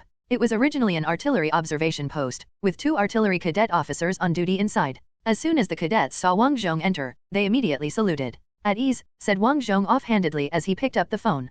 "Connect me to the artillery position." 1 gun at position A had survived previously, so today Wang Zhong simply merged both artillery forces to prepare for a combined fire tomorrow, giving the enemy a little shock of heavy artillery. Artillery position. Wang Zhong looked down to check the coordinates he had marked on the map and read them out. Immediately launch an attack on the following 3 coordinates, a salvo at each coordinate. "All 3 targets," the artillery asked after receiving the coordinates. "Should we fire at all of them? They're quite far apart." "No, not far, just enough to form a crossfire," Wang Zhong thought. Wang Zhong raised his voice, "Yes, hit all 3 targets. If the heavy artillery could knock out the enemy's 88mm guns, that would be great. After that, they would only need to worry about the likes of the 50mm caliber Pak-38 cannon." If he remembered correctly, the 75mm caliber Pak-40 anti-tank guns, capable of effectively suppressing T-34s and KV-1s, wouldn't reach the front until November. The artillery on the phone double-checked the firing coordinates and, after confirmation, said, "We'll fire immediately, General. But, what are we targeting?"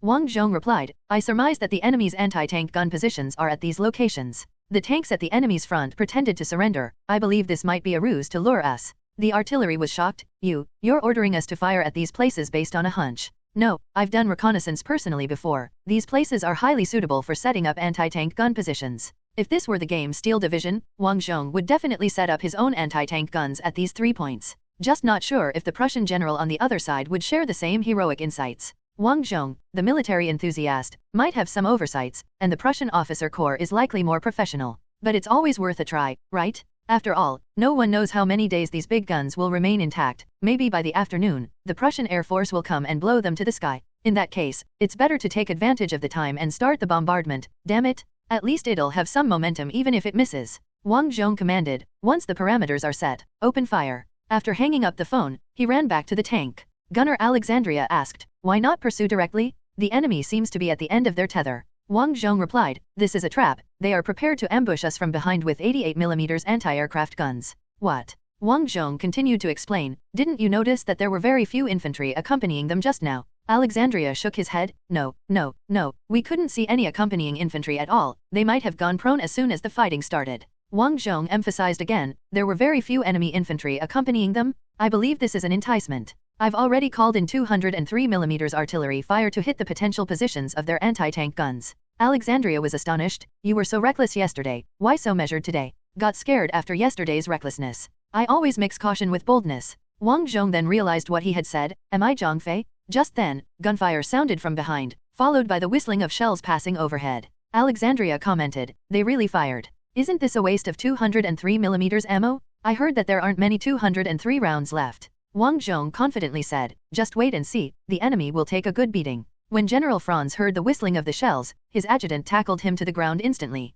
Franz cursed. What are you doing? Those shells clearly won't fall here. You can tell by the whistle. As soon as he finished speaking, a large shell landed on the position of a 50mm PaK-38 anti-tank gun team that had been ambushed, instantly sending both the gun and the gunner sky-high along with the gun position. Franz watched in shock as the dust cloud resembling the explosion of an underwater torpedo rose. He quickly snapped out of his shock. It's from a 203. The enemy has observation teams around us. He made the same judgment as his younger brother, but then the points of impact of the shells clearly deviated from the anti-tank gun positions. This accuracy, either the enemy's observation team is too incompetent, or it's just a blind shot. Franz's scalp tingled. That White Horse general, he has surveyed the terrain and knows where to place the anti-tank guns. There was no reason for this Junker noble to conclude that it was the White Horse general's doing. Franz ordered, tell the anti-aircraft battalion to abandon their positions. If it's a blind shot, they won't only hit here. At that moment, the whistling came again. The second wave of shells fell near the hedgerows on the western side of altitude 120. Franz was more certain, this is also a suitable place for setting up anti-tank guns.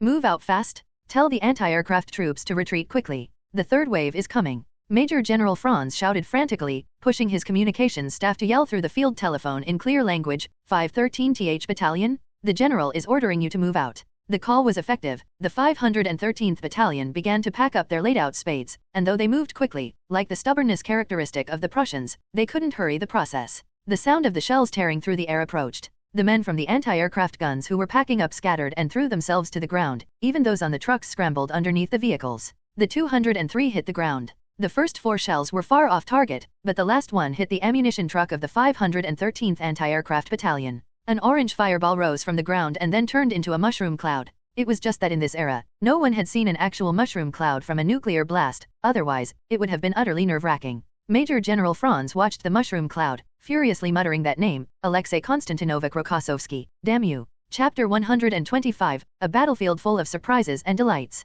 Wang Zhong looked at the object rising in the distance, frowning deeply. What did I hit? It couldn't be a nuclear bomb, could it? If the enemy had nuclear bombs, we'd have met the King of Hell already. It could only be an ammunition truck exploding. The rising fireball and mushroom cloud were the first things Wang Zhong had encountered that he couldn't see from an aerial perspective, but could with the naked eye. It seemed his shelling had hit something, so should he take advantage of the enemy's anti-tank position being in chaos and make a move to score a little? After some thought, Wang Zhong eventually decided not to take the risk. He had 2 reasons. First, the heavy artillery had hit something, proving that the enemy really had anti-tank guns in those positions. It was a trap, and his own strength wasn't overwhelming enough to forcefully break through this trap. Second, the enemy tank operators were too elite. Just yesterday, some had been aiming at the tracks and turret rings. Today, using preset protective covers, he finally managed to protect the tracks and turret rings, temporarily solving the T-34's blindness issue. Now, the casualty rate looked good. No, right now, Wang Zhong's side had no casualties. But the situation would be different without the covers.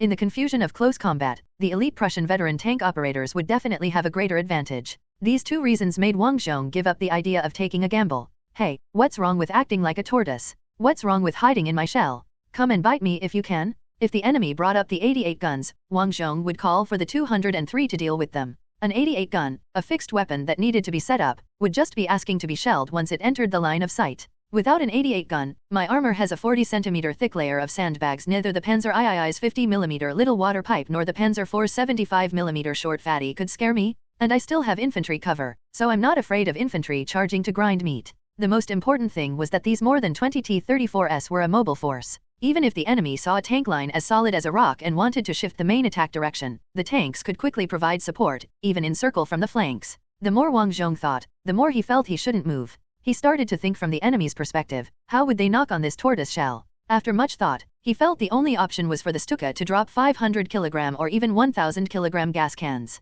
Otherwise, there was no breaking through. Following that line of logic, Wang Zhong naturally considered using smoke bombs to counter the enemy bombing. If the target couldn't be seen, it naturally couldn't be bombed. Not to mention the Stuka's dive bombing. Even on Earth, the Sturmtiger's Fritz X radio-controlled bombs feared smoke, as these devices were guided by an operator on the plane relying on sight. Once the target was obscured by smoke, remote-controlled bombs would mostly miss their mark. Then, Wang Zhong thought further, realizing that even if a 500 kg bomb didn't hit the tank directly, being dropped nearby would still be quite troublesome. It might not kill everyone inside the tank, but it could damage the tank. Even if it just blew off the tracks, it would greatly reduce the tank's combat effectiveness. When a tank could move, it could back away and create distance from the infantry, using firepower to inflict casualties. A stationary tank approached by infantry would turn into an experience farm. Because of this, by the middle and later stages of the war, tank operators all carried submachine guns, so they could climb out and fight if they found infantry getting too close. Wang Zhong understood this, and the enemy Stuka pilots probably did too.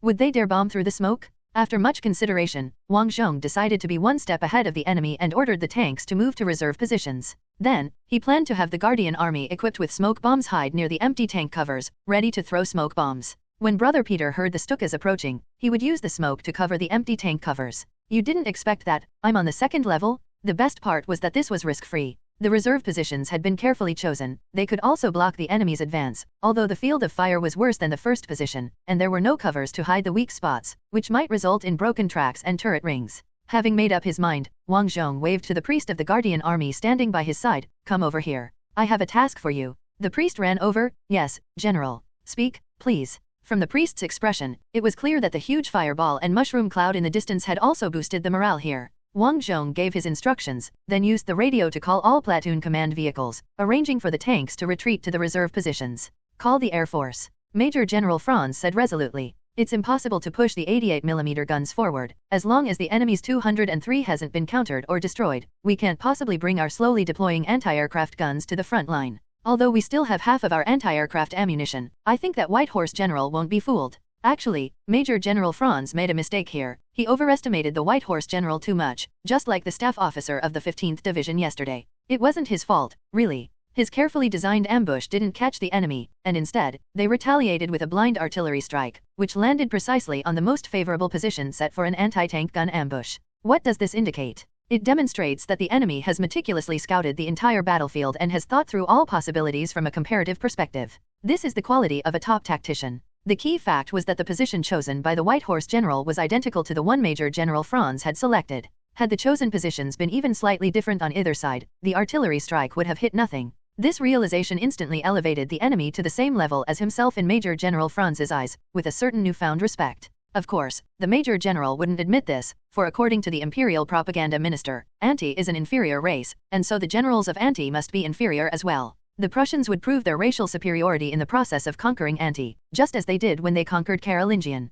No, he could never admit the enemy was strong, he had to display contempt for the enemy. Thus, Major General Franz calmed his emotions and made excuses, although we can also deal with those tanks in the covers. Nov. L. B//JNN. The matter of enemy tanks hiding in covers had been reported by the Bait troops that had retreated. In the Prussian military textbooks, when setting up armored defenses, they would dig tank covers to protect the tank's weak spots. Although this practice had not been used by the Prussian army so far, the armored troops were very familiar with it given their professional level. Franz said, "But the Air Force can handle it more conveniently, more effectively? We are calling for Air Force support not because we fear the White Horse General and his new tanks." Then, asked the staff officer of the 15th Armored Division cautiously, "The Air Force probably won't arrive until 2 or 3 in the afternoon. 4 o'clock is possible. What do we do until then?" Major General Franz said through gritted teeth, "Do you even need to ask? Before the appearance of armored troops, we were an army that fought with artillery and infantry, and we've won countless victories. We have the finest infantry and artillery in Europa. Use Sujin barrage, infantry attack."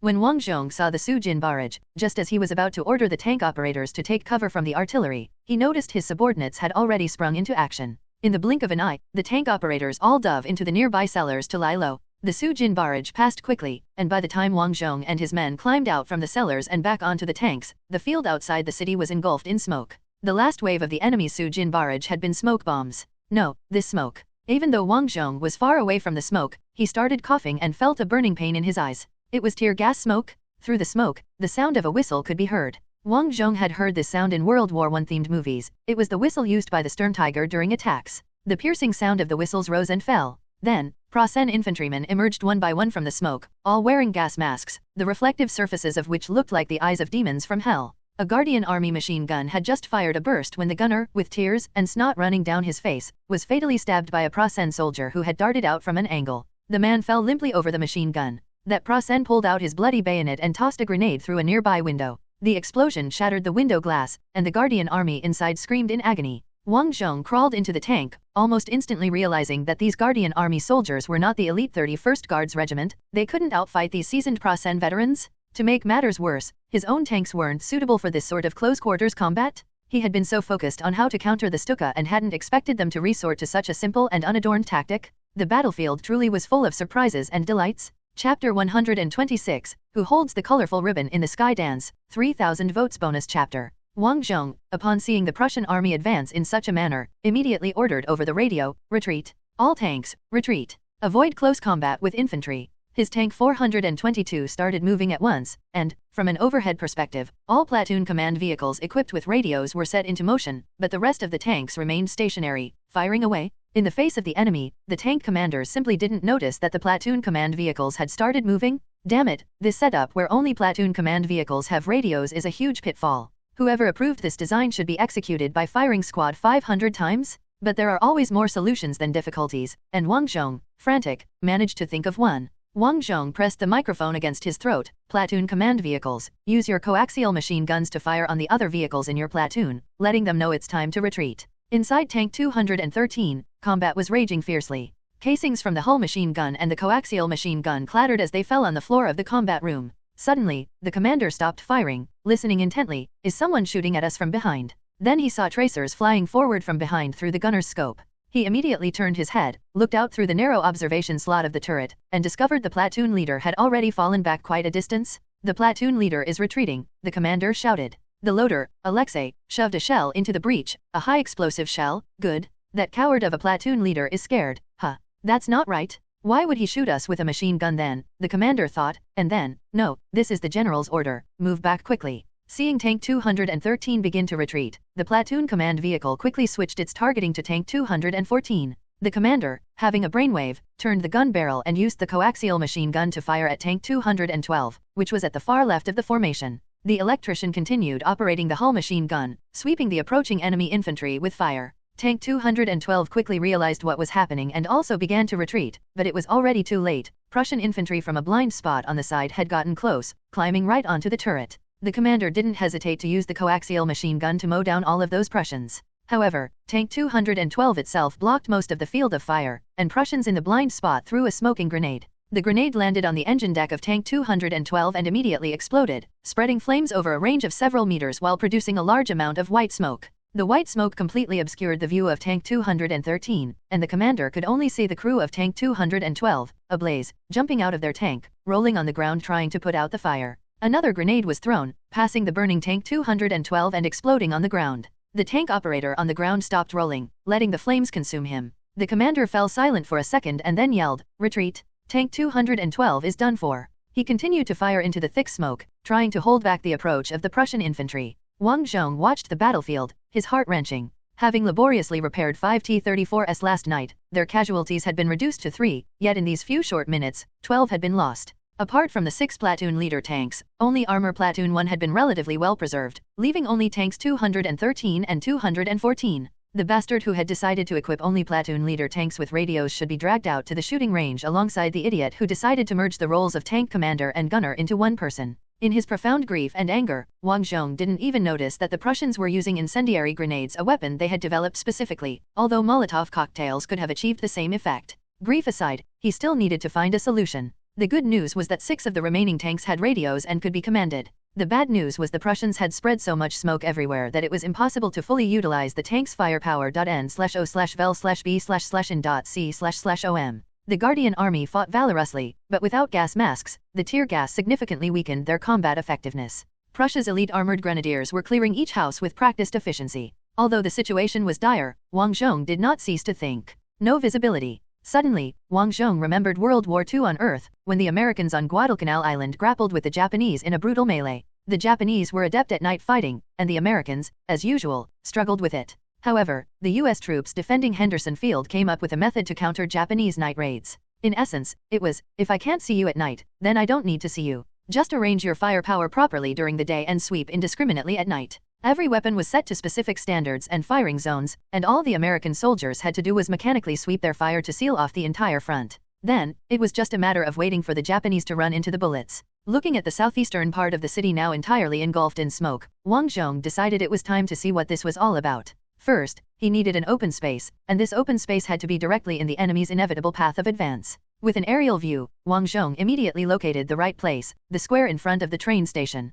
Incidentally, the Military Transport Command headquarters was nearby, with another square in front. The two squares together formed an open space about 100 meters long and wide. The best part was that the hospital, train station, train dispatching yard, and Military Transport Command headquarters were all on the north side of this square, so securing the square would protect these vital areas. If he set up a fire support area here, he could hold off the enemy even if they used smoke. But tanks alone were not enough. It would be better with some cooperation from elite veterans. Wang Zhong suddenly noticed a station with his troops mark, the 5th Baishansky Regiment. He had transferred 81 men from the 5th Baishansky Regiment to the train station, wishing to preserve the regiment's core. In such a situation, 81 veterans might be more reliable than 800 members of the Guardian Army. Besides, near the train station there's an anti-aircraft unit. First, find a way to delay the enemy, then we can call in the anti-aircraft unit for a more effective blockade of the area. As for what to do if enemy aircraft come at this time, we'll consider that when they actually arrive. Let's plug the immediate gap first. Wang Zhong immediately issued an order, all tanks, follow closely, we must maneuver to the square in front of the train station at top speed. Be careful of craters on the road. The second platoon leader asked, what about the members of the Guardian Army who are still resisting? Do we leave them behind? Wang Zhong was silent, but a second later, he ordered through gritted teeth, yes, leave them behind. Their struggle will delay the enemy and buy us time. Wang Zhong also remembered the scene from yesterday when members of the Guardian Army had pulled him out from under a tank. This order felt like a knife plunged into his heart, as if a chunk of his chest had been torn out, making even his breathing hurried. The tanks completed their turn and started down the street. But Wang Zhong was immersed in a sudden surge of emotions, so much so that he even forgot to dodge the stray bullets coming from behind. Fortunately, the stray bullets were inaccurate. Wang Zhong remembered watching a documentary about Shangganling that he had seen as a child. In it, a platoon leader said, actually, I was just arranging the order of death. How could my heart not ache? They were comrades who had shared life and death with me. But it had to be done. Take turns at the tunnel entrance firing the machine gun. When one falls, the next one steps in. There's no other choice. It was a documentary that Wang Zhong had seen when he was very young, so much so that he couldn't remember the title or the name of the old soldier, but this phrase had transcended the separation of time and space.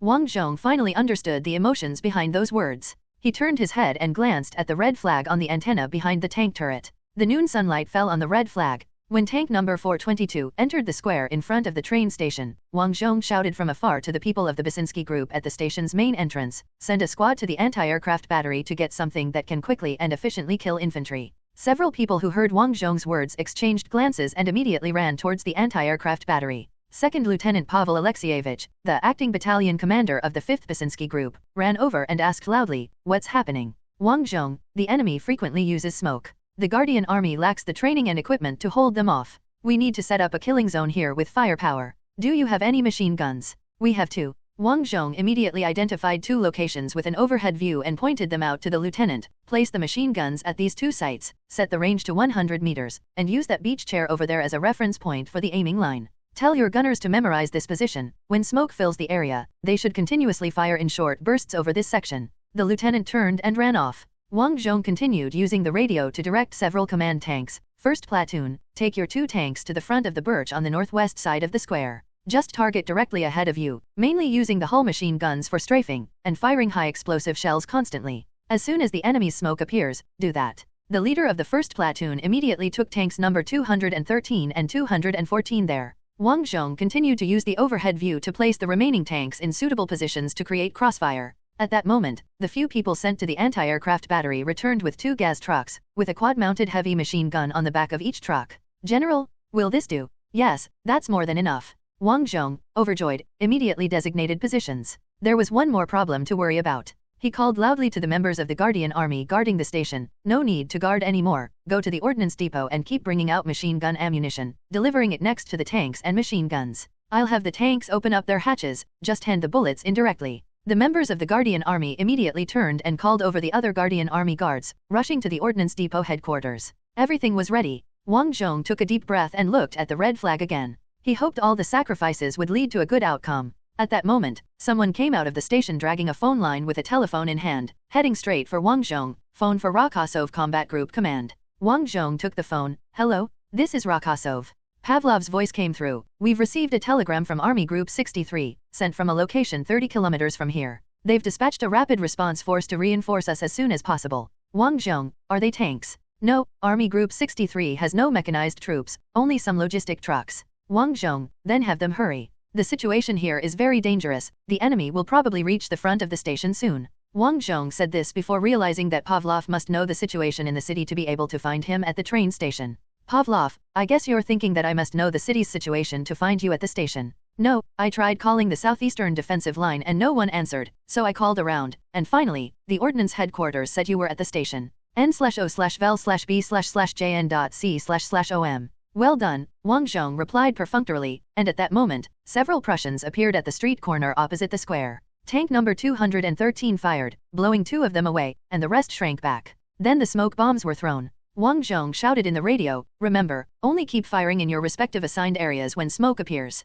If there's no smoke, shoot at the people. No sooner had he spoken than the tanks aimed at the street corner opened fire. The anti-aircraft vehicle also turned its guns and gave a burst of fire into the smoke. The enemy showed no sign of a next move, and Wang Zhong confirmed through his overhead view that the enemy had no intention of further action beyond the smoke and called for a ceasefire. After the gunfire ceased, silence fell over the square. Only then did Wang Zhong remember he was still on the phone. Pavlov, the situation is extremely urgent. We can barely hold the enemy and ensure the station, the command headquarters are safe, but the enemy might split their forces for a sneak attack on the regimental headquarters.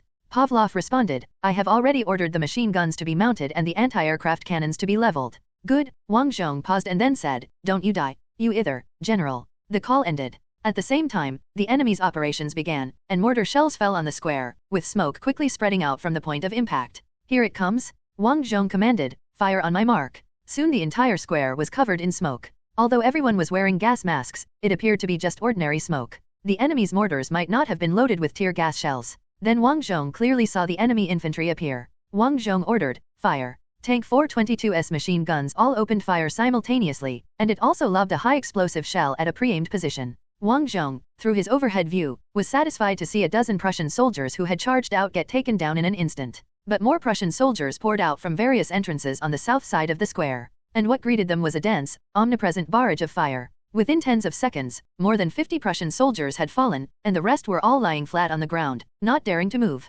Wang Zhong pulled over the anti-aircraft machine gun from the tank's turret, and leaning on the external mount, he precisely targeted the enemies lying on the ground. After all, a lucky shot was just that, and no one would notice any anomalies. The enemy began to crawl forward on the ground, but the barrage was so dense that even if Wang Zhong did not concentrate on certain targets, the enemy could be shot by stray bullets after crawling just a few dozen meters. Is this the supreme skill of the Amalekans that massacred wildly back in the day? It sure works. Wang Zhong was enjoying himself, shooting the machine gun when he ran out of bullets. He hurriedly changed the magazine, remembering an experience where a BT-7's anti-aircraft machine gun jammed, resulting in the sacrifice of everyone aboard. Wang Zhong carefully straightened out the belt before completing the ammunition reload. He resumed firing immediately. Finally, the enemy gave up the assault and retreated into the buildings on the south side of the square. Subsequently, the enemy's vehicle-mounted mortars began to fire high explosive shells. Shells kept falling on the north side of the square. Wang Zhong retreated into the tank, closed the hatch, and waited for the enemy's second attack. In the following 2 hours, they repelled 7 charges by the Prussians.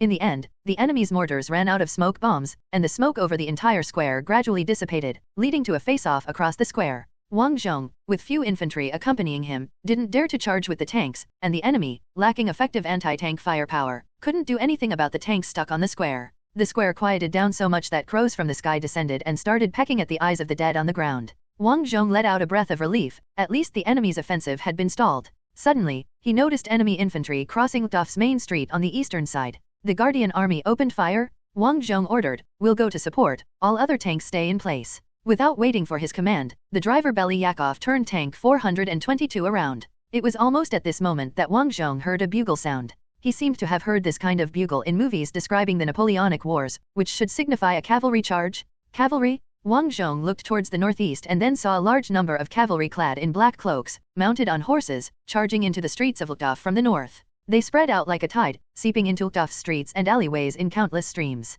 The horses galloped, and the Prussians were taken completely by surprise, or rather, they had never imagined they would face a cavalry charge of this magnitude on a modern battlefield. Although they were cavalry, this unit did not hold high their sabers, but carried pistols and submachine guns. They advanced like a sweeping storm, continuously firing as they went. 1 in every 3 cavalrymen was a grenadier, accurately throwing grenades into enemy-occupied buildings through windows. Wang Zhong watched all this in amazement, then remembered Pavlov's words from 2 hours ago. The 63rd Army Group had sent a rapid unit to support Luftwaffe. So that's what he meant by rapid. At this point, after hours of brutal urban close combat, the Prussian infantry was exhausted, and the irresistible cavalry charge shattered their last will to fight. Then, 4 cavalry officers on chestnut horses came up to Wang Zhong's vehicle, with the leading general glancing at the white horse emblem on Wang Zhong's tank. He saluted Wang Zhong. "The 7th Cavalry Army salutes you, General Rakasov. Our 15,000 cavalrymen are sweeping the city. You've done hard work." Only then did Wang Zhong finally take a long, deep breath of relief. N/O/vel/B/n.C//om.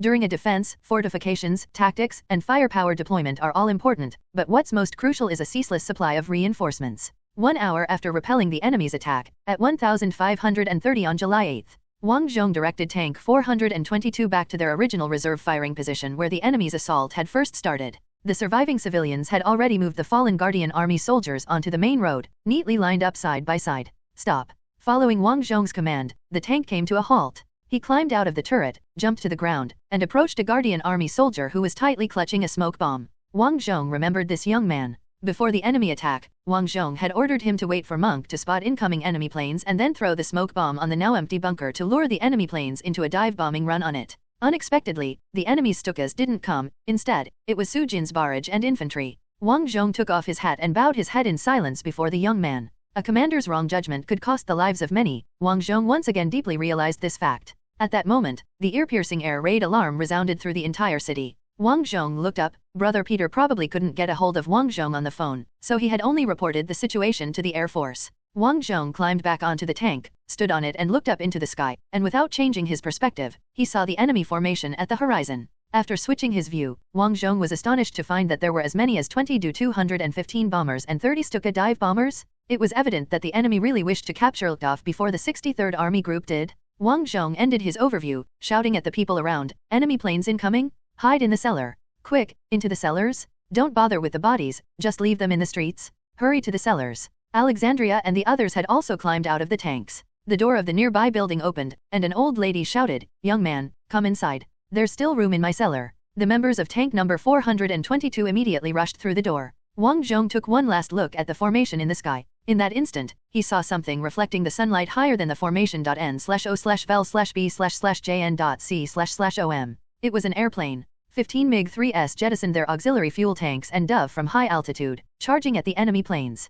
In the first round of fire, 5 Do-215s were hit and plummeted to the ground trailing thick smoke. Soon after, the formation circled and came back, plunging again into the midst of the bomber fleet. Tracer rounds from the machine guns crisscrossed in the sky. The enemy probably never expected to encounter a formal intercept by the Ant Air Force, having not even sent escort fighters, and so the aerial battle quickly turned into a one-sided slaughterhouse. By then, the ground air raid alarms had stopped, and the people who had been scrambling to the cellars were now all out on the streets, watching the fierce battle in the sky as if observing a fireworks display. Each time an enemy plane was hit and long plumes of smoke billowed out, the people on the ground let out deafening cheers. Some mischievous children, in order to watch this spectacular showing, had climbed directly onto the rooftops. The battle in the sky quickly neared its end. The surviving enemy planes jettisoned their bombs outside the city and dove to low altitude, attempting to gather speed for escape. The intercepting MiG-3 formation chased beyond the line of sight of those watching. The entire scene quietened down. Wang Zhong heard a child asking, "Mommy, did we win?" His mother responded, "We won, the enemy planes were driven away."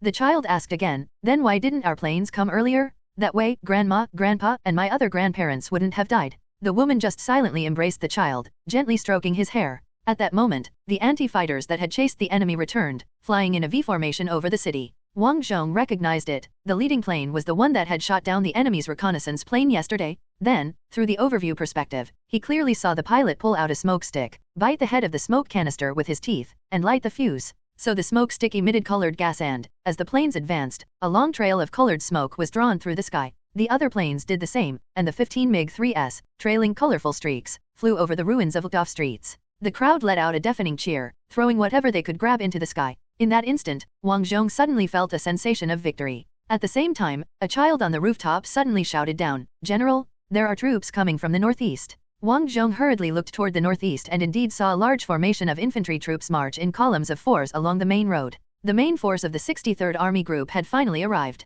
Knowing that reinforcements had arrived, Wang Zhong hurriedly commanded the tank to go meet them, but just as they started moving, the tank engine suddenly made a series of sounds as if it had an upset stomach, and then it broke down. The driver, Belyakov, climbed out of the cabin while muttering, "It finally crapped out. I had a feeling it would crap out." Wang Zhong was speechless. "Does this engine break down often?" Belyakov replied, it's all small issues, can be fixed quickly, sometimes even a kick can do the trick. As he spoke, Belyakov opened the repair hatch and swung his hammer down on the engine, but this time the Mao-style repair did not work. Belyakov shook his head, looks like it's really going to take some time now, General. Why don't you ride a horse over? Shouldn't you be handing over command with the commanders of the 63rd Army Group? Wang Zhong, where am I going to find a horse right now? It's not like I can just whistle and have one come to me. As he said this, he blew a whistle. A horse's whinny came from afar. Wang Zhong was startled and looked around, only to see Bucephalus trotting over happily from a corner. Hey, could it be that the game mechanic where a horse comes running at a whistle is based on reality? Then Wang Zhong realized that Bucephalus didn't have any saddlery, not even a bridle, and couldn't be ridden at all. This beast probably came because the stables were bombed by enemy artillery, and it came out unscathed, rushing over to Wang Zhong when it heard the whistle. The white horse stopped in front of the tank, looked at the white horse painted on the tank's tactical number, neighed, and shook its head while panting heavily, continuously pawing with its front hooves. What, are you jealous of the horse painted here? Wang Zhong pushed himself out of the turret hatch and jumped to the ground. Then you guys fix the tank, and once it's done, head back to the brigade's location and regroup with the other tanks. I'll meet with the commanders of the 63rd Army Group. The gunner, Alexandria, turned to the loader and said, follow the general, act as a guard for now. The loader nodded, pulled a submachine gun from inside the tank and slung it over his shoulder. Alexandria then said to Wang Zhong, General, you should still be careful, there could still be separated Prasen soldiers in the city. Wang Zhong waved his hand and walked towards the train station, with Bucephalus trotting faithfully behind him, constantly trying to nibble his hair. By the time Wang Zhong was nearing the square of the train station, his hands were already filled with eggs and pickles given by the locals. Do Russians really like pickles this much? Entering the square, he saw numerous trucks parked in front of the train station, and stretcher teams were moving the wounded from the trucks into the train station. Wang Zhong, with his keen eyes, spotted the chief of the field hospital, Losanov, and called out loudly, Doctor, what's happening here? The doctor looked up at Wang Zhong and said, General, the station command is arranging for the hospital to retreat, and empty boxcars will be coming into the station soon. Wang Zhong, what will happen to the wounded generated in combat after you retreat? Losanov glanced at the sky. This city is about to become rubble. The hospital is full of patients who were saved using our medical supplies and resources. We cannot let them perish here. Once they recover, they will become the backbone of our fighting force. That was indeed the truth. Losanov continued, as for the wounded from future battles, the medical posts of the 63rd Army Group will do basic treatment and then wait for train evacuation. There is no better solution under the current circumstances. I personally will stay behind to help the group army's medical posts with the wounded. This is all I can do. Wang Zhong, you intend to stay? Yes, the chief of the field hospital, Losanov, smiled faintly, I'll hold my post. Wang Zhong nodded, unable to find the words to reply. Just then, a young man riding a chestnut horse and wearing the standard cap of a military courier stopped beside Wang Zhong and saluted. May I ask if this is Brigadier General Rakasov? That's me. Our army commander is looking for you. Lead the way. The courier looked doubtfully at Bucephalus, which had no tack at all, seemingly wondering how one would ride such a horse. Wang Zhong, I'll walk there. Is it far? No, it's just next to the station command office. Our commander has temporarily taken over the map room. Wang Zhong nodded, then handed the eggs and pickles to the chief. These are for the wounded. I have to go. After all, one cannot possibly meet the commander of the cavalry army that had come to the rescue, carrying eggs and pickles, right? Seeing this, the courier also dismounted and, leading the horse by the reins, walked ahead to show Wang Zhong the way. Wang Zhong laughed, I've been to the station command office many times, I can get there on my own, you can go back and report. The courier nodded, mounted the horse, and galloped away. The map room in the station command office looked several times more crowded than before. As soon as Wang Zhong entered, everyone turned to look at him. The Major General of the 7th Cavalry Army, Kiriyenko, took 2 steps forward, removed his cavalry gloves, and saluted Wang Zhong. Brigadier General, your troops fought very well. We have confirmed a large number of enemy corpses and remnants of tank armored vehicles in the city. A Major General taking the initiative to salute Wang Zhong, a Brigadier General, was a great sign of respect. Wang Zhong returned the salute. It's not my credit, it was our soldiers, together with the Guardian Army soldiers, who bought this victory with their lives and blood. You are very modest, Kiriyenko praised. Wang Zhong thought to himself that he wasn't being modest, it was the people of this city who truly achieved victory, they had defended themselves. But he didn't say that out loud. Kiriyenko continued, the headquarters of Army Group 63 is still on the way. Currently, the troops entering the city are under my command. We are engaging in the handover of the defensive positions, and tonight, the remaining men of your troop will be able to return to their barracks for a good night's sleep. I've also asked the quartermaster to prepare supplies for you all, so tonight you can have a meal of potatoes stewed with beef. Hearing what was for dinner, Wang Zhong's interest perked up. N/O/vel/b/in.c/om Having been in this world for more than 10 days, he still couldn't get used to the local cuisine, and having eaten far too many pickles, he, as a Chinese person, unimaginably looked forward to meals with little anticipation, merely considering eating as a necessary job to sustain life. But he did like potatoes stewed with beef. Generally, with potatoes and beef, the dish couldn't taste too bad, at least that's what Wang Zhong subjectively thought. However, his interest in food only lasted for a few seconds before he asked, "Since you can provide potatoes stewed with beef, does that mean you can also provide us with anti-tank guns?" Major General Kiriyenko and the Quartermaster General, a Brigadier General, exchanged glances, then both started to laugh. "Wang Zhong, what's so funny?" "Kiriyenko, the Quartermaster General said you are an outstanding officer who only thinks about how to win.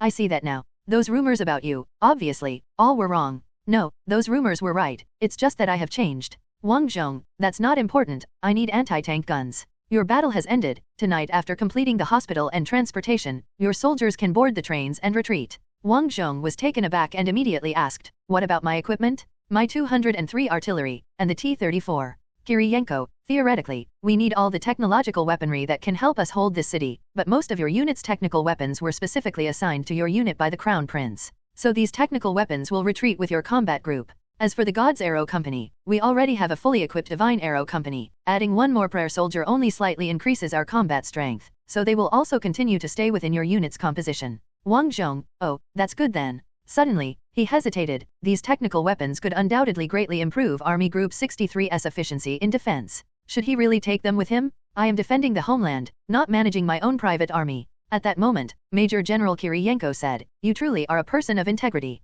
I know what you're thinking, but I earnestly request you to take these units with you." "Wang Zhong, what do you mean?" Kiriyenko, with a smile, said, "I'm also a military professional, always on the front line. The fools above have been deceived, but I haven't. I'm aware that we're currently in a stage of strategic defense, or even strategic retreat. Precious technical weaponry should be pulled back, what should be left to cover the rear are grey beasts like us." Wang Zhong started to speak, then stopped. Suddenly he felt that words were too pale to express his thoughts, and actions would better convey his feelings. So he stepped forward, grasped the Major General's shoulder, then embraced him warmly. "It's a regret, comrade." "No need for regrets. I don't plan on dying here. After we've completed our defense mission, we'll break out. See you in Plaussonia."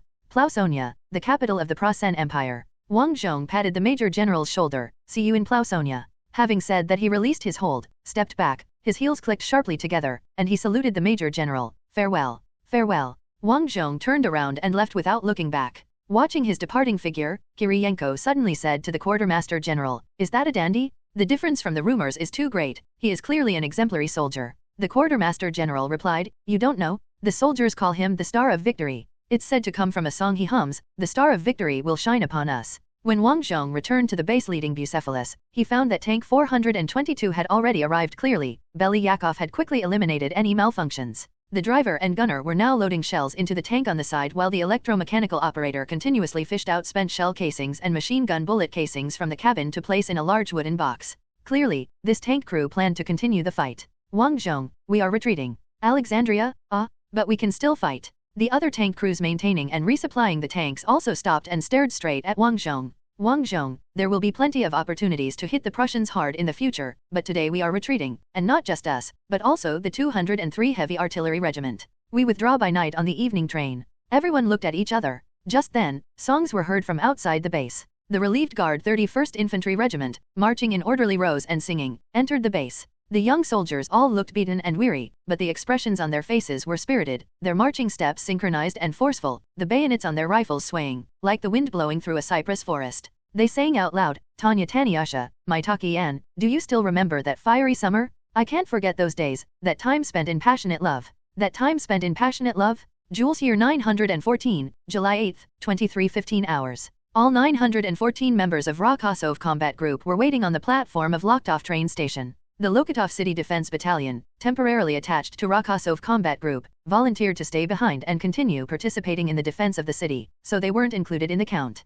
The Guardian Army, temporarily assigned to the combat group, was not part of the withdrawal either. The 5th Belyansk Regiment wanted to stay, but Wang Zhong refused them. The 31st Regiment and the armored troops willingly obeyed the orders. The 914 people on the platform were the sum total of the combat group's infantry, artillery, armored troops, and logistics personnel. Wang Zhong, patting his belly stuffed with potatoes and beef stew, looked at the few people remaining and sighed, "This is truly a Pyrrhic victory." "Yegorov, who is Pyrrhus?" Wang Zhong was taken aback. In a world without Rome, naturally there was no affair concerning Pyrrhus. At that moment, Pavlov came out of the station dispatcher's office with a stack of documents and walked up to the two men. I've got the transportation plan. We're being sent all the way to Archsukov. Wang Zhong, that far? I thought they would place us behind the next line of defense for rest and reorganization, ready to defend again at any time. There's no second line of defense, Pavlov said with grave seriousness. The front army has decided to follow His Majesty's orders and launch an offensive. Wang Zhong, have they gone mad? Because of the loud voice, all the soldiers around looked over.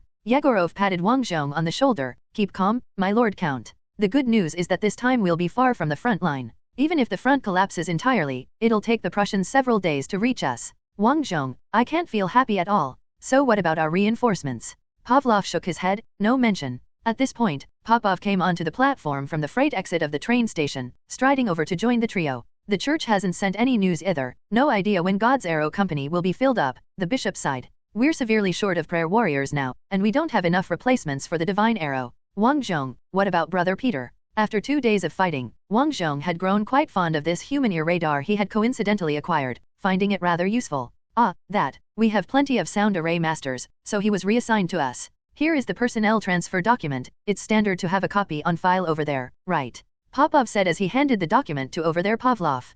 Pavlov frowned deeply. The document is here, but where is the man? As Popov turned to look at the main entrance, just then Brother Peter entered with a furrowed brow. Yegorov called out loudly, Monk, why the furrowed brow? Brother Peter looked up, because there are too many noise sources like you. Then he approached Popov and protested directly, I should stay on the front lines. They need me here. Popov, take it up with the Brigadier General. Brother Peter immediately turned towards Wang Zhong. I should stay on. I heard you. Wang Zhong cut him off, but I also need you. You will be more effective with me. Think about the past 2 days, how invaluable you were. Brother Peter pursed his lips. At that moment, the sound of a train whistle came from afar. The switchman also came out of his cabin and began to operate the rail switching levers. The switchman's green lantern was very conspicuous in the night. Soon, a train composed of flat cars and boxcars rolled into the station. All the flat cars were empty, evidently included in the train to carry Rokosov Combat Group's heavy cannons and T-34s, while the boxcars were filled with young faces. Before the train had even come to a full stop, the young men inside the boxcars were already loudly asking, Hey, how did the fight go? Just as Wang Zhong looked towards the boxcars, Vasily responded, Superbly. You see those tank wrecks in the city? We're the ones who knocked them out. The corpses of Prussian soldiers had been collected and buried by the labor camp and the Guardian army, but the tank wrecks, like the craters in the streets, had yet to be handled for lack of personnel. Huh? That formidable, huh? We won't be any worse off than you guys, the confident young man on the train declared. Vasily looked like he was about to retort, but he stopped mid-sentence. After a moment's hesitation, he said, I believe in you? Give the Prussians a taste of our strength. The soldiers of the 31st Guards Regiment, seeing that Vasily wasn't scolded for speaking casually, joined in the shouting. Show them what for. Let them see who the inferior race really is. Before the crossover, Wang Zhong was actually not that old, and the original owner of this body was also a young man. With his actual personality, he would normally join in boosting the morale of his comrades. But strangely, now Wang Zhong only wanted to silently wish these youngsters well. Suddenly, one of the young men who had just disembarked from the boxcars shouted, Hey, look at that tank, tactical number 422, and there's a white horse emblem on it. At those words, all the eager new recruits just arrived at the battlefield turned their gazes in one direction. The ceremonial T-34 tank, number 422, was parked under the moonlight, like a massive beast lurking in the shadows. Alexandria and Belyakov, who had been smoking next to the tank, saw the commotion and immediately hid in the tank's shadow. Really? Could this be General White Horse's chariot? I heard the general's combat group is right here. At that moment, Wang Zhong was standing under the protective cover of the platform, where the moonlight failed to reach him. Boosting morale is also a commander's duty. He wanted to step forward, but the instant before moving he remembered the scene from yesterday when numerous Guardian Army soldiers pulled him out from under the tank. Today, he renounced those who had once saved him. N/O/vel/B/C/J.N.C//OM. In the afternoon, under urgent circumstances, he hesitated for only a second before making his decision, and in the end, they did indeed hold back the enemy's onslaught. But now, just as he was about to step forward and inspire the soldiers, that same intense emotion seized him again. My troops and I are about to withdraw, and whatever Luftwaffe turns into, a hellish inferno or not, will no longer concern us. Do I still have the right to inspire the young man before me to step proudly into hell? As Wang Zhong hesitated, he suddenly remembered a poem by a marshal. He was very fond of this poem. It was actually the marshal's dying verse in a hopeless situation, yet it was filled with a fearless spirit. I call forth my old comrades to the spring platform, our banners 10,000 strong, to slay the king of hell. That marshal must have also made many decisions that led soldiers to their gallant deaths. But he would never hesitate, for he was braver than everyone, and if the time came, he too would march to his death without a second thought. I can be braver than everyone else? No, I must be braver than everyone else, so I can issue the orders for them to die without regret, so I can make the cruel decision to abandon them without guilt, and then righteously declare the merciful are not fit to lead armies. With this resolve, Wang Zhong stepped forward into the moonlight. He did not introduce himself, and in the darkness, no one could see his face or insignia clearly. Just standing there, he exuded an air of authority and fearlessness. Soldiers, he said. Even though no command was given, the recruits stood to attention, their heels clicking together. Wang Zhong, I won't sugarcoat our situation. Look to my right, this is my combat group. Now, including our logistical personnel, we number only 914. The 5th Belsensk Regiment under my command joined with more than a full regiment's strength but was reduced to just over 300 men. And now, only 81 men stand here. Their regimental commander is now a second lieutenant? I will tell you clearly, what lies ahead is hell?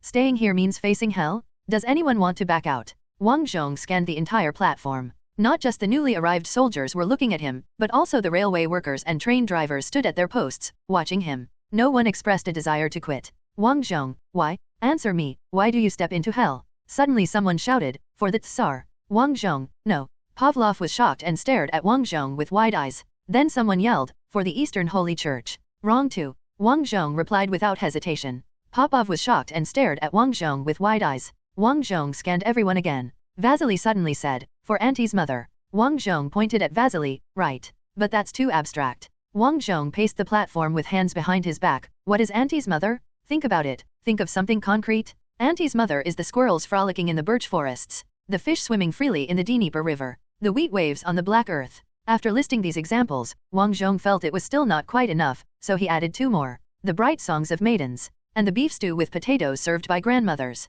No sooner had he spoken than someone let out a loud burp. Then several people couldn't help but laugh, especially Vasily. Wang Zhong himself also felt awkward, having run out of things to say. Moreover, the beef stew with potatoes truly smelled delicious. Delicious? We march to our deaths to guard all that is beautiful and good. He thought again, but indeed he had run out of words, so he decided to borrow some. He continued. If we do not fight, the enemy will kill us with their bayonets and point to our bones saying, look, here lies a slave. Those words, like a bomb, instantly filled every face with anger. Vasily shouted the word that could be used in any moment that required a boost of morale or to express passion. Hurrah! Everyone yelled together. Hurrah! Hurrah! The shouts rose wave upon wave. At that moment, the recruits battalion commander shouted, right turn, quick march. The new soldiers marched out of the train station in neat formation.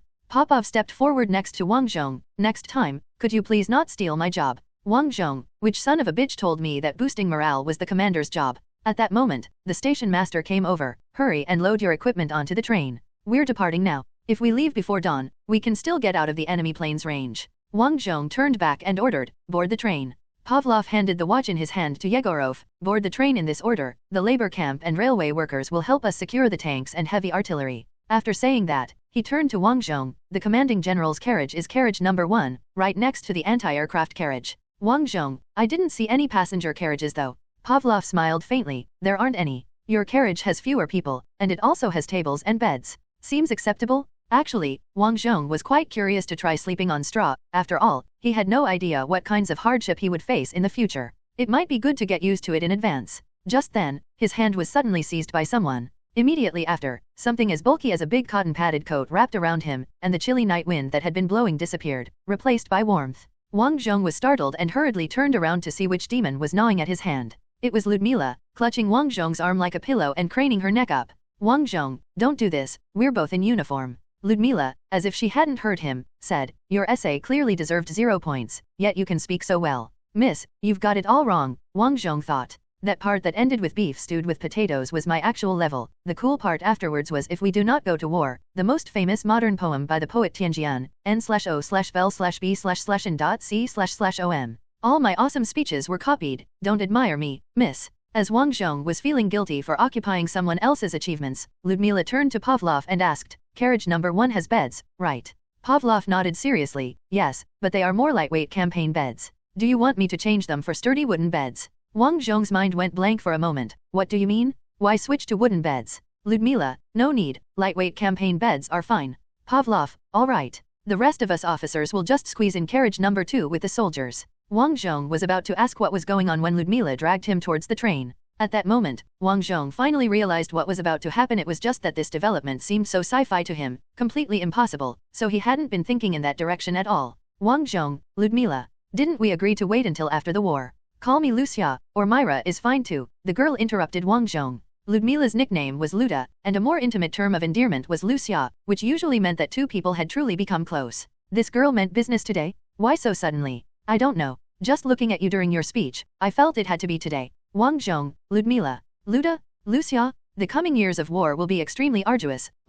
I've thought it over. It'll be no problem. Oh, you've thought it over, then, Wang Zhong glanced at the soldiers who had stopped boarding to watch the show, his face turning red. Why could this girl be so forward in front of so many people? Where was her modesty? Just then, Wang Zhong remembered that Ludmila was a Maomei, and in the future, she would grow into a Russian woman capable of wrestling bears in the deep forest. Being a bit fierce was quite normal, wasn't it? As he thought this, Wang Zhong was dragged into carriage number 1. Upon entering the carriage, Ludmila pushed him against the wall of the stuffy tanker with a backhand move. I know you're right, I understand. And I agree, but how can you expect me to hold back? That brother who's always causing trouble suddenly turned into a white horse. Wang Zhong turned into a white horse. Bucephalus? Ludmila, it's just. She was at a loss for words, paused for a few seconds, and shouted, whatever. Then she swooped in for a kiss. Poor Wang Zhong had never seen such a sci-fi, such a vigorous development. His understanding of how forward a girl could be was merely at the level of if a girl's underwear set matches, you might be the one being slept with. He'd never seen such a fierce girl before, it was a complete blind spot for him. Could it be that all the girls from this region were this aggressive? Would he be rolled back and forth by the wheel in the future? Wang Zhong, who was currently being rolled back and forth by explosive reactive armor, thought this. Wang Zhong, couldn't you at least wait until the train starts? No one's going to come in. Ludmila said. Jules 914, July 9th, 0350 hours. The train carrying Wang Zhong and his troops slowly entered Sabachevsky, 110 kilometers from Luchtov, to resupply coal as well as water for the boilers and tanks. Wang Zhong stood at the open door of carriage number 1, looking out at Sabachevsky in the morning light. Ludmila appeared beside him, saying, put your uniform on properly. What kind of look is that with your belt unbuckled? Soon a lot of soldiers will come down for fresh air, and if they see you like this, it will affect their morale. While chiding him, she skillfully helped Wang Zhong dress properly, then stood on tiptoe to kiss his lips. Good morning. Wang Zhong was still absent-minded. Morning. Ah, he thought, my fiancé is so amazing. A little too amazing, causing my sage time to extend into the next morning. Ludmila turned to tidy her silver hair, saying as she did so, you should find a Batman.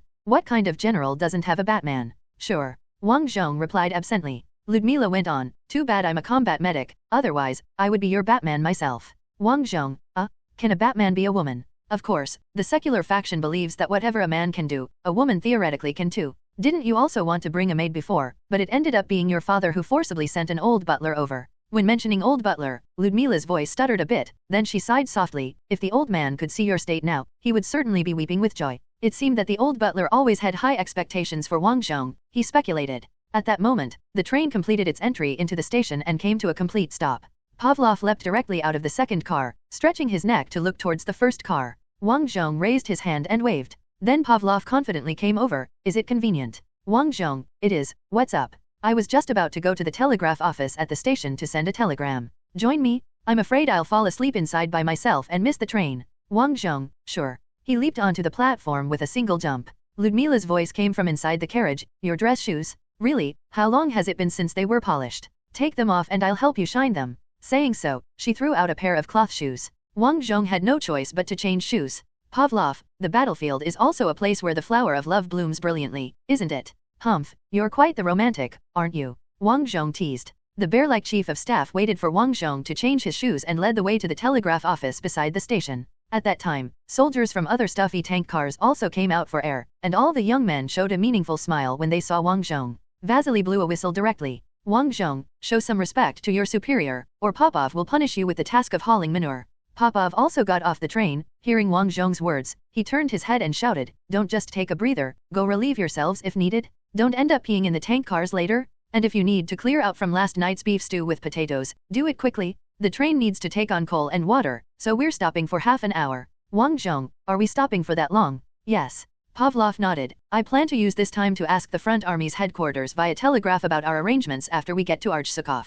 After all, the orders they gave us yesterday didn't even specify where we'd be stationed once we arrive. Wang Zhong, maybe someone will receive us at the station, like before when we entered Bogdanovka. Pavlov did not answer. There was only an old man on duty at the station telegraph room, and when Wang Zhong and others entered, the old man was leaning back in his chair, mouth agape, sleeping. Hearing the door, the old man suddenly opened his eyes wide. "Oh, it's 2 officers? Oh, and a general? How may I be of service?" Wang Zhong pointed at Pavlov. "My chief of staff needs to use the telegraph." "Certainly." The old man put on his glasses and turned on the power to the telegraph machine. Pavlov began to dictate the content of the telegram, and the sounds of the telegram being sent started echoing in the telegraph room. Wang Zhong, bored, began to look at the notice board on the wall of the telegraph office, closely examining the notes pinned to the wooden board. "Who took the coffee I left in the telegraph room yesterday? Lost and found, a blue pen, please see Peter to claim." It was all small, trivial matters. Suddenly, Wang Zhong felt that this place was unrealistically peaceful, as if the war before had been an illusion of his own.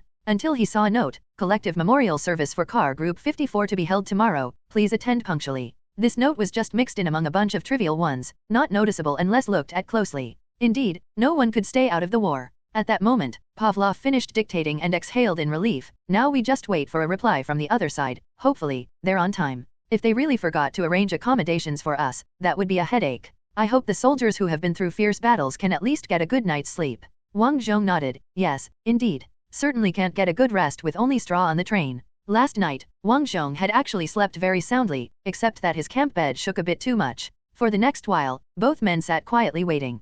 Pavlov, probably too tired, leaned against the backrest of the bench and fell asleep. Wang Zhong continued to observe everything in the room. It was full of life, not only the bulletin board cluttered with notes but the walls were also plastered with briefings and various miscellaneous items. 20 minutes passed like this. The bell rang suddenly, and the old telegraph operator hastily reminded, "Gentlemen, there are only 10 minutes left before the train departs. Better get back on board quickly, lest you get left behind." Stretching, Pavlov yawned lengthily. "Wang Zhong, why don't you go to the first car and sleep on the camp bed?" "No," Pavlov flatly refused. "How could I have the nerve to use the bedding you two have used?" "Wang Zhong, we could just throw the bedding away, and you can sleep directly on the hard plank n/o/vel/b/jn.c//om." Pavlov thought for a moment. "That makes sense. Let's do that. Besides, we officers should stick together in carriage 1 and take turns resting." "Wang Zhong, then let's go." The two of them left the telegraph office together and returned to carriage 1. Ludmila had already put away all the bedding, stacking it in the corner of the carriage. Not only that, but she also used a stove she had found somewhere to boil water and had prepared coffee. Wang Zhong's leather shoes were neatly placed under the camp bed, shiny and spotless. Ludmila's shoe polishing skills were indeed excellent. Seeing the coffee, Pavlov shook his head. "Coffee no longer has any effect on me now, let me just get a good sleep. I'll take up the camp bed." With that, he lay directly on the plank of the camp bed and, like Nobite Nobi, fell asleep in an instant. Probably because he hadn't slept for so long, his snoring was very loud, as if competing with a steam whistle. At that moment, Yegorov appeared at the entrance of carriage 1. "Where's Pavlov? Did he ask where we're stationed? Huh? Why is he asleep?" Wang Zhong sent a telegram but got no reply. Just as Yegorov was about to speak, a whistle blew outside. Yegorov hurriedly turned his head and shouted, "Get on the train. There are only 5 minutes left before departure. Get on the train. Squad leaders, count your men, and if anyone's missing, send someone to look for them. Quick." After giving the order, Yegorov looked back at Pavlov. "So we still don't know where to station in Archsukov." At that time, Ludmila said, "We could stay at Eliash's estate." Wang Zhong, astounded, "Who's what now? Your estate? Do I even have one of those?" Yegorov asked with concern, "Will it be large enough?" Ludmila, "It should be. After all, the 2 main buildings have 210 rooms. "How many rooms?" Ludmila looked puzzled at Wang Zhong, who was gaping. "What are you surprised about?" "I'm surprised about what kind of family I have, to possess such extravagant wealth." "Wait, am I supposed to be a count? Can a count have an estate with 210 rooms? Yegorov, sounds good. We'll also live in the house of a noble lord for a change, see what it feels like." At this time, the station master came with a loudspeaker. "Officers, please board the train." Yegorov grabbed the door of the freight car and climbed aboard with one effort. "Since Pavlov is sleeping here, I'll join him. Carriage 2 is too crowded, this side is more comfortable." Before Wang Zhong could reply, Sufang suddenly appeared, nimbly climbing aboard. "I've received a message from the Archsukov chant choir," Sufang said, "and I need to report to you." Just then, the train started moving slowly. "Ah, can't go back now." Sufang stuck out her tongue. Ludmila handed her a cup, coffee. "Oh, thank you." Sufang nodded her head, took a big sip. "Delicious, the coffee beans are finely ground." Ludmila, "I didn't grind them, the old lady at the supply warehouse gave them to me when I went to get the stove." Wang Zhong suddenly remembered the note on the bulletin board in the telegraph office. "Who took the coffee I left in the telegraph room yesterday?" Could things be connected like this? Sufang took another sip of the coffee, then apparently scalded. She shrank her neck. "Wang Zhong, what did the Archsukov chant choir say?" Cancel the attack, all units are ordered to steadfastly resist and not retreat, Sufang said. Wang Zhong clicked his tongue. The good news is, the higher UPS have finally realized the futility of an attack. The bad news is, Yegorov, it's a good thing we ran fast, or we might have been wiped out in Luchthof. Ludmila looked in the direction of Luchthof. Those young men last night had to fight to the last. Everyone fell silent. Only Pavlov's carefree snoring continued unabated. July 9th, 10:50 hours. By now, the view outside the train car the stuffy boxcar didn't have windows, and the door hardly showed any trace of the war scars anymore. In the glow of the rising sun, the fields of the Khazaria kingdom were lavishly revealing their beauty. Before crossing over, Wang Zhong had seen an anti-American war film by a famous director, and the scene that impressed him the most was when the protagonist, traveling by train to the border, opened the door to glimpse the grand landscapes of his homeland. Although that scene looked somewhat cheap due to budget cuts in favor of high-profile celebrities, the scenery was undeniably picturesque. Now, looking at the grasslands of Khazaria, Wang Zhong was reminded of that moment. As he was reflecting, Yegorov said, I'm starting to think this grassland really isn't suitable for defense. In the future, when our power increases, I wouldn't be surprised if the battles here turned into tank tug-of-wars, and then, there will be destroyed tanks everywhere. Wang Zhong admitted he was right. Yegorov continued, General, what rank do you think you'll be promoted to when you get back? Maybe another 2 ranks, to Major General. Wang Zhong, currently a Brigadier General, also known as a Brigade General, would add a star to become a 2-bean Major General, commanding a division. Then the next rank up was the 3-bean Lieutenant General, in charge of an army, or possibly becoming a deputy in an army group, or the head of a major military region without active combat, and there was some chance he could become the commander of a smaller strategic direction in the front army. Wang Zhong wasn't familiar with the anti-Empire's promotion system, but he knew very well the Soviet promotion system on the Eastern Front during World War II. There were many instances of officers being promoted to Major General on the battlefield, but rising to Lieutenant General was much more difficult, usually requiring 3 years from the start of the war. So he said, they'll probably make me a Major General and then continue to stuff me with mixed forces. Ludmila joined the conversation. Why do you think so? Maybe they'll give Elisha a reorganized division. Wang Zhong, no, I'd rather they didn't give me a reorganized division. The 31st Guards and the Parade Tank Regiment as well as the Parade Artillery Regiment, they're all seasoned troops, tried and tested. With a new unit, it would take time for them to get used to me. What Wang Zhong meant wasn't that he would have trouble commanding new unit members. Military hierarchy is strict, and even new officers will have their orders obeyed, as that is the nature of the military. What Wang Zhong was referring to was his own cheat code. If the men didn't accept him and genuinely acknowledge him, he would face limitations in gaining insight on the battlefield. Of course, once the fame of the White Horse General grew such that any new unit would wholeheartedly accept his command, things would be different. No matter what rank you reach, I think you should get an orderly to look after your daily life as soon as possible. I've noticed that your clothes are just thrown there as soon as you get them back from the laundry squad. You need an orderly to take care of you. Ludmila said. Wang Zhong, don't I have you? I can't stick with you all day. So it can't be disappointing. Don't look so disappointed. I'll try my best to be with you. Sophia watched the two of them and said, if the general becomes a major general and division commander, then as a him monk I must always be by the general's side. How about I take on the role of orderly? I'm quite skilled at household chores. Wang Zhong, that could work. But would that be proper? Would Popov have any objections? Yegorov and Ludmila answered in unison, definitely. So they definitely would. Then I'll get one with a big chest, who also wears a maid's outfit. Ludmila, don't even think about bringing a maid into the troops. Even if one came, she would have to wear the orderly's uniform, not a maid's outfit. What? That's a shame. But in reality, Wang Zhong was just entertaining the thought. What truly concerned him was the war situation. Having had his fill of the view outside, Wang Zhong returned to the map. From this map, the state of the entire Khazaria kingdom was clear. As part of the anti-empire, a third of it was now occupied by the Prasen people. There were reports of telegrams still coming from Bogdanovka, emphasizing that the city was fighting and in need of relief. But every junior officer understood that under such circumstances, relief was virtually impossible, and it was only a matter of time before the Bogdanovka forces were entirely wiped out by the enemy. Based on the position and number of arrows representing the enemy on the map, Wang Zhong judged that Arch-Sukov would be the enemy's next objective in a pincer attack. The enemy's 2nd Armored Group was fighting north of Arch-Sukov, apparently not yet intending to surround and encircle the city. But Wang Zhong, well-versed in history, had a nagging feeling that the armored offensive would soon turn southward and begin to encircle Arch-Sukov. The Stern Tiger on Earth fought that way, and even though they achieved stunning victories, they delayed the push towards Moscow by a month, dragging it out until the arrival of General Mudd. The Sturm Tiger armored troops were mired in mud, barely managing to continue their advance. As soon as General Mudd left, General Winter arrived, and in the year of the Sturmtiger's offensive, tanks and planes didn't have antifreeze lubricants. They were literally frozen to the ground. At that time, to start a Sturm Tiger tank, one even had to light a fire first to melt the solidified oil in the engine. Of course, in this world the terrain was different, and Prasen Empire was not the Sturm Tiger. They might not follow the same course of action. Just then, Ludmila said, "There's Archsukov? Look over there." Wang Zhong, following her slender index finger, saw a line of smokestacks on the horizon, many churning out thick smoke. Could Archsukov really be an industrial city? Wait, why isn't such an industrial city close to the front line being rapidly deconstructed and the factories relocated further back? By doing so, they could prevent the Prasen people from capturing anti-factories and, once relocated, the factories could resume operations and continue supporting the anti-empire's resistance. Why aren't they quickly evacuating the factories? It looks like there's yet another issue to complain about to the Crown Prince. It's just uncertain how much power the Crown Prince has over the war. After all, the forces the Crown Prince managed to send before were the professional units accustomed to parades, hardly reflecting his influence over the military system. What kind of person is the Crown Prince? Wang Zhong pondered, trying to dig out a sliver of memory about the Crown Prince from his mind. Since this body belonged to the original owner, it made sense that some memories would linger, right? Unfortunately, after quite an effort, he still couldn't recall the slightest bit. So Wang Zhong fabricated a lie. To tell the truth, I don't know if it was from being blasted by heavy artillery, or if my brain got fried during a fever, but I can't seem to remember what the Crown Prince looks like.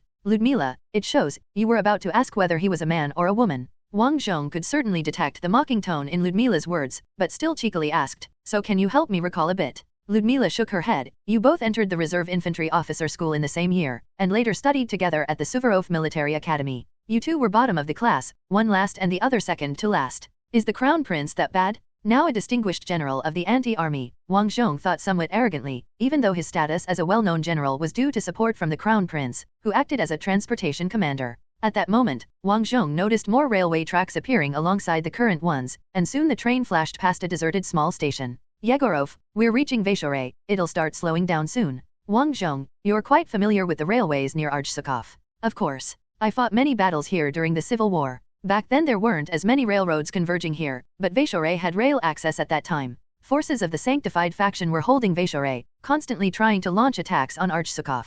We were lined up on either side of the railroad, even bringing armored trains for fire support, Yegorov recounted with familiarity. Back then I was under the command of. Just then, the train's whistle blew, signaling its imminent arrival at the station. Pavlov also countered with his sonorous snores. Wang Zhong watched the increasingly numerous houses outside the train window over the fields and suddenly remembered something. He turned around to the table and picked up his portable small bag, from which he retrieved a letter stained red with blood. Archsukov, 43, Krugen Street Alexeyevna. Wang Zhong hurriedly asked Yegorov, since you've fought around Archsukov for so long, you must know where Krugen Street is, right? Yegorov, yes, I do. What, are you really planning to deliver the letter yourself? Couldn't the military postal system handle it? No, Wang Zhong declared firmly, I want to personally deliver it and have a word with this old lady Alexeyevna, to tell her just how brave her son was. Yegorov, but, he's already dead. Wang Zhong stubbornly said, no, I want to go. In fact, this was not only for the sake of those who had passed away, but also to strengthen Wang Zhong's own resolve and bravery, so that one day in the future, he could issue the command, I don't want casualty numbers, I only want victories, without guilt.n/o/vel/b/n.c//om.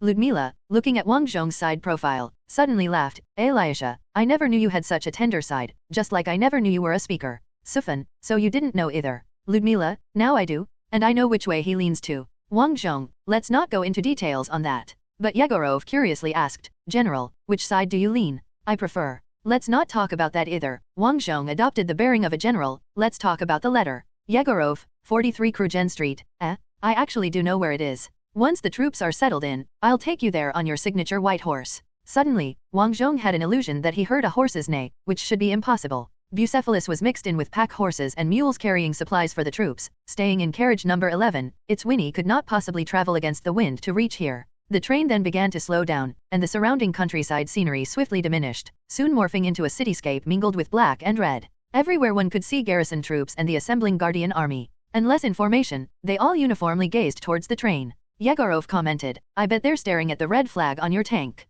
After all, the anti-empire has never seen a red flag before. The train continued to decelerate, finally reduced to the pace of a human walking. The locomotive's whistle sounded again. Suddenly, Pavlov exclaimed loudly, I can't take it anymore. Where's my staff team? He then sat up and wide-eyed looked around at everyone in carriage number 1. Wang Zhong, don't worry, we'll definitely provide you with a full staff team this time.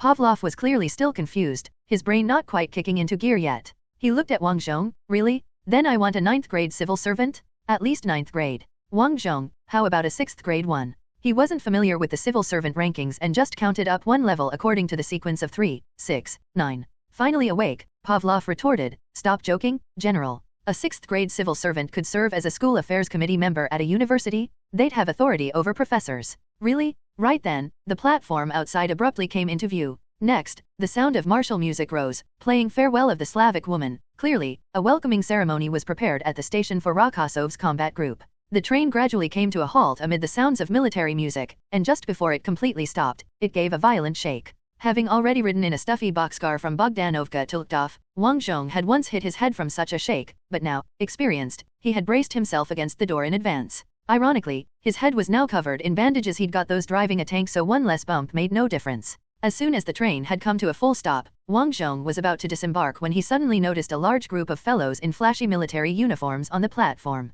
They were indeed military uniforms, but the style was clearly different from the simple khaki uniform that Wang Zhong wore. It was much more dashing and decorative. But then again, these uniforms all had unmistakably military elements that let anyone know at a glance, oh, the person wearing this uniform is an officer of the anti-army. If pushed for a comparison, they resembled the custom uniforms of the Sturmtiger aristocracy on Earth. The aristocratic officers of the Sturmtiger would often have their uniforms tailor-made like motorcycle leather jackets, typically only issued to Sturmtiger's motorcycle reconnaissance troops, but many aristocratic officers thought the jackets looked cool, so they would also have one made for themselves. Now the group that appeared on the platform, in all their finery, were likely all aristocratic officers. Upon seeing Wang Zhong, they all became excited. "Oh, here he comes, here he comes. Alyosha, why does your head look like a bolo? Were you beaten after being captured by the Prussians? Alyosha, why is your uniform so plain? Where's your tailor?" The bunch hectically shouted out. Wang Zhong, feeling under siege, hadn't even tensed up this much when facing Prussian tanks. "Who are all of you?" He switched to a bird's-eye view and then realized that these clowns probably weren't officers at all. There were no insignias of rank, nor names visible. No wonder their epaulets bore no proper military ranks, just flashy decorations.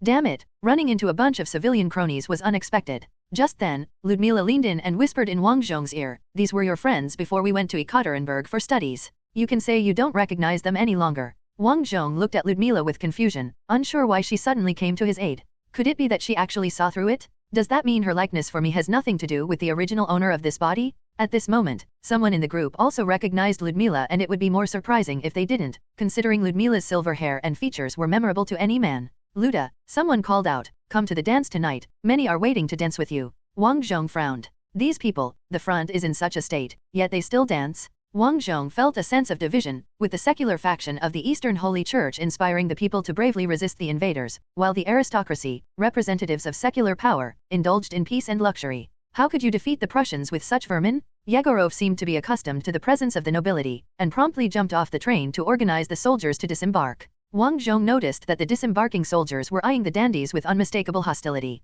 But the dandies, oblivious to the soldiers' glares, kept jeering at Ludmila. "Ever since you went to Ekaterinburg, you've become even prettier. Has Alyosha not made a move on you yet? Or maybe you would prefer?" Just then, as quick as a flash, Bucephalus let out a long whinny and charged from the other end of the platform, frightening the band into abandoning their performance and scattering in all directions. It reached the stunned dandies, spun around with a kick, and sent 3 men flying. Neighing, Bucephalus spun in place, trying to kick more dandies into the air. Wang Zhong hurriedly got off the train and grabbed Bucephalus by its side. The horse stopped immediately and began nibbling on his hair. The dandies, scared out of their wits, lay on the ground for a while before climbing up. "What's with this horse?" Wang Zhong, it's a wild horse." Bucephalus stepped on Wang Zhong's right boot, causing him such pain he almost bent over. Nonetheless, Bucephalus had indeed pulled its punches, otherwise, with its weight, Wang Zhong's toes would have been crushed. Wang Zhong decided not to mention the wild horse again and continued, "It's not accustomed to riding the train and went mad. Sorry about that." By then, most of the dandies had stood up, while the ones kicked away were still lying on the ground moaning, "I've broken a bone.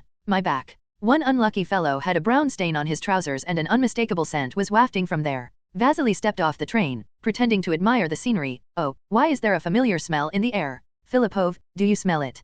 "Filipov, Vasily, that's not very kind, they're all nobility." What are you talking about? Don't you smell something in the air? Where's it coming from?" Vasily stubbornly persisted in feigning ignorance. Indeed, expecting this hothead to revere so-called nobility was unrealistic. He didn't even respect the white general? Yegorov scolded, "Stop fooling around. Fall in line. Let's give the citizens of the capital a good impression." Archsukov is the capital of the Khazarla kingdom while Bogdanovka was the capital of the Vastrum duchy. Those who have played the Crusader Kings series will recognize this setup. Counties are topped by duchies, duchies by kingdoms, and amassing 3 kingdom titles allows one to create an empire title to become the emperor. As Wang Zhong's soldiers were falling in line, the traumatized band regrouped and resumed performing Slavonic women's farewell. Some dandies began to order their servants to carry off their fallen companions to the hospital.n/o/vel/b/in.c//om. The remaining dandies gathered together, keeping their distance from the white horse. One of the dandies asked, "Elisha, how did you tame this beast?" Upon hearing someone calling him a beast, Bucephalus immediately shook his head and snorted through his nostrils, his front hooves fidgeting nonstop.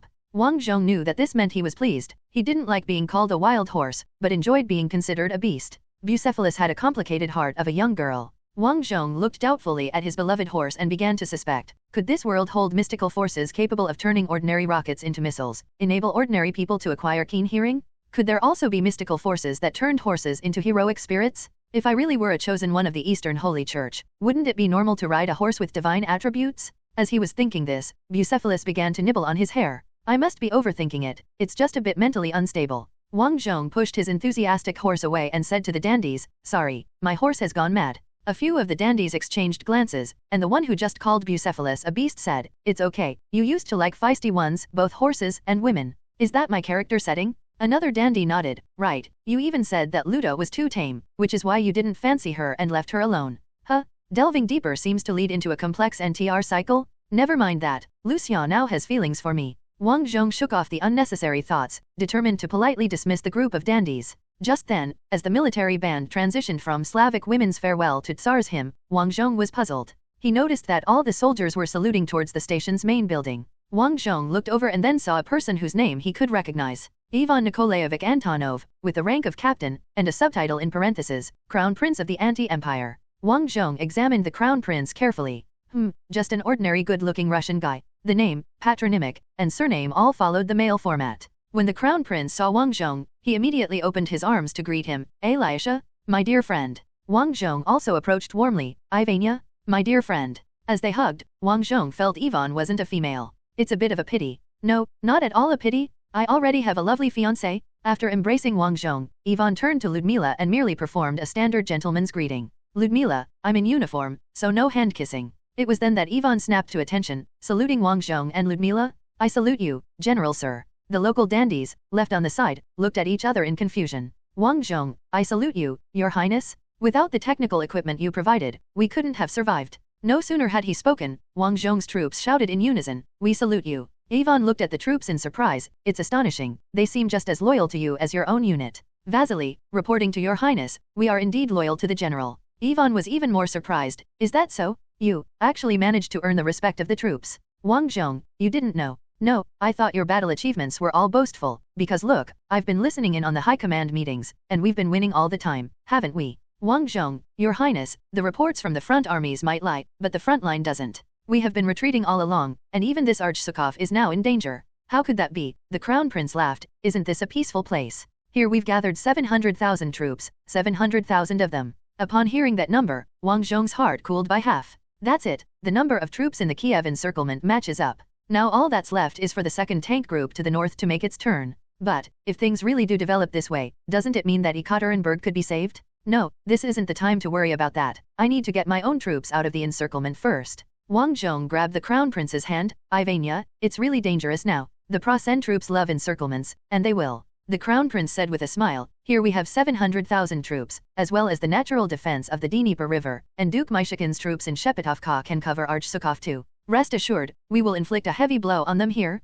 You should relax and let your troops rest and resupply first." "Wang Zhong, I need to replenish my troops, and also tanks. T-34 tanks. And I hope they're all equipped with radios." "Rest easy, it will be provided, all of it." The Crown Prince patted Wang Zhong on the shoulder. Wang Zhong held his forehead. The Crown Prince added, "Oh, by the way, I have a message for you. Your father, Duke Rokosov, is preparing a banquet at the manor to celebrate your victorious return. He's also arranged quarters for your troops." Wang Zhong exhaled a sigh of relief, thinking at least there was some good news, and there was no need to worry about quarters for the troops. Wang Zhong was pondering about the future when Ludmila tugged at his sleeve. He turned his head to look at the girl, and she pouted in the direction she was looking at. Following her gaze with curiosity, Wang Zhong then saw a short and chubby version of himself. Overall, Alexei Konstantinovich Rokosovsky wasn't bad-looking, mainly because he kept his body well-trained. But the man in front of him was actually about the same height. However, due to his significantly expanded tonnage and a serious failure in managing his weight, he had a chubby appearance. Described with high emotional intelligence, strong and honest.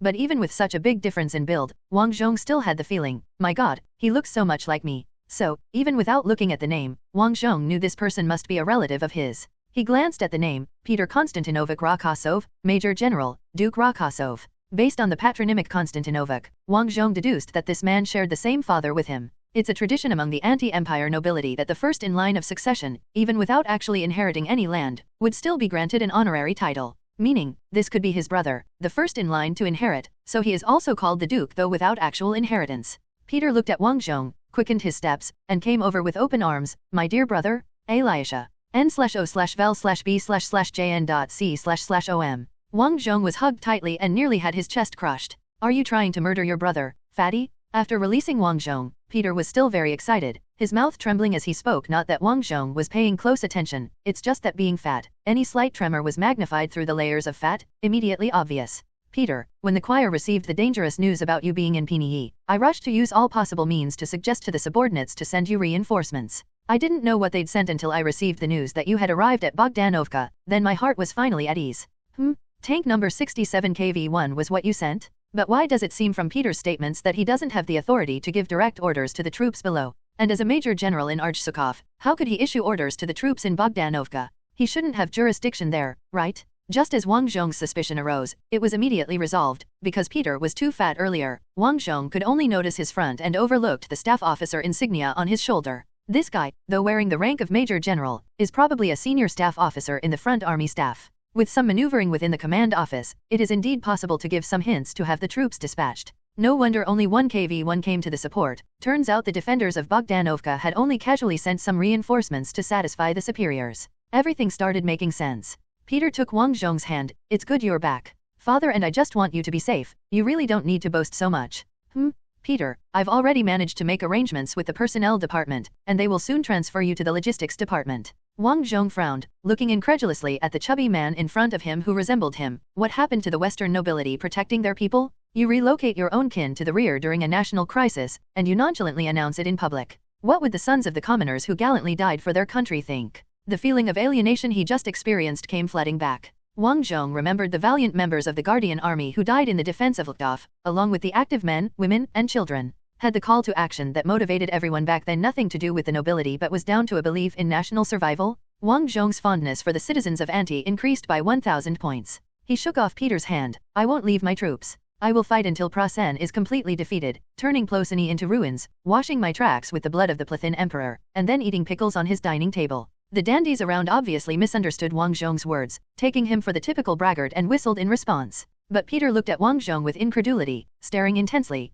What's happened to you? No, for the sake of the frontline troops, you should go to the logistics department, and to manage something inconsequential, like storerooms for pickles. Oh, is that where you want to go? That can be arranged. Wang Zhong, no, I will say it again, I will not leave the front line, I will not forsake the soldiers who have fought and bled with me, I will fight with them until the end when Prasen is finally defeated. Peter laughed, don't be like that, look at your soldiers, they must be sick of you. Peter's gaze swept over the soldiers of the Rokosov combat group standing in formation on the platform, his expression as if he'd seen a ghost. At that moment, Ludmila said, Peter Konstantinovich, he is no longer who he was yesterday. Peter took another look at his brother, seemingly finally sensing a vastly different aura about his kin, until he saw Bucephalus nibbling at Wang Zhong's hair. Bucephalus? Nay. Wang Zhong silently pushed the horse's head away. Peter. Then Peter decided to ignore the overly abrupt scene. He cleared his throat. So, you're not going to tell me that you actually commanded the troops in battle and gained their approval, are you? Wang Zhong, what do you think? My dear brother. Peter, so, you're saying, you really destroyed 600 Prussian tanks. Wang Zhong was caught off guard, almost lost his composure, and cleared his throat. Well, not that many. But there is indeed 100, and among them, 20 were personally taken out under my command. I also personally directed my tank 422 to kill Major General Rundorf of the enemy's 15th Armored Division. Now he might have been promoted to general. The dandies behind Peter looked at each other in disbelief. Clearly none of them could accept the fact that Elisha had become a true iron-blooded soldier. Peter looked somewhat bewildered, covering his mouth. My father and I thought the battle reports were all flattery or achievements made by some capable officer under you, and you took credit for them. We thought assigning you to manage the pickle warehouse was the best solution. Well, it turned out Dad and Big Brother didn't want to keep the original owner alive just for the sake of it, but rather to prevent him from causing too much damage. It seemed that, as Ludmila said, apart from Elisha, the rest of the Rokosov family was quite good. Peter, I need to discuss with my father, but I think he won't believe you've become a qualified soldier, and in the end, you might still be assigned to manage the warehouse. At that moment, Vasily finally couldn't hold it in anymore. Major General? Major General Rakasov. He realized after he began speaking that there were two Rakasov Major Generals. After a brief hesitation, he said, the chubbier Major General? Just let us be stationed on the estate, let the Duke listen to our discussions, and he'll definitely know how much we trust the Major General. I mean, the slimmer one. Peter took out his handkerchief, vigorously wiped his sweat, and said, I will go back and talk to my father right now. Good Lord, father will never believe it. I'm going to be scolded. But father originally wanted your troops to be stationed on the estate. He thought that a unit that could perform so well under such a commander as you must be well treated. After finishing, Peter Konstantinovich Rakasov hurriedly left. At that point, Crown Prince Ivan, who had been eavesdropping on the brothers' family conversation, spoke up. I was wondering why there was so much resistance when I requested your promotion. Turns out the Duke was interfering. But, did you really kill a Prussian Major General? Wang Zhong, yes, I saw him get killed by a high-explosive shell. Oh, that's kind of impressive. You've really become a war hero? How could that be? You scored even lower than I did. Wang Zhong looked at the Crown Prince with confusion. You don't believe that I've turned into a war hero? Then why did you arrange for heavy artillery and T-34s for me? Ivan, that was Olga's idea. She said giving you some parade specialists would make things more interesting, and it was also her using my name and taking my seal to make it happen. Wang Zhong frowned, quickly realizing that Ivan had used a feminine pronoun in his statement. In anti-language, Olga is also a unisex name, used by both men and women. So the question arises, who is this Olga? It can't possibly be the leader of the Iron Blood Orphans from Gundam, that's a male character. Ludmila leaned closer to Wang Zhong's ear and whispered, Olga Nikolaevna Antonovna, the sister of the Crown Prince, the second in line to the throne. Because the current His Majesty Nicholas V doesn't have a second son.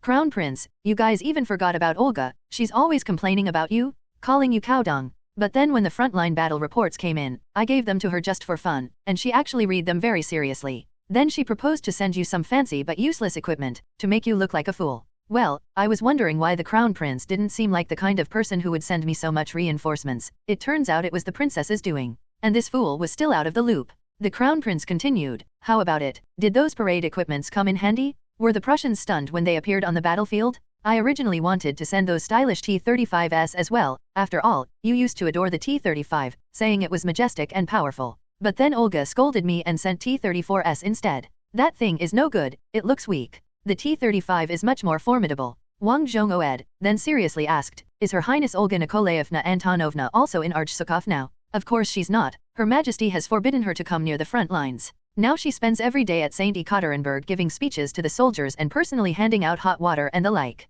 My sister, she's always enjoyed putting on airs, as you know. Wang Zhong clicked his tongue in amazement. Her Highness, with her brother's seal in tow, forged orders to get the technical equipment sent over. Now that the Crown Prince is in Archsukov, that means we can't count on any equipment coming from the capital. It looks like I'll have to have a serious talk with Duke Rakasov tonight. Since he managed to get his frivolous son reassigned to the warehouse district to distribute pickles, he should be able to assign troops to his son who has turned into a hardened soldier. He was already eager to meet this father. Wang Zhong turned his head to Yegorov and said, prepare to depart, and make haste to the manor. Yegorov replied, we don't know where your manor is. Wang Zhong thought ironically that it was a coincidence, since he didn't know either. He silently pushed aside Bucephalus, who was nibbling on his hair again, and looked towards Ludmila. Ludmila said, I'll lead the way. You are all officers, you should be able to understand with just a point on the map. At this very moment, on the third floor of the train station, inside the clock tower's machinery room, the secular faction's Grand Patriarch Belinsky overlooked the platform, his eyes fixed on Rakasov. Popov stood beside him respectfully, silent.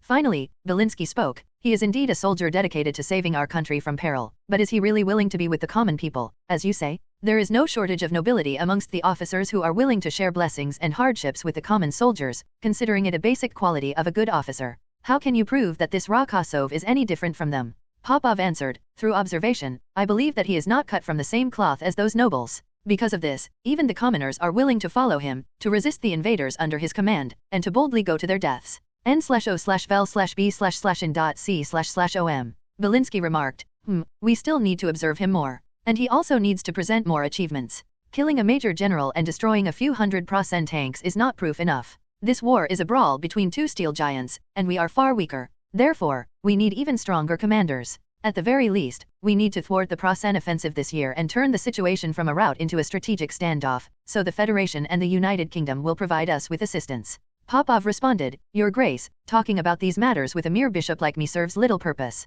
I know.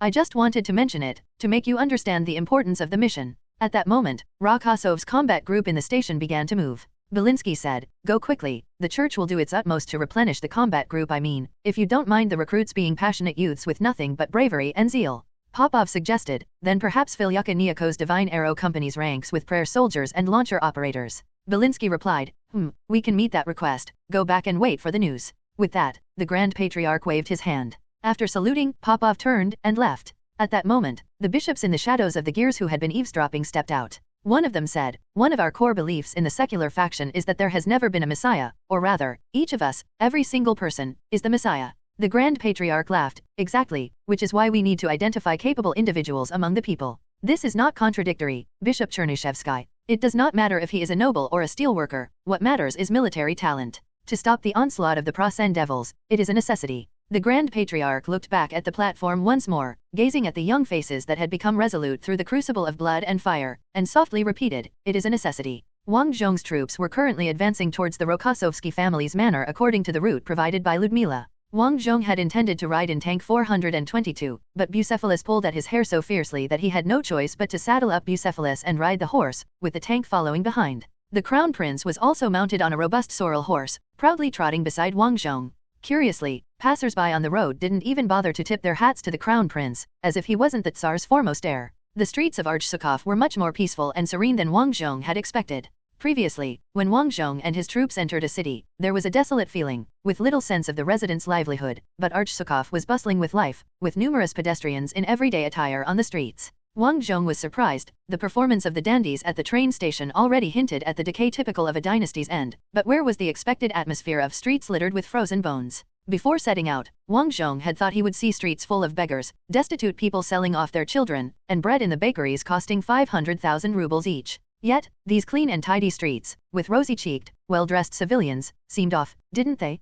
Riding his horse, Wang Zhong pondered and then saw a long queue forming in the distance. As the troops moved towards the origin of the queue, Wang Zhong craned his neck, wondering what was at the end of the queue. Soon, he saw it, or rather, the starting point of the queue, a shop adorned with the emblem of the Eastern Holy Church. Civilians carrying large and small packages kept coming out of the shop. Wang Zhong scrutinized the items in the hands of a jubilant elderly lady: smoked sausages as thick as a grown man's thigh and 40 centimeters long, 4 cans of fish, and canned oats, sour cream, mushrooms, mayonnaise, and the indispensable pickled cucumbers. Although all were canned goods and processed sausages, with no fresh produce in sight, the variety still seemed quite rich. Just then, a person dressed as a priest brought out a notice board and put it at the shop entrance, immediately drawing comments from the queued crowd. The notice read, "Fish will only be supplied on Tuesdays and Thursdays from now on. We hope for your understanding n/o/vel/b/in.c//om." Someone in the queue shouted, "Why only supply fish?" The priest replied, "Many farms and meat factories have been occupied, and supplies have sharply declined. Be content, at least there's fish from Riga and the North Sea." Immediately, the priest's words were met with dissent. "I was at a tavern yesterday and heard on the radio that we are about to defeat Prasen." Priest: "Yes, indeed, so it's only temporary. Think of it as eating more fish. By the way, we have enough caviar in stock here, you can buy some more to enjoy." "I'm sick of caviar, and I really don't understand why those noble lords like it so much." Wang Zhong raised an eyebrow. It seemed that the church's shop had helped to ease the tension between classes. Thinking it over, the church had demonstrated strong mobilization power in Lukhtov. Could it be because the church assured bountiful delicacies for the common people? Wang Zhong scratched his head, feeling there was much he still didn't understand, and that he needed to observe more closely. Anyhow, the church's mobilization power was a good thing. Considering the decadence of those nobles, relying on them to defeat Prasen seemed unlikely. Passing by the church store, Wang Zhong saw another shop on the street selling fried patties, not meat patties, but fish patties. An older lady purchasing goods complained, "How come there has been no meat for 2 days? Fish tastes quite good too," smiled the girl frying patties.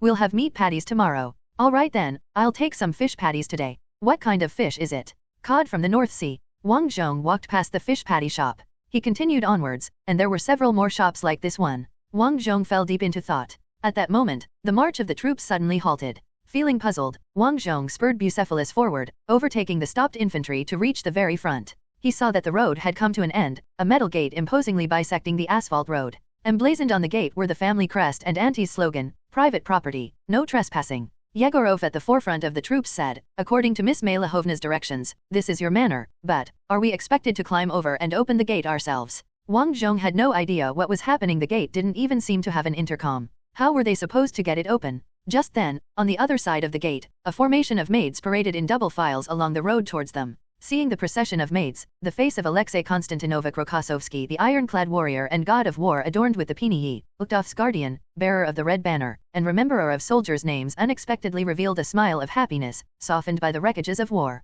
However, he quickly suppressed this inappropriate expression, and no one seemed to notice. The maids arrived at the gate, then separated on either side of the road. The leading maid unlocked and opened the gate, pulled it aside with difficulty, then took her position at the head of the row of maids and bowed deeply. Wang Zhong thought to himself, is it my imagination, or do these maids seem to have a bad attitude towards me? Of course, with the crown prince present, the maids were undoubtedly polite, but it just felt as if the maids disliked him. Odd, aren't I now a war hero brimming with male hormones? The two ladies in my unit are clearly smitten with me. Why haven't the maids taken a liking to me? Could it be, they still see me as the same worthless dandy from before? For a moment, Wang Zhong wished the Prussian army would attack soon, so he could make a big show of himself, but recalling the peaceful scenes he had just witnessed, this thought gave way to the simple wish that war's pace would slow. Wearing a complex expression, he rode into the estate on horseback. About 200 maids came to greet him, spacing themselves 5 meters apart to guide Wang Zhong's unit to 3 three-story buildings at the northwest corner of the garden. The buildings, made of red bricks, reminded one of the red brick buildings of the Royal Naval College on Earth or of Peking University's Red Halls.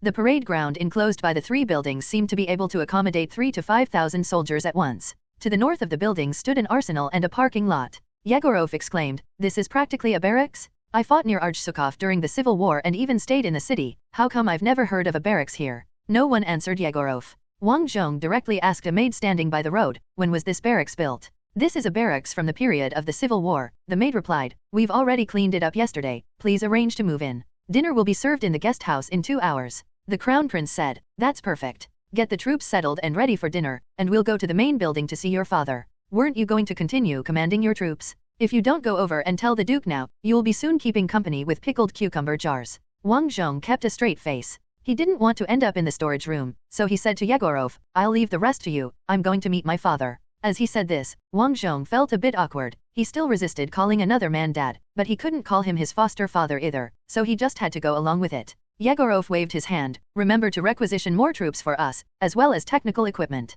Pavlov added, "and staff officers." Wang Zhong waved his hand. "I'll do my best." At that moment, Ludmila, who had been moving with the unit, got off a Divine Arrow Company vehicle and called out to a maid, "Vera Vladimirovna, get my horse ready." "Alyosha, I'm coming with you." Vladimirovna bowed to Ludmila. "Miss Mailahovna, welcome. Your horse will be ready shortly." The Crown Prince said flippantly, "Do you really need to go through all that trouble? Just sit atop Alyosha's saddle, right?" Ludmila just smiled slightly, without responding. 20 minutes later, the 3 rode their horses to the front of the manor's main building. N/O/vel/B/in.C//in.C//om. Suddenly, 2 hounds appeared from nowhere and started barking at Wang Zhong. "What, even dogs dislike you?" As Wang Zhong complained, the horse he was on, Bucephalus, kicked out, sending one dog flying away. The dog rolled over, stood up apparently unharmed but with its arrogance gone, whimpering sharply. Seeing this, the other dog stopped barking as well and turned to run away. Several military vehicles were parked in front of the main door, one of them bearing the insignia of the Front Army Headquarters, presumably the car Petrov had returned in.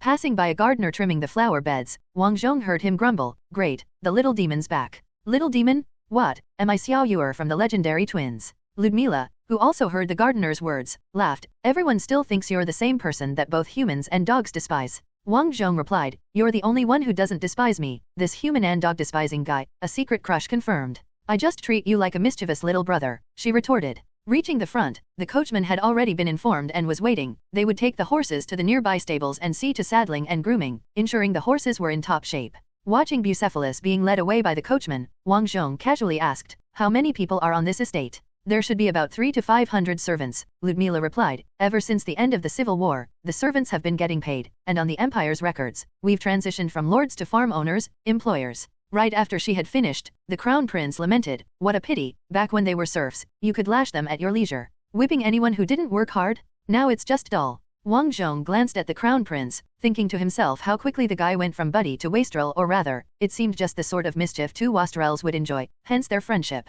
As the 3 approached the stout doors, before they could even touch the handle, the doors swung open from the inside, revealing the impressively dignified butler who bowed slightly. "Your Highness Antonov, and young master, Miss Mailahovna, welcome back. The master and the eldest young master are waiting in the study." The Crown Prince waved his hand. "I won't go. Is there any afternoon tea? I'd like some walnut jam and bread, plus some wine." "What wine do you have here?" The old butler replied, "Shall I open a bottle of Chinandiga red wine for you?" "Good, good, a wine with a name will do, I can't really tell the difference anyway." Saying this, the crown prince confidently headed toward the room on the left-hand side, as if he was already very familiar with the layout. He must have been here many times before. After the crown prince and the old butler walked away, Ludmila looked back at Wang Zhong. "You remember the way to the study, right? The 381 heavy artillery was quite something. It seems to have wiped out all your memories." Wang Zhong wasn't sure if Ludmila had caught on or was playing dumb, but it didn't matter. He said, "Then please lead the way." Ludmila, happy, hugged Wang Zhong's arm and pulled him forward. Just as Ludmila had pushed open the study door, a loud shout came from inside. "Impossible.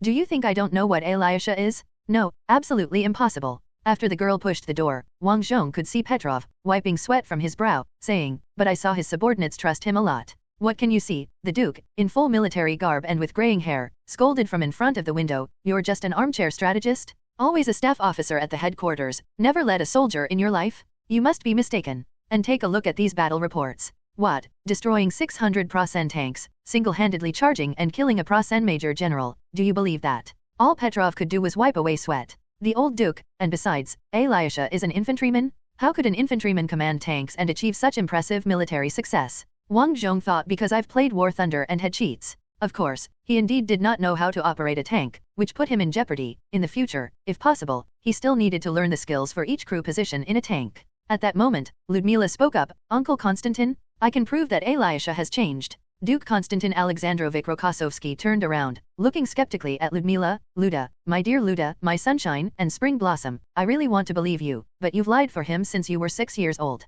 Wang Zhong thought, do we need to trace it back that far? Ludmila has grown up into a young woman. Ludmila walked up and took the old Duke's hand. "But it's true, Uncle Konstantin, if you go and see the barracks, you'll understand everything." The old Duke frowned, glanced at Wang Zhong, then at Ludmila, and took a deep breath. "Well, I know there have been examples of transformation through the trials of war. Even though I doubt Alyosha has changed, since you say so, I'll go and take a look at the camp." "Wang Zhong, The old Duke glared at him. "Speak up if you have something to say." "Wang Zhong, I did not destroy 600 tanks. Isn't that obvious? It must be some sycophant's handiwork." "Wang Zhong, but I did kill the enemy's major general now general." The old Duke glared maliciously at Wang Zhong. "You dare to lie in front of me?" "Wang Zhong, I'm not lying, it was the enemy's radio that said it. They mentioned that General Whitehorse killed Major General Lundorf. In actuality, at that time, the enemy's division headquarters guard battalion released smoke, and I only saw the second high-explosive shell hit the wounded Major General Lundorf." The old Duke stared at Wang Zhong for a few seconds and asked, "How far were you from the target at that time?" 850 meters, Wang Zhong answered immediately. "Which tank were you commanding?" "The T-34 ceremonial model." "Why the ceremonial model?" "Because the ceremonial model has a command turret, and the commander doesn't have to double as the gunner, allowing for better situational awareness. Those tank crews with commanders doubling as gunners are like headless flies in battle." N/O/vel/b/jn.c//om. The old Duke eyed Wang Zhong skeptically, then suddenly let go of Ludmila's hand and went to his desk to take out a scroll of paper. Wang Zhong saw that it was a city aerial survey map pieced together and enlarged from Luftwaffe's aerial photographs. "The old Duke, narrate the battle process to me. I'll state a time. What was the situation at 1100 on July 7th? Wang Zhong, I don't remember the exact time. How about I start from the beginning and also tell you about my decisions?" The old Duke nodded. "Good." Wang Zhong, on July 6th, after receiving the order to hold our ground, I decided to first carry out an advance reconnaissance, so I led my squad personally to scout Karlinovka. 2 hours later, the old Duke stood with his arms crossed, looking at the aerial map now filled with various military symbols drawn in pencil. "Wang Zhong, I've finished?" "I know," the old Duke replied, still staring at the aerial map.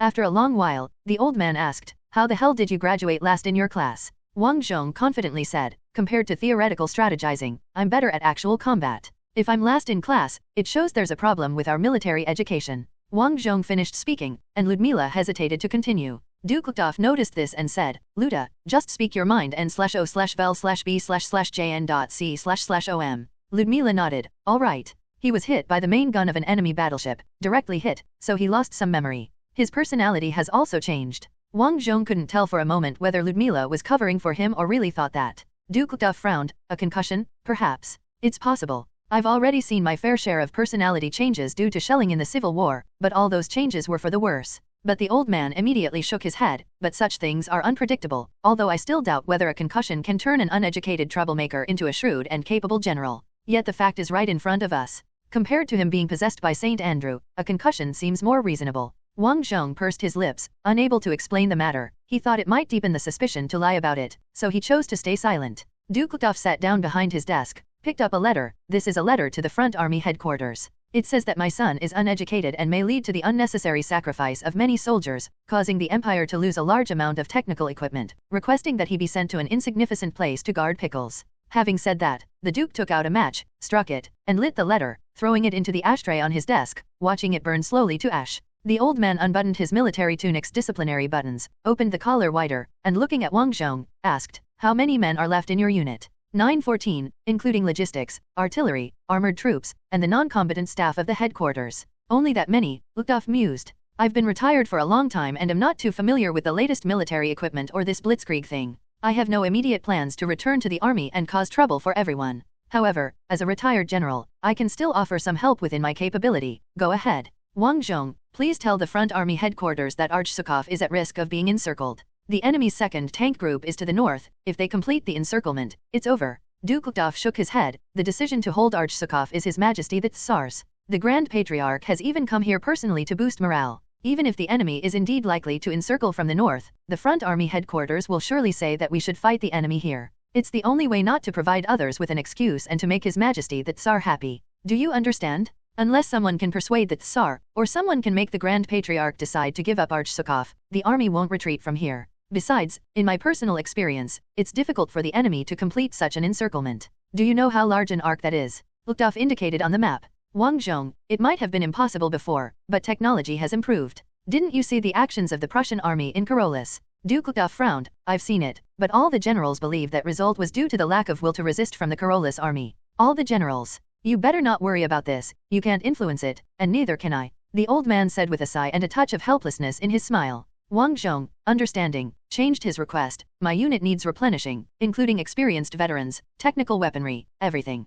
I lack it all. Duke Luktov shook his head. Even if there are veterans recovering from hospitals now, the number is certainly not enough to replenish your forces on a large scale. Reservists have mainly been mobilized according to the organization during the winter training each year. They are already formed into units, so temporary reinforcements of reservists are not possible for you. As for military school students, when things got hectic, all the students were mobilized. Now the top believes that we're about to counterattack, so they won't mobilize students. If you want to replenish your troops, you can only select those with shooting experience from the inexperienced Guardian Army. Wang Zhong interrupted the Duke. These Guardian Army troops haven't received training in grenade throwing. Throwing grenades might even blow themselves up. Luktov, right, you could promote all your veteran soldiers to squad leaders, one leading 7 to 8 recruits. This might help them survive a little longer. Of course, you could also choose not to engage in brutal meat grinder battles. From my experience, in trench warfare on the plains, as long as the enemy doesn't breach the trenches, the survival rate of new recruits is quite high. Most importantly, if you want to maintain the integrity of your troops while replenishing with new soldiers, this is the only way right now. By around January next year, the new recruits currently being conscripted will have completed their training, and the veterans will have recovered from the hospitals too. At that time, it will be possible to replenish you with a large number of high-quality new soldiers. Wang Zhong said solemnly, next January. All right, fill up with new recruits for me, and I'll have the veterans train them as best they can. Although I don't know how long it will be before we are back on the battlefield. My regular soldiers are warrant officers who haven't yet graduated. They should be able to teach them some life-saving skills. And technical weaponry? I need technical weaponry. I need T-34 tanks, anti-tank guns, La-3 or MiG-3, and IL-2. Wang Zhong's strategy was to ask for the moon. After all, as Lu Sun once said, to open a window you must propose to take off the roof. Duke Luktov laughed heartily. Look at you, the way you talk. Only at the front army level can you command Air Force troops. You'll have to be promoted to general first. However, we can try with tanks and cannons. You've commanded several types of tanks on the front line. Which type do you hope to replenish with?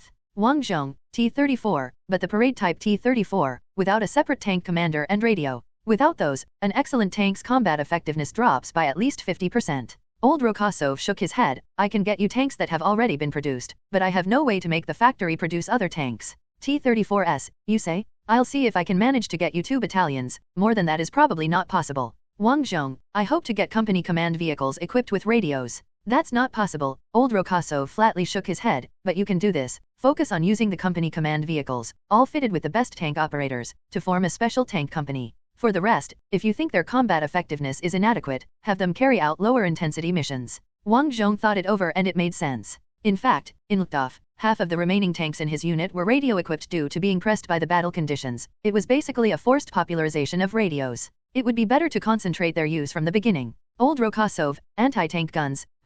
Petrov, if you're tired, sit down. Petrov, who had been standing sweating to the side, sighed with relief and plopped down onto the sofa. The sofa protested loudly. You need to lose weight, old Rokosov said and then turned to Wang Zhong. What kind of anti-tank gun do you want? ZIS-3? The 45mm anti-tank guns cannot effectively penetrate the front armor of enemy tanks. They must shoot from the side, which severely limits the choice of anti-tank positions. The old Duke nodded. Heavy artillery, then? Is the 203 too slow to load? Loading a B4 heavy gun required a small crane, and even the Russian giants known for their brute strength were unable to load it by hand. Wang Zhong, it is indeed slow, and the accuracy isn't that great either. He remembered all too well the feeling of having to play the lottery the first time he had to use it. Then let's replenish your 152 heavy artillery instead. Better precision, faster shooting speed, and the range isn't too bad. The mobility is faster too. With B4, if there's no railway nearby, it could only crawl. All right, I'll think of a way to get you a regiment of 152 artillery. At this time, Petrov, who had finally recovered, said, Father, what's most important is to promote Elisha,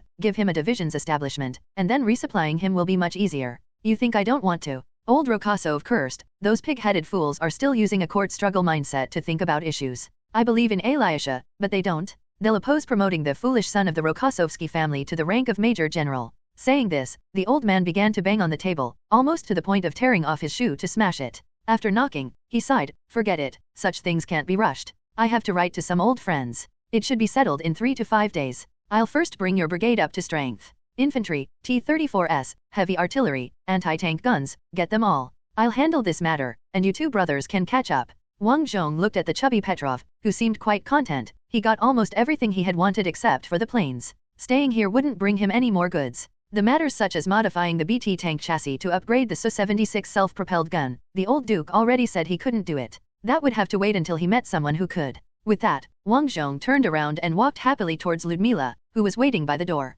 However, Ludmila reminded him with her lip movements, Pavlov. Wang Zhong slapped his thigh. Oh right, I also need staff officers. And clerks, accountants. Try to get me a 6th grade civil servant. Old Rokosov was shocked. What do you need a 6th grade civil servant for? That's the level of a vice-chancellor of a university? Well, fine, I'll see what I can do. Hurry up and go. The old man waved his hand. Wang Zhong turned and left. Petrov, with some effort, stood up and followed his brother's steps. After the younger generation had left, the Duke old Rokosov pressed the button on the desk. 10 seconds later, the side door opened, and the butler who had just welcomed Elisha at the door came in. My lord. Old Rokosov laughed. Mikhail, my old buddy, can you believe it? Elisha has become an excellent soldier. Really? The old butler looked surprised. How is that possible? Although indeed this time he came back, he didn't slap the maid's bottoms or grope around. Old Rokosov clicked his tongue. I don't know what changed him. Maybe he was really concussed by the heavy artillery. Mikhail, bring out the liquor. The doctor said you can't drink anymore. To hell with the doctor?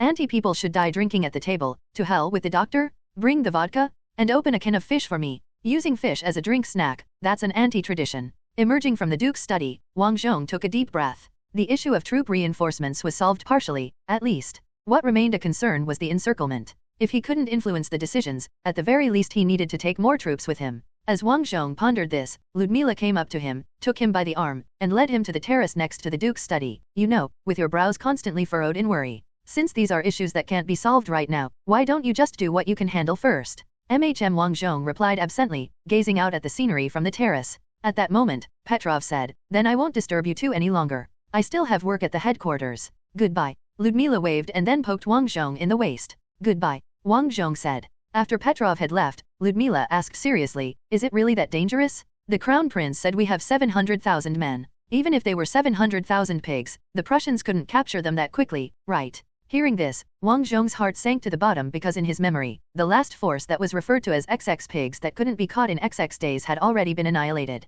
Seeing Wang Zhong's expression, Ludmila suddenly suggested, Let's go horse riding. You haven't galloped around the estate in a long time, have you? Wang Zhong, horse riding. Yes, your second favorite activity. He felt like there was no need to ask what his most favorite activity was. Wang Zhong, all right, I do need to check the terrain around here and find suitable locations for anti-tank gun positions. Ludmila blinked but still smiled. Sure. Then I will help you strategize where to place the Divine Arrow Company. Wang Zhong turned to look at the girl, sensing all the beauty she embodied. Wait, how did the Duke address her just now? Wang Zhong, oh, Luda, my dear Luda, my sunshine and spring flower. Ludmila laughed happily. Just like everyone else, Vasily cleaned up his dormitory and then went to the dining hall, where meals had already started. As he entered the door, Vasily smelled a strong aroma. Oh, it seems to be cabbage soup. Great, finally something other than pickles. Filipov, and meat that isn't spam. Vasily, how could that be possible? You think the Duke would really use real beef for the soup? It's definitely sausage. At most sausage from his own factory.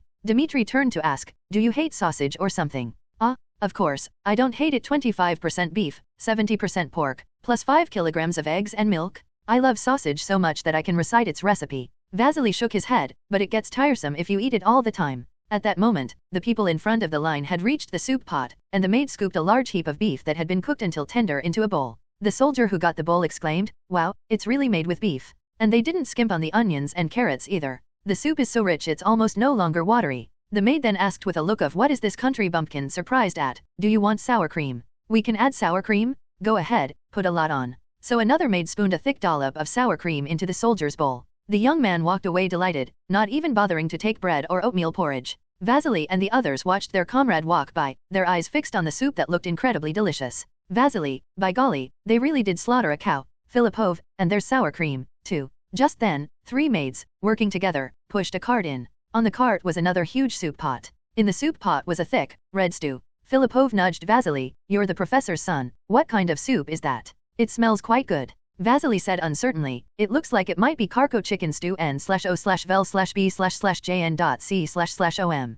Filipov, oh, although the beef is tempting, I've had cabbage soup countless times since I was born. I want to try that chicken. So, Filipov eagerly followed the serving cart, and once in place, he was the first to get served. Fill it up for me? And I want sour cream, too. The maid, that's not usually how it's eaten. But all right, Katya. This soldier wants sour cream. While she spoke, the serving maid had already ladled a big spoonful of the stew into Filipov's bowl and then specially fished out a large piece of chicken, placing it in the soup.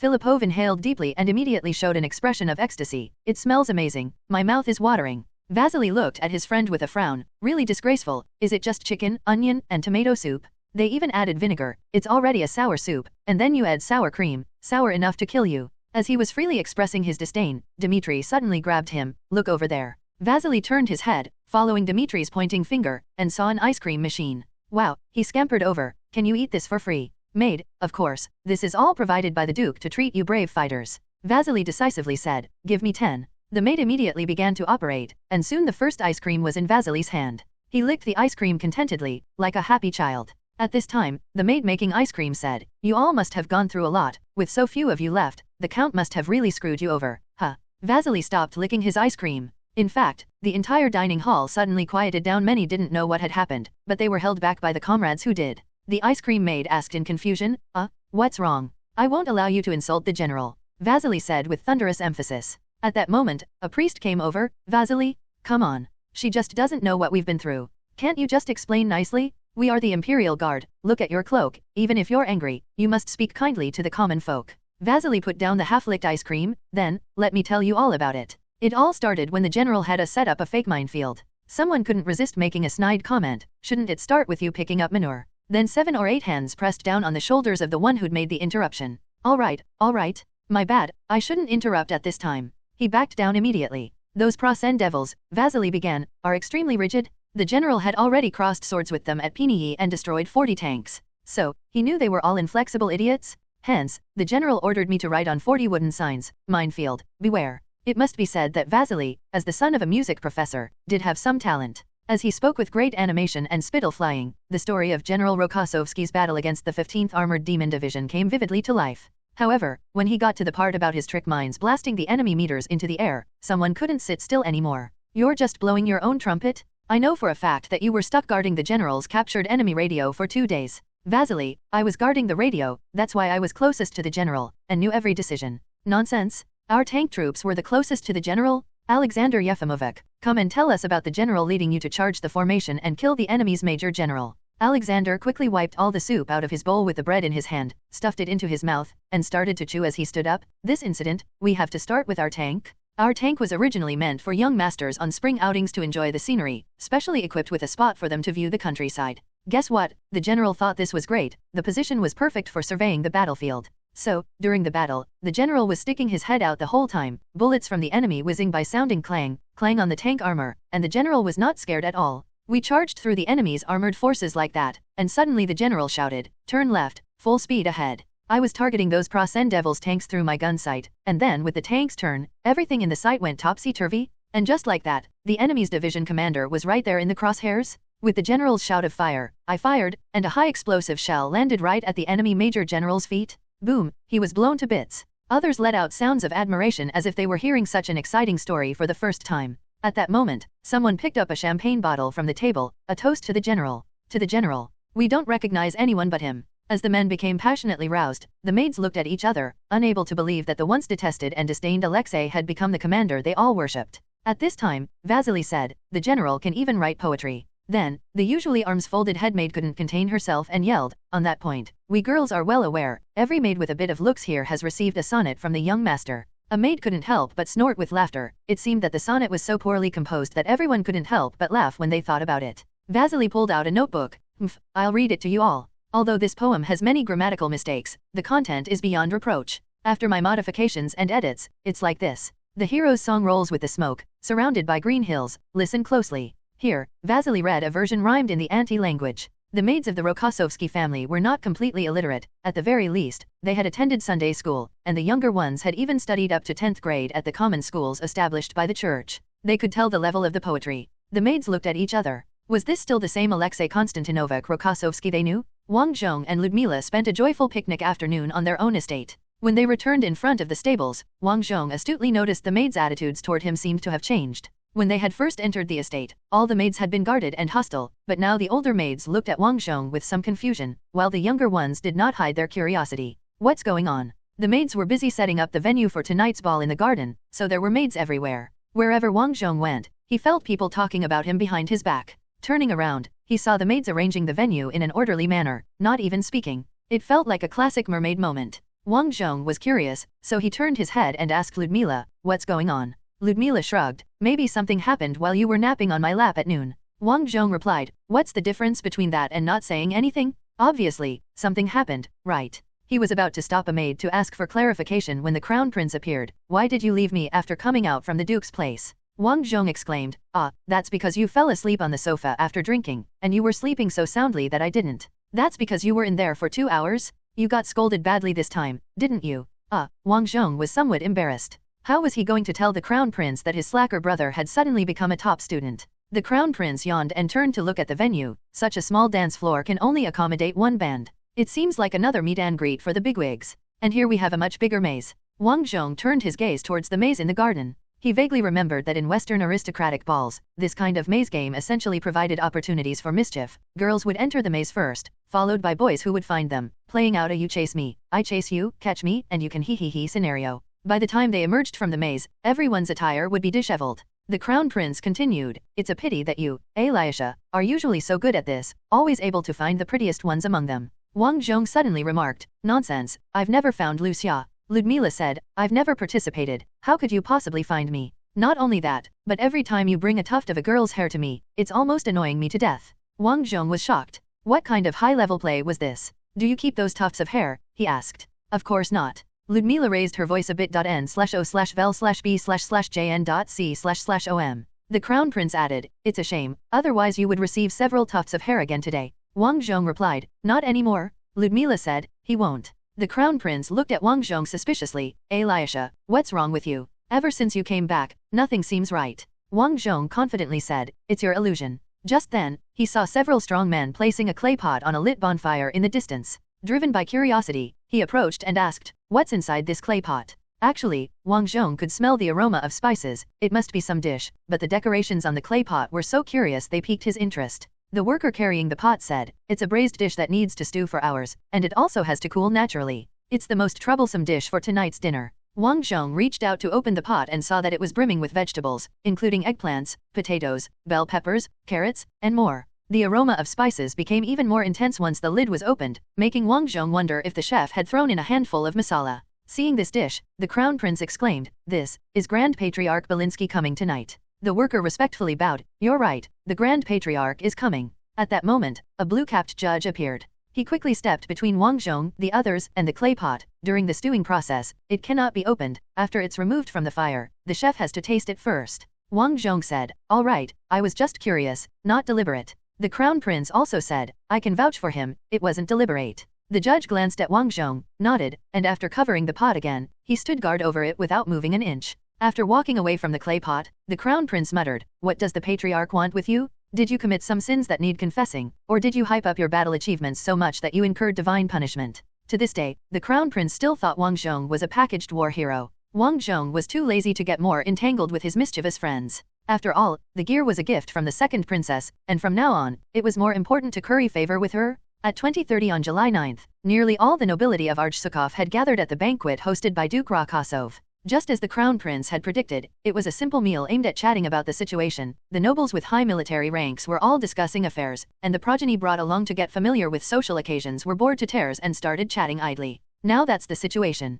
The dandies gathered around Wang Zhong, same as always. Wang Zhong was tired of dealing with the lowbrow jokes of the dandies, when suddenly someone struck the ground with a heavy object and shouted, "His Holiness the Grand Patriarch has arrived." The nobles who were idling away immediately looked up and then respectfully watched the Grand Patriarch arrive at his place. But the Grand Patriarch bypassed his designated spot, coming over to where Wang Zhong stood. "Alexei Konstantinovich? I've heard much about you." Wang Zhong shook the hand extended by the Grand Patriarch but did not know what to say. After all, before he had traveled through time, his experience with religious figures was virtually non-existent. The most he had ever interacted with religious figures was when his father had dragged him to a temple to pray to the god of literature before college entrance exams. While Wang Zhong felt awkward, the Grand Patriarch spoke, "You fought beautifully in Luchtov, a true and unequivocal victory? Congratulations to you, Alexei Konstantinovich."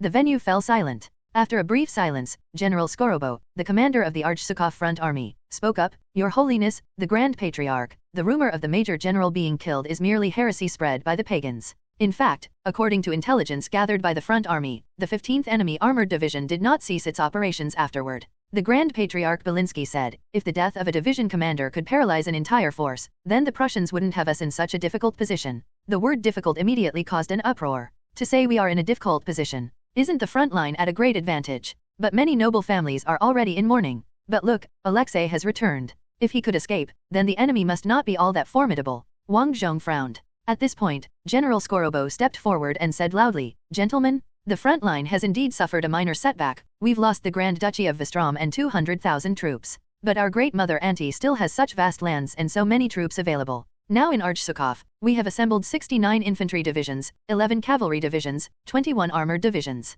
Such is the largest force in Auntie's history. Moreover, there are the forces gathered by Duke Myshikin in Shepetovka. Our two heavy armies complement each other, able to both attack and defend. If the enemy strikes at any one of our forces, the other will deliver a strong and powerful flanking maneuver to the enemy's flanks. Our current situation can be said to have improved from our initial passivity. We can consider defeating the enemy now." Suddenly, Wang Zhong had a premonition. At a time like this, surely this general didn't believe advantage lies with us? No way, right? Look at the enemy's technological weaponry, their training level, then look at yourself. With nothing but morale wrong, in such a state, how many troops really maintain their morale? At this time, General Skorobo directly stood on a chair and shouted, "We also have sturdy defensive fortifications? We have the advantage of fighting from the inside lines? Your Holiness, spreading news that is detrimental to morale at a time like this. Isn't that unwise?" The Patriarch replied, "Is that so? Then let us hear what the recently victorious hero, Konstantin Alexandrovich Rokossovsky, has to say." He turned towards Wang Zhong. "Come, share your thoughts, Brigadier."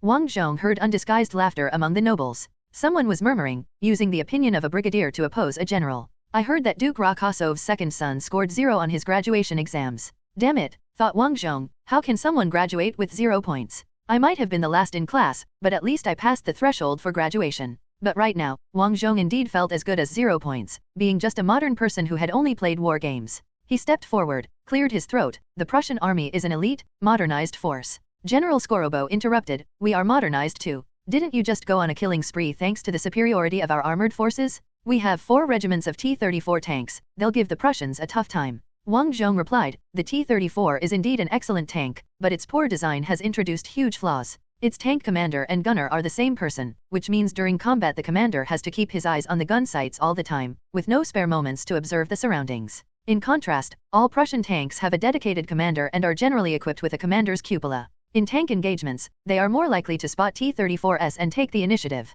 Furthermore, the enemy's tanks all have radios, their battalion headquarters can issue commands directly to each tank. During combat, through radio communication, each tank can cover each other's observation blind spots, providing mutual support. General Skorobo sneered. Even so, as long as the enemy can't break through our armor, we are still the ones who will win. The strength of tanks is relative, Your Excellency General. Wang Zhong stepped forward, grabbed a bottle of liquor, and threw it directly into the bonfire propping up a clay pot. The next moment, the bottle shattered, and the alcohol turned into a blaze. Several maids hurriedly pushed over a water cart and began to put out the fire. It seemed that in order to prevent a fire, the water cart had been prepared in advance. The firefighting water sprayed in large quantities onto the stewing clay pot, seeping into the interior through the pot's vents. The Grand Patriarch showed an expression of intense pain and frustration. Wang Zhong pointed at the flames that were still stubbornly burning. Just like this Molotov cocktail, thrown onto the engine cover, could put a tank out of action? Just a single Molotov cocktail. Moreover, the enemy will hit our tanks at their weak spots. They will use shells to jam the turret, they will break the tracks. Our blind tanks, once their tracks are broken, are utterly unable to respond to approaching infantry. They will be butchered by the enemy like slicing sausage. General Skorobo retorted sarcastically, then we can do the same to the enemy. What if the enemy doesn't engage you in a straightforward battle? What if the Central Army group from the north heads south? They could encircle us and cut off the supply from the rear. N/O/vel/B/jn.C//OM. Your million-strong army is a voracious monster of resources. When that time comes, you will surrender without a fight. General Skorobo, we would never do that. Wang Zhong wanted to say more, but General Skorobo added, if the enemy's Central Army group heads south, that would be perfect. We'll just carry out internal maneuver warfare on the vast plains near Arjsukov, eliminating the enemy's Central and Southern Army groups on the field, then counterattack and reclaim our homeland. The nobles present started clapping furiously, with cheers that seemed to discourage Wang Zhong from continuing. Wang Zhong still wanted to argue his case, but the Grand Patriarch put his hand on his shoulder. Let it be, do what we can and leave the rest to fate. Besides, what he says does sound reasonable. Theoretical reasoning, it's all armchair strategy. It will lead to failure, Your Eminence. The troops here will be almost entirely lost. The people here. Calm down, we're already arranging to evacuate the factories, starting with the heavy industry. Once that's mostly done, we'll also relocate the food processing and similar civilian factories to the rear, the Grand Patriarch said, patting Wang Zhong's shoulder. Right now you just need to rest up and wait for the troops to be replenished. Wang Zhong looked at the Grand Patriarch, then suddenly remembered something and asked, can my God's Arrow Company be fully replenished? They will arrive tomorrow, the Patriarch answered. Wang Zhong, can my choir be fully replenished? They will arrive tomorrow. Can I be given more of the following wind ears? They will arrive tomorrow, the Grand Patriarch said, giving Wang Zhong's shoulder a firm pat. They will arrive tomorrow? Wang Zhong looked towards the officers who were toasting and flattering each other, and met the gaze of the host of the manor, his own father, the retired General Duke Konstantin Alexandrovich Rokossovsky, who gave him an encouraging smile as if to say you've done well. Wang Zhong felt a bit of relief. It was truly exhausting. At that moment, General Skorobo proposed, I think, let's toast to the upcoming victory.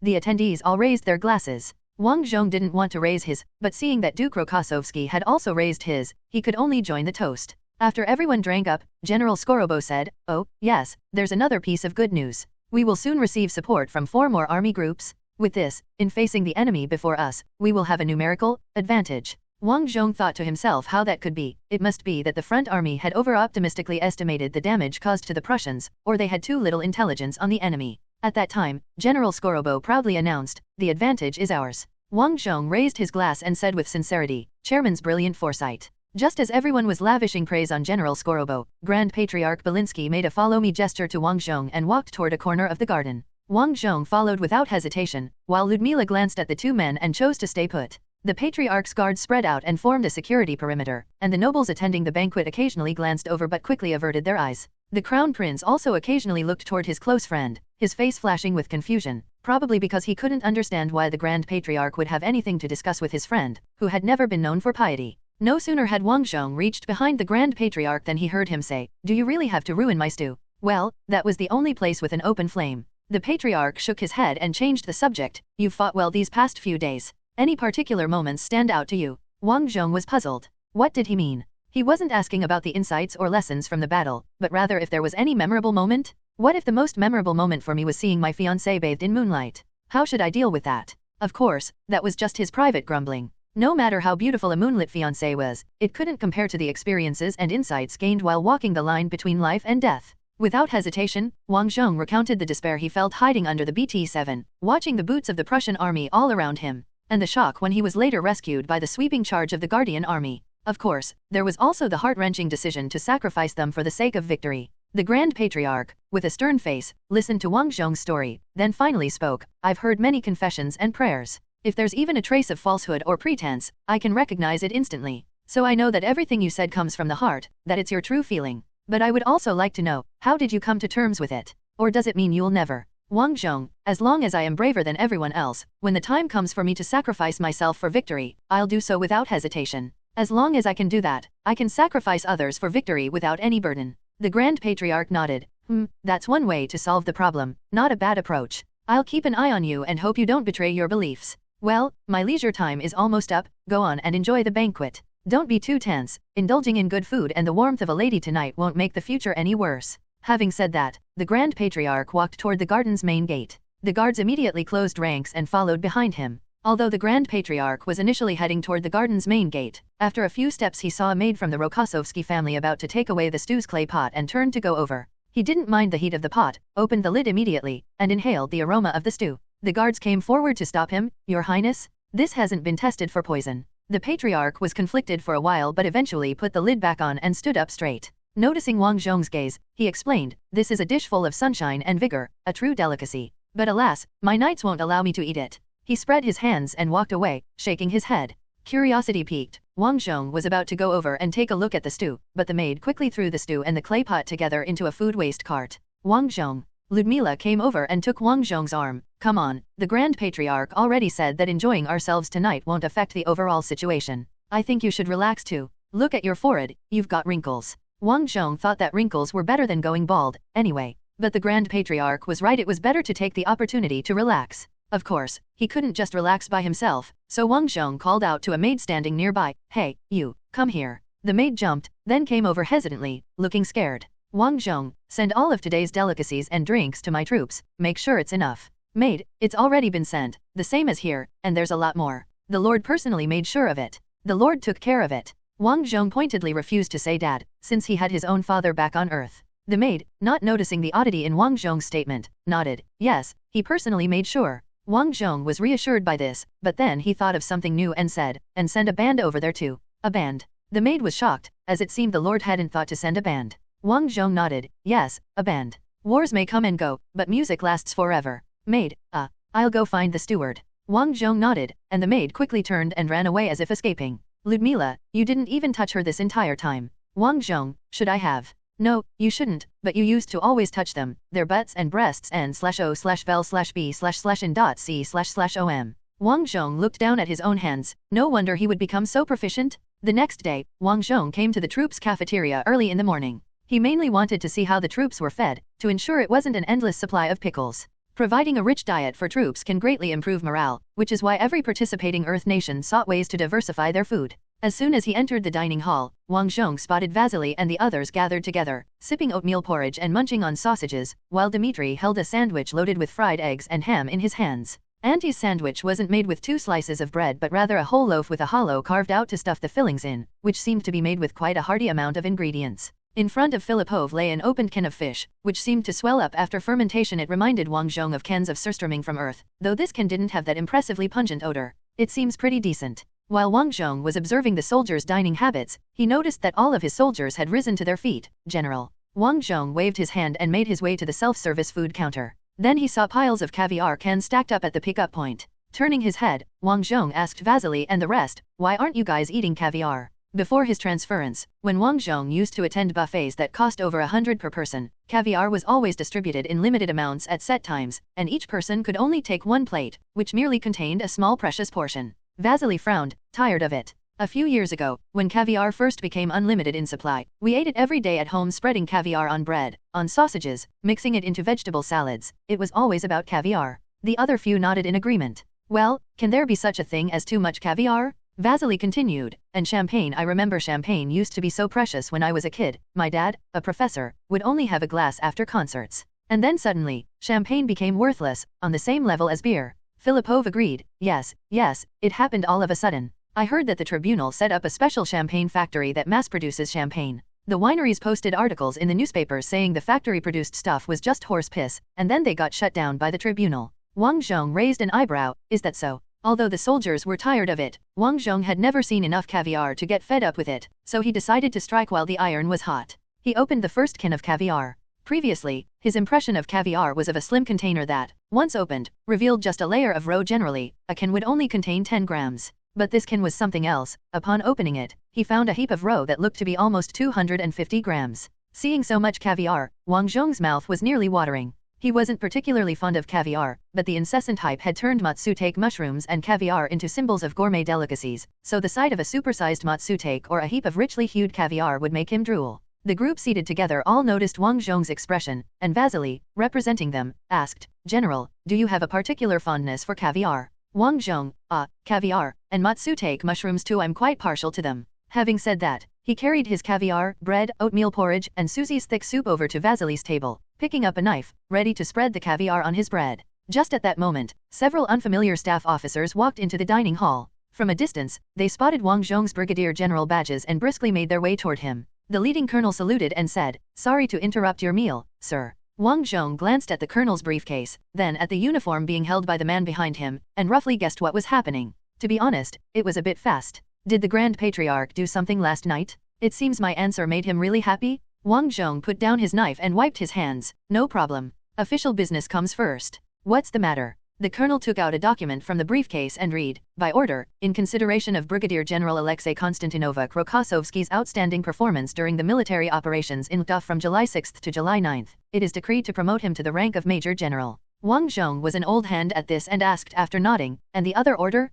Surely I'm not expected to manage a pickle warehouse as a Major General, am I?" Vasily said, "Maybe they're putting you in charge of a uniform factory. A large uniform factory really is a division-level unit." Wang Zhong glared at Vasily. Vasily, shoveling manure, got it. Wang Zhong, don't talk about that while eating. "Colonel, may I read the order now?" Wang Zhong made a welcoming gesture. "Colonel, headquarters plans to form the 151st Temporary Infantry Division." "Why infantry again?" Wang Zhong complained. The colonel glanced at him and continued reading the order. "The formation of the 151st Temporary Infantry Division is underway, to be commanded by Major General Alexei Konstantinovich Rokossovsky." After speaking, the colonel stacked the two orders together and handed them to Wang Zhong. Once Wang Zhong had taken them, an ensign carrying a uniform stepped forward and presented Wang Zhong with his Major General uniform and rank insignia. "Wang Zhong, wait a minute, where are the organization chart for my troops and things like the garrison location?" "Colonel, these are currently being confirmed by Division Chief of Staff Pavlov." "Ah, I see." Wang Zhong asked further, "Have my staff officers and clerks arrived yet?" "What staff officers?" The colonel looked puzzled. "I'm just the messenger. You'll need to discuss this with the Division Chief of Staff." After finishing his meal in the dining hall, Wang Zhong had just stepped out when he faced Popov. "Popov, did you also receive the order?" As he spoke, he noticed Vasily coming out with Wang Zhong's military uniform and new epaulets and snorted disdainfully, "It seems you did. Then, as my duty as the military bishop of the 151st Division, I suggest we assemble every morning before breakfast and tidy up after meals." Vasily frowned. "Do we have to polish our boots again?" "Popov, not just Polish boots. I went to the dormitory today, and some people don't even fold their blankets. It's understandable during wartime, and I can tolerate lax military discipline, but since we've entered a rest and replenishment phase, all this needs to be taken care of. It can reduce casualties in the next battle. Shiny boots can reduce casualties." Vasily sarcastically challenged. "Wang Zhong, you're making even me think you're a pain." "Sorry, General." After silencing Vasily, Wang Zhong said to Popov, "Set it up however you're planning to do it. The Grand Patriarch told me yesterday that our reinforcements would arrive today. You should get enough priests to manage them finally." "Today? Are you sure?" "I haven't been notified," said Popov, looking skeptical. "Wang Zhong, just wait and see. I'm going to find Pavlov. Do you know where he might be?" Popov turned and pointed at the small, two-story building situated opposite the concave arrangement of dormitory buildings. "He seems to have set up the headquarters there. I'm not too sure myself. I stayed in the local church dormitory last night." Nov. L. B/JNN. "Wang Zhong, you didn't tempt any capable monks back with you. Monks are needed everywhere nowadays. Even ones like Brother Peter are in high demand as air defense watchers," said Popov, looking helpless. "Don't worry, the Grand Patriarch has explicitly promised me that they will replenish our God's Arrow Company to its full strength." Wang Zhong was about to speak when he saw a row of trucks waving church flags driving onto the parade ground. So he pointed to the trucks and asked, "Could those be them?" Popov turned around. I don't know, let's go find out." At that moment, the first truck stopped, and a bunch of civilians jumped down. "Wang Zhong, Bishop, can you explain why a truck with church flags is unloading a bunch of civilians?" Popov gaped like a fish out of water, opening and closing his mouth vainly without producing a good explanation. By then, the veteran soldiers who had finished their meals had also noticed these people, curiously stopping to watch them. Priest-like individuals began to organize them, trying to get the civilians to form ranks similar to a military array. Wang Zhong had a bad feeling. This couldn't be the Guardian Army meant for our reinforcement, could it? Popov clicked his tongue. With one lowest-ranked priest per platoon, it's definitely the Guardian Army. They didn't even get issued equipment. Wang Zhong, never mind the equipment, they don't even have uniforms. Is the Grand Patriarch playing me? You'd best not say that in front of the judge, Popov cautioned. The trucks, lined up in a row, dropped off their human cargo and drove away. Soon the parade ground was crowded with a dense mass of people, barely able to stand in loose formations by squad, despite the priest's efforts to maintain order. Many were still chatting away. Wang Zhong stood at the dining hall door watching this scene, feeling as if he were back in college, on the reviewing stand during the final parade of military training, watching the assembly of freshmen. Is my next task really to lead this group to a brutal battlefield? Vasily, even though I'm just a warrant officer who hasn't finished officer training, I can tell that these people need at least 6 months of training to become reliable soldiers. As soon as the words left his mouth, Yegorov popped out of nowhere, adding, these recruits can only fire the first shot, then forget they must pull the trigger fully to fire. They'll just keep recocking and ejecting unfired rounds from the chamber. I've had my fill of such new recruits. Why do they send us troops like this? Wang Zhong turned to Yegorov. Did you get a promotion? Yegorov, no. The bigwigs probably think a civilian like me has to advance to military academy for further promotion. Even though currently the most outstanding commander in the army graduated last from the military academy. Wang Zhong was somewhat embarrassed. I'm just the most outstanding commander of the front army. Yegorov, it's all the same. I think you should go find Pavlov first, get these people equipped. Then we can immediately start teaching them how to shoot, so at least in battle, they can shoot into the sky to boost morale. Wang Zhong, I was planning to see Pavlov. You can take care of these new recruits. Wang Zhong found Pavlov in the command headquarters' empty map room, directing the 2 trainees assigned to him to update the maps. Did you see the reinforcements outside? Pavlov glanced out the window. I see them now. He seemed a bit in denial. Wang Zhong, these people need guns, ammunition, and uniforms. Pavlov, it is said that outside Archsukov lives a witch who can grant any wish for a part of one's body. I suggest you give it a try. Wang Zhong, thinking that if God-guided missiles existed then such a witch might not be too strange, responded, fine, where can I find her? Pavlov rolled his eyes in exasperation. I was being sarcastic. Do you understand sarcasm? There is no such witch, and I'm not a sorcerer. He took off his round glasses with shaky hands and slammed his pencil down on the map. This is exasperating. Where are my staff officers? My clerks? My accountants? Do you have any idea how many people at least are needed in a division's headquarters to keep the whole division operating? No, you don't? All you do is drive your little tank and beat up the Prussians on the battlefield. I came to Archsukov hoping that with so many clerical staff, I could finally have a normally operating division headquarters. But now, I still have to personally direct the map updates. Auntie's overall language style tends to be quite soft, but because of Pavlov's tone, Wang Zhong always felt as if he was listening to Prussian, a language with many explosive sounds, so normal speech sounds like quarreling. Wang Zhong felt overwhelmed and subconsciously said, sorry, please calm down. Just as he spoke, there was the sound of brakes from outside, indicating a car had stopped at the division headquarters entrance. However, from where he stood, he couldn't see the car. Pavlov glanced outside and asked with suspicion, what's this now? Why are there so many girls? Girls. Wang Zhong's interest piqued, and he walked to the window to look out. Indeed, many girls were getting down from the truck, curiously looking around the division headquarters. They saw the red flag hanging at the division headquarters. Yes, the one that Wang Zhong had previously hung on the aerial of Tank 422. Is this the place? Yes, the red flag. Wang Zhong and the chief of staff exchanged looks, both very puzzled. Wang Zhong, well, let's go out and ask. Saying this, he was the first to head outside, with Pavlov immediately following. Once outside, Wang Zhong called out directly, ladies, what are you here for? The girls, who were originally curiously looking around, all turned their attention to Wang Zhong. One of the more daring ones asked, are you Major General Rakasov? Wang Zhong, though I haven't had time to switch to the rank of Major General, yes, that is me. And you are? We are typists and clerks, sent here by the church's recruitment office. They said you needed us here. Wang Zhong immediately turned to Pavlov, your clerks have arrived. The chief of staff frowned, why are they all women? The same woman who had spoken before replied, because all the men have taken up arms. That made perfect sense. Pavlov scratched his head, all right, which of you has experience as a warehouse inventory clerk? Come stand over here, those who have studied accounting, stand over there. I'm a student at Archsukov University, a girl raised her hand, and so are several of us. Although we don't have the experience, we can learn. We're quite good at that. Pavlov nodded, good, that's the best news I've heard this morning. Wang Zhong felt that this man seemed to have aged backwards in an instant, and the anxiety that was hanging around him also seemed to lighten. Pavlov, I'll assign you work. At that moment, 2 more gas trucks arrived and stopped at the entrance of the division headquarters. This time, the ones getting off were elderly men. A man with a large beard was the first to step up to the entrance, giving Wang Zhong a rather sloppy military salute. Good day, General Sir. May I ask if this is the division headquarters of the 151st Temporary Infantry Division? Wang Zhong, yes, it is. And you are? I am a member of the academic committee of Archsukov University. The university has been relocated, and only the professors and current students will go to the rear. We are staying to serve our country. Wang Zhong raised an eyebrow. Are you a level 6 clerk? To be precise, an imperial level 6 civil officer. Yes, I am indeed of this grade. Why do you ask? Wang Zhong turned excitedly to Pavlov and pointed at the old man. Your level 6 clerk has arrived. Pavlov, with a frown, sized up the old man. Sir, we are a field unit. Is that so? But if these young ladies can work in a field unit, I think I can too, said the old academic committee member. Wang Zhong, enough Pavlov, my chief of staff, you have your people now, hurry up and get the new recruits equipment and uniforms. We can hand out equipment this morning and teach them how to shoot by the afternoon. We're short on time.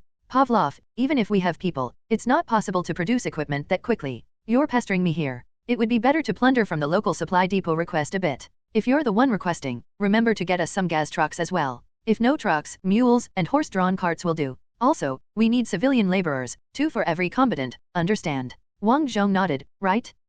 I'm the superior officer here. Why are you giving me orders? I'm just making suggestions. It's the duty of the chief of staff to make suggestions. Whether or not to accept them is the decision of the commanding officer. But I also have to tell you the consequences of not accepting. Another truck stopped in front of the division headquarters, and a group of officers bearing staff badges got off. The red flag, Wang Zhong heard someone say, this must be the place. Wang Zhong to Pavlov, now you have your people, no more taking it out on me? I'm off to the supply depot to apply for supplies. Wang Zhong was just about to leave the headquarters when he saw from a distance that the 31st Guards Regiment and the 5th Baishinsk Regiment were assembling, while the armored troops gathered nearby to watch the excitement. So, Wang Zhong decided to go over and see what was happening too. There was no helping it. He had never commanded so many troops before, and now he felt a bit like he was playing a simulation management game, strolling around his territory with satisfaction after working hard for so long. This was probably the feeling. By the time he reached the edge of the parade ground, the remaining infantry of the Rokosov combat group had already assembled and were standing opposite the newly arrived Guardian army.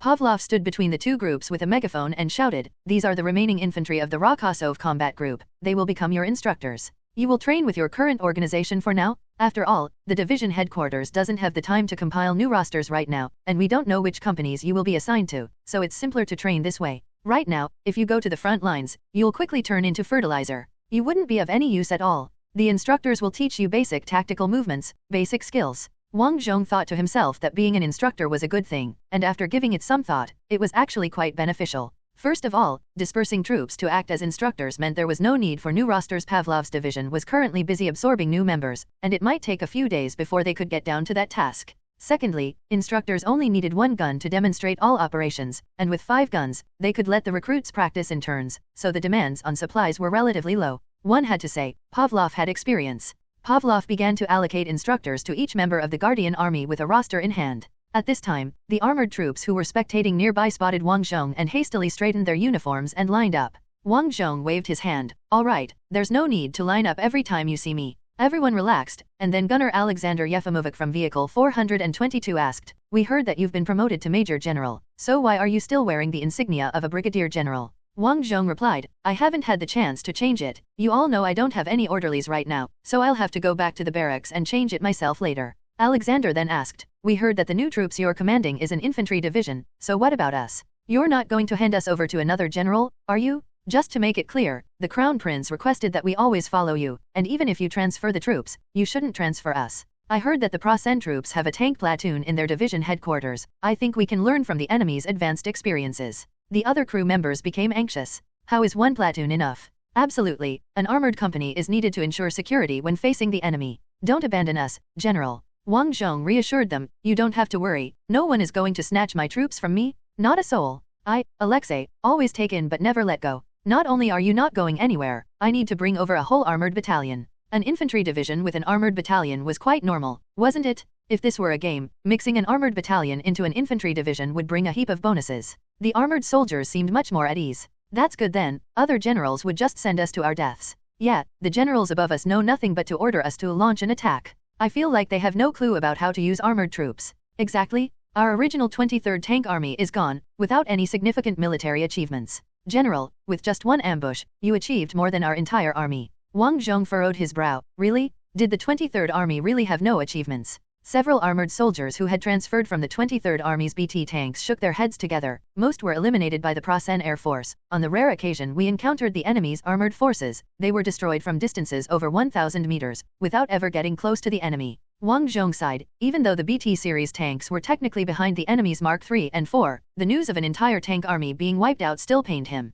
Give me command, and I could achieve some success, this was his thought. At that moment, the tank operators from the former 23rd Army suggested, ask for more tank troops, General, at least they can be more effective under your command. They won't die in vain. The other tank operators nodded in agreement. Right, General. Wang Zhong, overwhelmed by the flattery, waved his hand and made his escape. He was aware of his own capabilities and perhaps one day, in the future, he might unhesitatingly accept such praise. But the current Wang Zhong couldn't presume to do so, feeling it was undeserved. When Wang Zhong returned to the suite in the eastern wing of the manor, Ludmila had already ironed the new general's uniform and even sprinkled lavender essence on it. Wang Zhong frowned slightly. I'm a general, isn't the scent of lavender a bit odd? Ludmila retorted, you don't understand. Once you smoke, the smell of the smoke and this essence will mix and it will be great. It's a clever trick taught to me by my father himself. Wang Zhong asked, when did he teach you that? Before I went to St. Ekaterina Fortress, he thought I would definitely meet a man there, so I needed to know these things. Too bad I never had the chance to use it.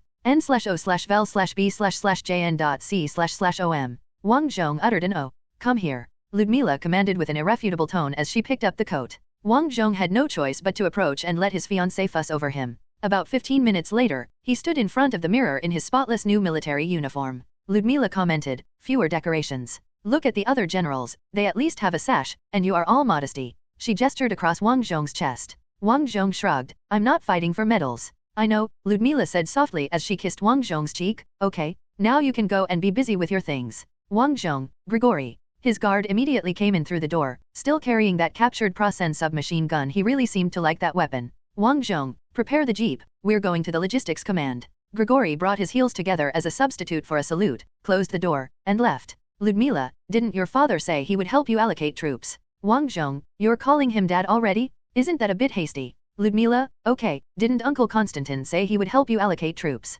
Wang Zhong, the old man is retired, what he allocates might not be practical. At this moment, the voice of the crown prince came from outside. Elisha, my friend. Wang Zhong turned and went out to the corridor where he met the crown prince. Your Highness, good morning. How did you sleep last night? The crown prince gave a thumbs up. It's a pity you didn't come, there was some lack of variety. So, I was responsible for providing variety in crown prince's team? The crown prince, let's go to the salon today. I know that Lady Ekaterina is holding a salon this afternoon, and all the young ladies in town will be there. Wang Zhong, no, I am a division commander, I'm going to secure supplies and equipment for my troops. Ah ha ha ha, laughed the crown prince loudly, you are a division commander? Huh? You've become a division commander? Shouldn't you be taking care of storage? Yesterday you were quite confrontational with General Skorobo. Wang Zhong, take a look at my epaulets, there are 2 beans now. The crown prince blinked. Is that true? Holy moly, those really are pentagon stars. From a distance, I thought it was just a star-shaped pattern, that's how they make the fake ranks. Then you definitely should go to Lady Ekaterina's salon, war hero?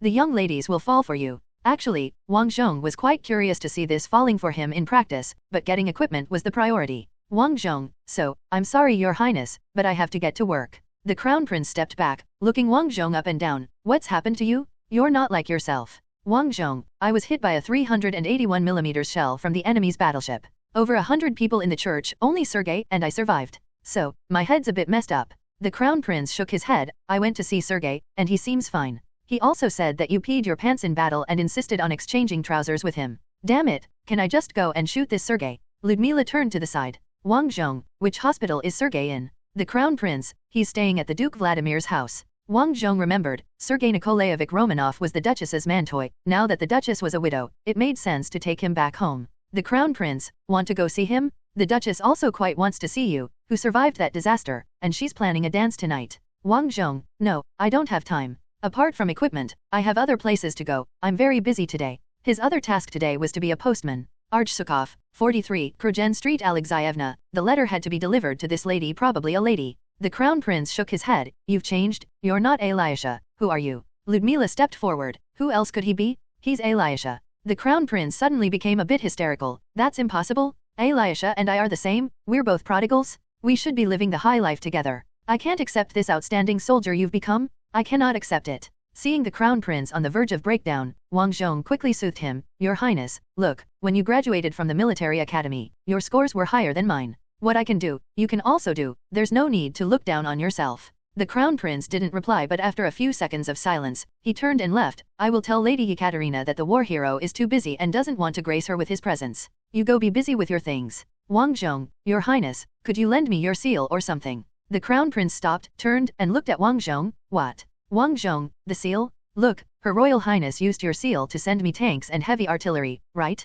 So, I can also use the seal, can't I? Ludmila frantically tugged at the hem of Wang Zhong's clothes. The Crown Prince laughed. I see, you and she are in cahoots. How did I not see this coming? Fine, I'll give it to you. Saying so, the Crown Prince took off the ring, which doubled as a personal seal, and threw it to Wang Zhong. Wang Zhong caught the ring and saluted the Crown Prince as if he were an officer. I salute you, Your Highness. Save it, said the Crown Prince, waving his hand before turning to leave. Although the Crown Prince turned to leave, Wang Zhong and Ludmila still followed him to the front door of the main building's east wing. On the one hand, it was basic etiquette to see royalty out. On the other hand, Wang Zhong had to leave as well, and there was no second exit in the east wing. Jumping out a window was out of the question. At the door, the Crown Prince turned around and looked at Wang Zhong. I have a question. After this war ends, can we drink as freely as before? Wang Zhong, of course, after we win this war, we'll drink day and night. The Crown Prince nodded, and at that moment, the jeep that came to pick him up had arrived. So he walked down the steps and got into the vehicle, then turned back to smile at Wang Zhong. The car started up and slowly drove away.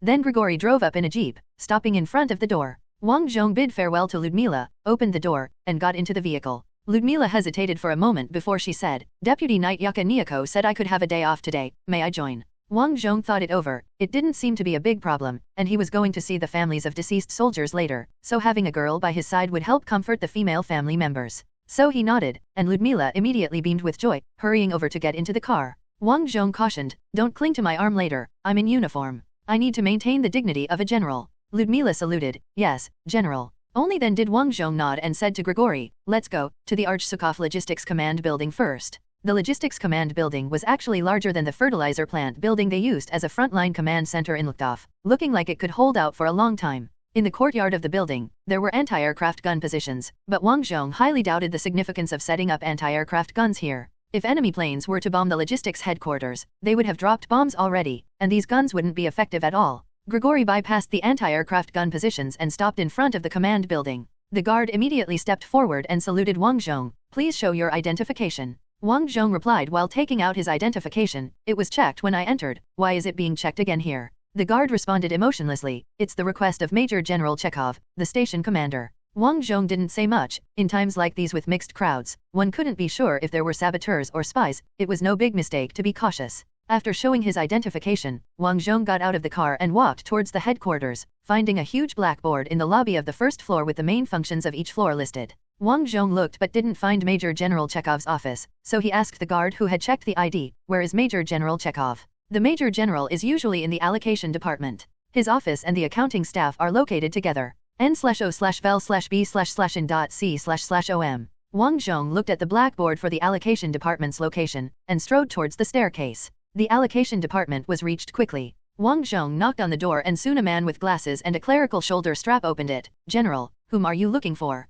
Wang Zhong, I am looking for Major General Chekhov. The guard told me his office was together with the allocation department. Before the clerk could answer, a shout came from inside the room, send him down to the first floor to get a form? After it's filled out and stamped, submitted at the application desk on the first floor. Really, each of them keeps running to my office. I've moved out of it and yet they keep coming. Wang Zhong, will there be a problem if I use the personal seal of the Crown Prince for the application form and stamp? The voice inside came to an abrupt halt. 5 seconds later, a tall man with a stern face pushed aside the clerk, opened the door wide. The banquet supplies are not applied for here, go to the granary. Looking at the ranks, this was Major General Chekhov. Wang Zhong, I need weapons and ammunition, and uniforms. I just received a few thousand new soldiers today, all without weapons or military clothes. Do you want the new recruits to fight in their own clothes? Major General Chekhov looked incredulous. The Crown Prince is going to fight personally? What unit are you? Royal Guards? I haven't heard of you taking any losses. Wang Zhong, I am Major General Alexei Konstantinovich Rokossovsky, commander of the 151st Temporary Infantry Division.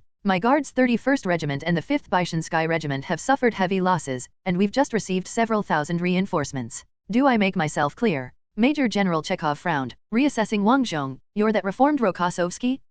You do look battle-worn, not a fake. But you still need to fill out the application form. How else would we know what you need? Ivan, bring the application forms? Form number 34. Wang Zhong, Can't we make an exception for special circumstances? I do have the stamp of the Crown Prince. Chekhov, this is already an exception. Once you've filled out the form, the allocation staff here will check where the supplies are and then issue release and transport orders. Normally, you should get your supplies the day after tomorrow. That is, if we have them here. Wang Zhong, not until the day after tomorrow. What, are you heading out to face the enemy tomorrow? Major General Chekhov retorted. Wang Zhong, oh no, I was just lamenting the slow process. Is there no clerk available to help me write this out? Look around, see any clerks free? Wang Zhong looked into the room and saw the entire space filled with a pre-update night of a mobile game company's buzz of activity. Ludmila said, let me write, you can just dictate. At this moment, the clerk who had opened the door came over with a stack of application forms. Chekhov cursed, and the inventory ledger? Do you expect the Major General to pull a list out of thin air? 2 minutes later, a thick stack of forms was in Ludmila's hands, and Wang Zhong was given an inventory summary as thick as an encyclopedia. Luckily, there were a bunch of tags next to the inventory, allowing them to quickly flip to the corresponding pages according to the initials of the needed materials. Chekhov pointed to the desk next to his own. That desk is for special handling tasks, you fill it out. Good lord, it seems there are no small number of people handling special tasks every day. Ludmila immediately pulled out the chair in front of the desk, tested the pen on a notepad beside her, and then looked toward Wang Zhong with a look that indicated she was ready. Wang Zhong, on the other hand, flipped to the anti-tank gun page and read, ZIS-3 anti-tank gun. Chekhov, hold on, does your division have an anti-tank battalion? Wang Zhong, no, but this is not. Then you should go to the front army headquarters and request a battalion. It's much simpler than requesting guns from me to form a battalion. Do you know how many tanks, ammunition carriers, and mules and horses a 2,000-person battalion requires? If you apply for everything from me, you'll probably fill up half of that stack of forms you're holding. Wang Zhong thought about it, and it seemed to make sense. Major General Chekhov, my suggestion is that you first apply for weapons, machine guns, mortars, military clothing, military boots, and other miscellaneous items to arm the 2 infantry regiments. Then go to the command to request guns, anti-tank artillery battalions or regiments, and howitzer regiments. If you get those, they'll come fully equipped and manned. Wang Zhong with his chin propped up, so we shouldn't just grab the equipment, but also snatch the troops. Is that what you mean? Major General Chekhov, pretty much. Actually, that's the optimal solution. You already have the Crown Prince's seal. As long as you don't snatch troops under another division's command and keep an eye on those unaffiliated units, you should be fine. A lot of these unaffiliated technical weapon units under Archsukov's command are waiting to be incorporated into some newly formed division. Wang Zhong, you mean, I've come to the wrong place. We still need uniforms and rifles. Ludmila interjected, okay, I have filled out the rifle form. Do I just give it to the clerk over there? The clerk, fill out another form for ammunition. Rifles alone won't cut it. Additionally, I suggest filling out a form for gun cleaning kits as well. Wang Zhong, right, fill out the form for the trucks too. Major General Chekhov, you should go to the command and request an unassigned motor battalion. A battalion's worth of trucks could supply a division. I mean, if they're running non-stop. Ludmila, I've filled out the bullets, is this number enough? Major General Chekhov glanced at it and said, double it, trust me, double it, and you'll have the bare minimum. Ludmila quickly corrected it, handed it to the clerk, and started filling in the uniform details. At this point, the clerk brought the first form back to Wang Zhong. We've stamped it on our part. It needs the Crown Prince's seal. The ink is right here. Wang Zhong took out the ring, pressed the face of the ring into the ink, even shuffled it back and forth, and then pressed it firmly onto the form. Major General Chekhov looked at the military clothing form Ludmila was filling out and said, later, fill out a form for cloth bags as well. The soldiers need cloth bags for their personal belongings, which they can place at their rest area before advancing to the front line. Wang Zhong, you're quite experienced. Major General Chekhov, I've been in charge of logistics since the Civil War, I'm clear on all this. I'm not one of those generals who just boast without being responsible for specific military affairs. Wang Zhong nodded and handed over the thick inventory ledger directly to Major General Chekhov. Then please, an experienced Major General, tell us what we need to claim. The Major General looked at Wang Zhong with a "does your old man at home know how shameless you are" expression, but still took the ledger and began going through the materials based on his experience.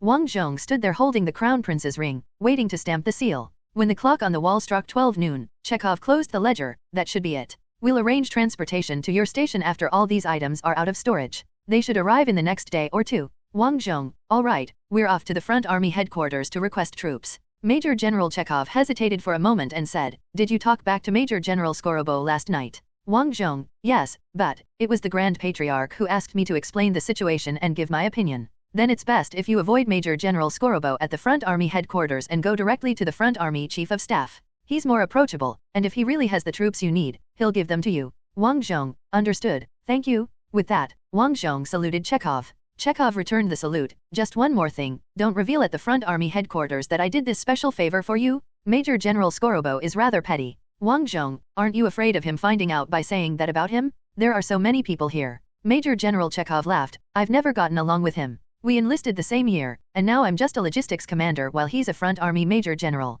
I heard that before the war His Majesty the Tsar had considered promoting him to marshal. Wang Zhong thought there might not be a chance for that now. Since the minor conflict down south, the entire southwestern front army had relied on hope. Major General Chekhov escorted Wang Zhong and Ludmila to the door, repeating his advice, go find the chief of staff, don't let Major General Skorobo see you. Thank you, we will. Wang Zhong waved his hand. When Wang Zhong arrived at the headquarters, he reminded himself to avoid General Skorobo, so before entering the map room, he made sure to take care of the guards and peeked through the slightly ajar door. Then he saw the front army chief of staff, the front army bishop, and General Skorobo together. At the door, he could hear them discussing the situation. General Skorobo, the idiot son of the Rokossovsky family really has no military sense? If the enemy's heavy forces to our north were to head south, wouldn't our forces in front of them attack? It's completely unreasonable. Damn, they're still discussing my statement from yesterday, thought Wang Zhong, better not go in and further provoke General Skorobo. Just as he was about to leave, someone from inside opened the door that was slightly ajar, and the staff officer shouted, who's eavesdropping?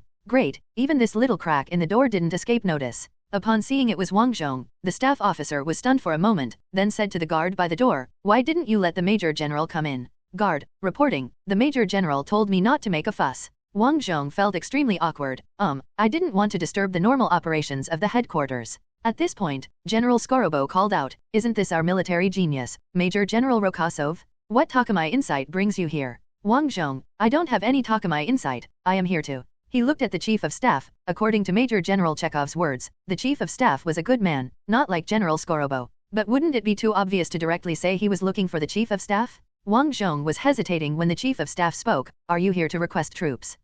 Yes. Since the man had addressed it directly, Wang Zhong shamelessly admitted it. Chief of staff, we do have some scattered forces newly transferred from the rear that haven't been assigned to reinforce any division yet. It would be reasonable to assign these forces to your newly formed temporary 151st Division. Unreasonable. General Skorobo interrupted the chief of staff, those precious forces should be given to real soldiers? I've heard, Rokossov, that you wet yourself on the battlefield. Fucking hell, how does everyone know? Sergei, I'm going to kill you. General Skorobo continued to mock, do you believe someone who wet himself on the battlefield could achieve those battle results? No, I simply don't believe it. Chief of staff, but the Prussians also have a high regard for Rokossov. The Prussians have high regard for the White Horse General? This guy just happened to have a white horse, and he took the credit for the achievements. The real White Horse General must have died long ago. Chief of Staff, enemy 15th Tank Division's Commander Lundorf died at Lukdov, and at that time, it was Brigadier General Rokossov who was conducting the defense there. The previous situation at Pini also matches up. General Skorobo pursed his lips, and his sanitary beard really looked like that someone on Earth when he did so.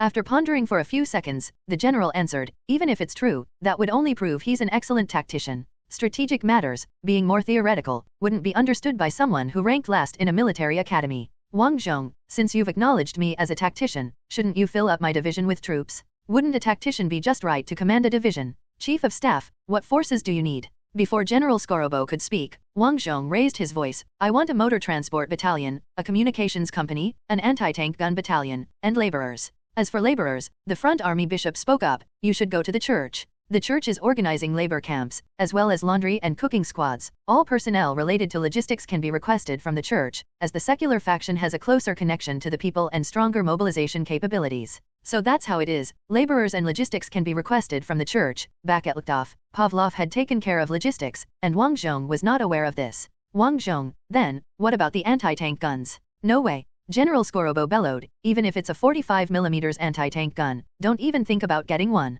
Chief of Staff, we're about to counterattack soon anyway, what harm will it do to give him a battalion of such defensive weapons? General Skorobo looked at the Chief of Staff, are you siding with him? Do you really believe those exaggerated achievements he boasts of? If he had destroyed 600 tanks, the enemy confronting us would be too blunted to use by now. Wang Zhong felt wronged in his heart, I truly never claimed to have destroyed 600 enemy tanks. General Skorobo turned to Wang Zhong, in any case, if you want laborers or whatever, go to the church. For a motor transport battalion, too, go to the church. I won't give you a single soldier or piece of technical weaponry. These precious weapons mustn't fall into the hands of someone who's just toying around. Great, now I'm just toying around. At that moment, Wang Zhong was very angry and wanted to hit General Skorobo in the face with a punch. In the past, he might have done just that. But now, he couldn't do something that could cause him to lose his command. The high ranks of the anti-army were like this, full of vermin, and losing command would be like pushing his troops into the fire. Wang Zhong, holding back his anger, saluted General Skorobo. Thank you for your assessment, then I shall take my leave.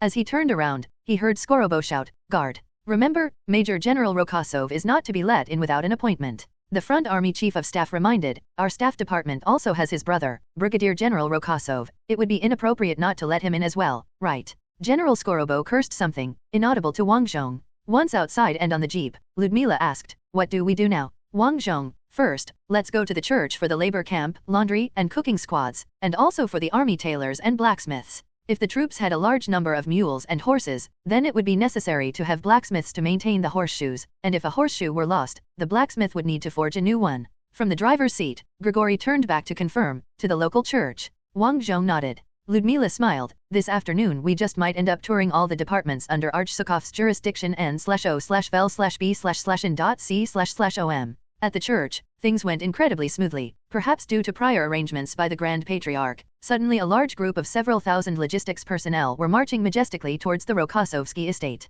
However, the motorized unit still hadn't come out, only a large group of drivers volunteering for military service had arrived. Contentedly leaving the church, Wang Zhong asked Grigory, do you know the way to 43 Krugen Street? I asked around beforehand, Grigory replied, though I've never actually been there. Maybe when we get there, we can ask someone for directions. Wang Zhong said, then let's go. 43 Krugen Street was a multi-story apartment building, constructed of brick and stone, and looked to have quite a few years on it. The iron sign above the apartment entrance was embossed with Morozov apartment, although the Morozov name had been smeared over with paint. Wang Zhong personally pushed open the door to the apartment and saw a room to the left of the corridor, resembling a concierge's office, where an old lady was sitting inside knitting a sweater. Just as he was about to speak, Ludmila stepped forward and gently tapped the bell on the windowsill. Accompanied by a crisp sound, the old lady lifted her head, her gaze lingering on the stars on Wang Zhong's uniform for a few seconds. Hello, General, whose child has died this time? Wang Zhong was silenced by this remark. It seemed that casualty notifications were often delivered to the apartment lately. Seeing Wang Zhong not speak, the old lady added, having a general deliver the notice means the deceased must have been a hero, right? Wang Zhong suddenly realized and nodded, yes, a very brave hero. That's good, every death should prompt those who live on to lead better lives. Wang Zhong always felt the old lady had something about her, able to talk philosophically off the cuff. He decided to get straight to the point and took out the blood-stained letter that had been in his pocket, reading the address on it, Archsukov, Krugen Street, Alexeyevna. Do you know a woman by this name? I'm sorry, death comes too suddenly. I wasn't able to ask about the identity of this Alexeyevna or how old she might be. The concierge room old lady sighed, put down her needlework, found her reading glasses and put them on before answering. She's 73 this year. Her 3 sons, one big, one middle, one small, all went off to war. So which one is it that has died? Wang Zhong reported the gunner's name. The old lady said, so it's the youngest that has died. Give me the letter. Wang Zhong asked, you are Alexeyevna, aren't you? Who else could I be? The old lady's voice held no grief. She just calmly took the bloodied letter. Unable to help herself, Ludmila asked, you are not sad? The old lady replied, I'm used to it by now. During the Civil War, my husband, my brothers, they all died in battle.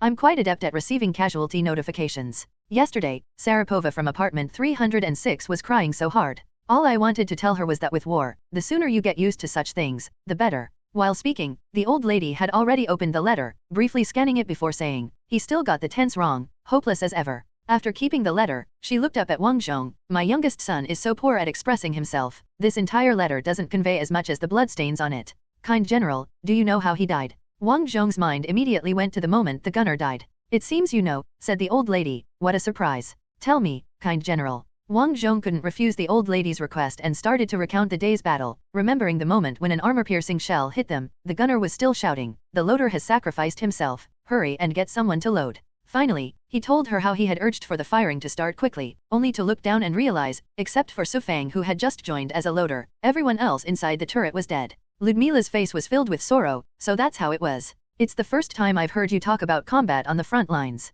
The old lady looked at Wang Zhong with a gentle face, suddenly stood up and poured a cup of tea for Wang Zhong. General, you need this more than I do. Drink it. This is red date tea I made myself. It can soothe sorrow. With both hands, Wang Zhong cradled the teacup and took a sip. Anyway, your son died very bravely. He did it for protecting the motherland, for protecting. The old lady softly recited. All life in this world must eventually face death. Given this, to protect the ashes of our ancestors and the temples of the gods. To die fighting against a powerful enemy holds the utmost value. For the mothers who once doted on us. For the wives who now nurture our children. For the pure maidens who kindle the eternal flame. To shield everyone from the debauchery of the vile villain Sextus. How glorious is such a death. Wang Zhong happened to know this Heracles at the bridge, and joined in reciting, "Mighty consul, please take down the bridge quickly. Let's hold back the 1,000 enemies occupying the bridge with just 3 men. Come on, which 2 brave souls will stand by me to guard the bridge?" The old lady said, "Yes, my son was as brave as the ancient heroes." Knowing this is enough, the old lady gazed at Wang Zhong and topped up the hot tea in his cup.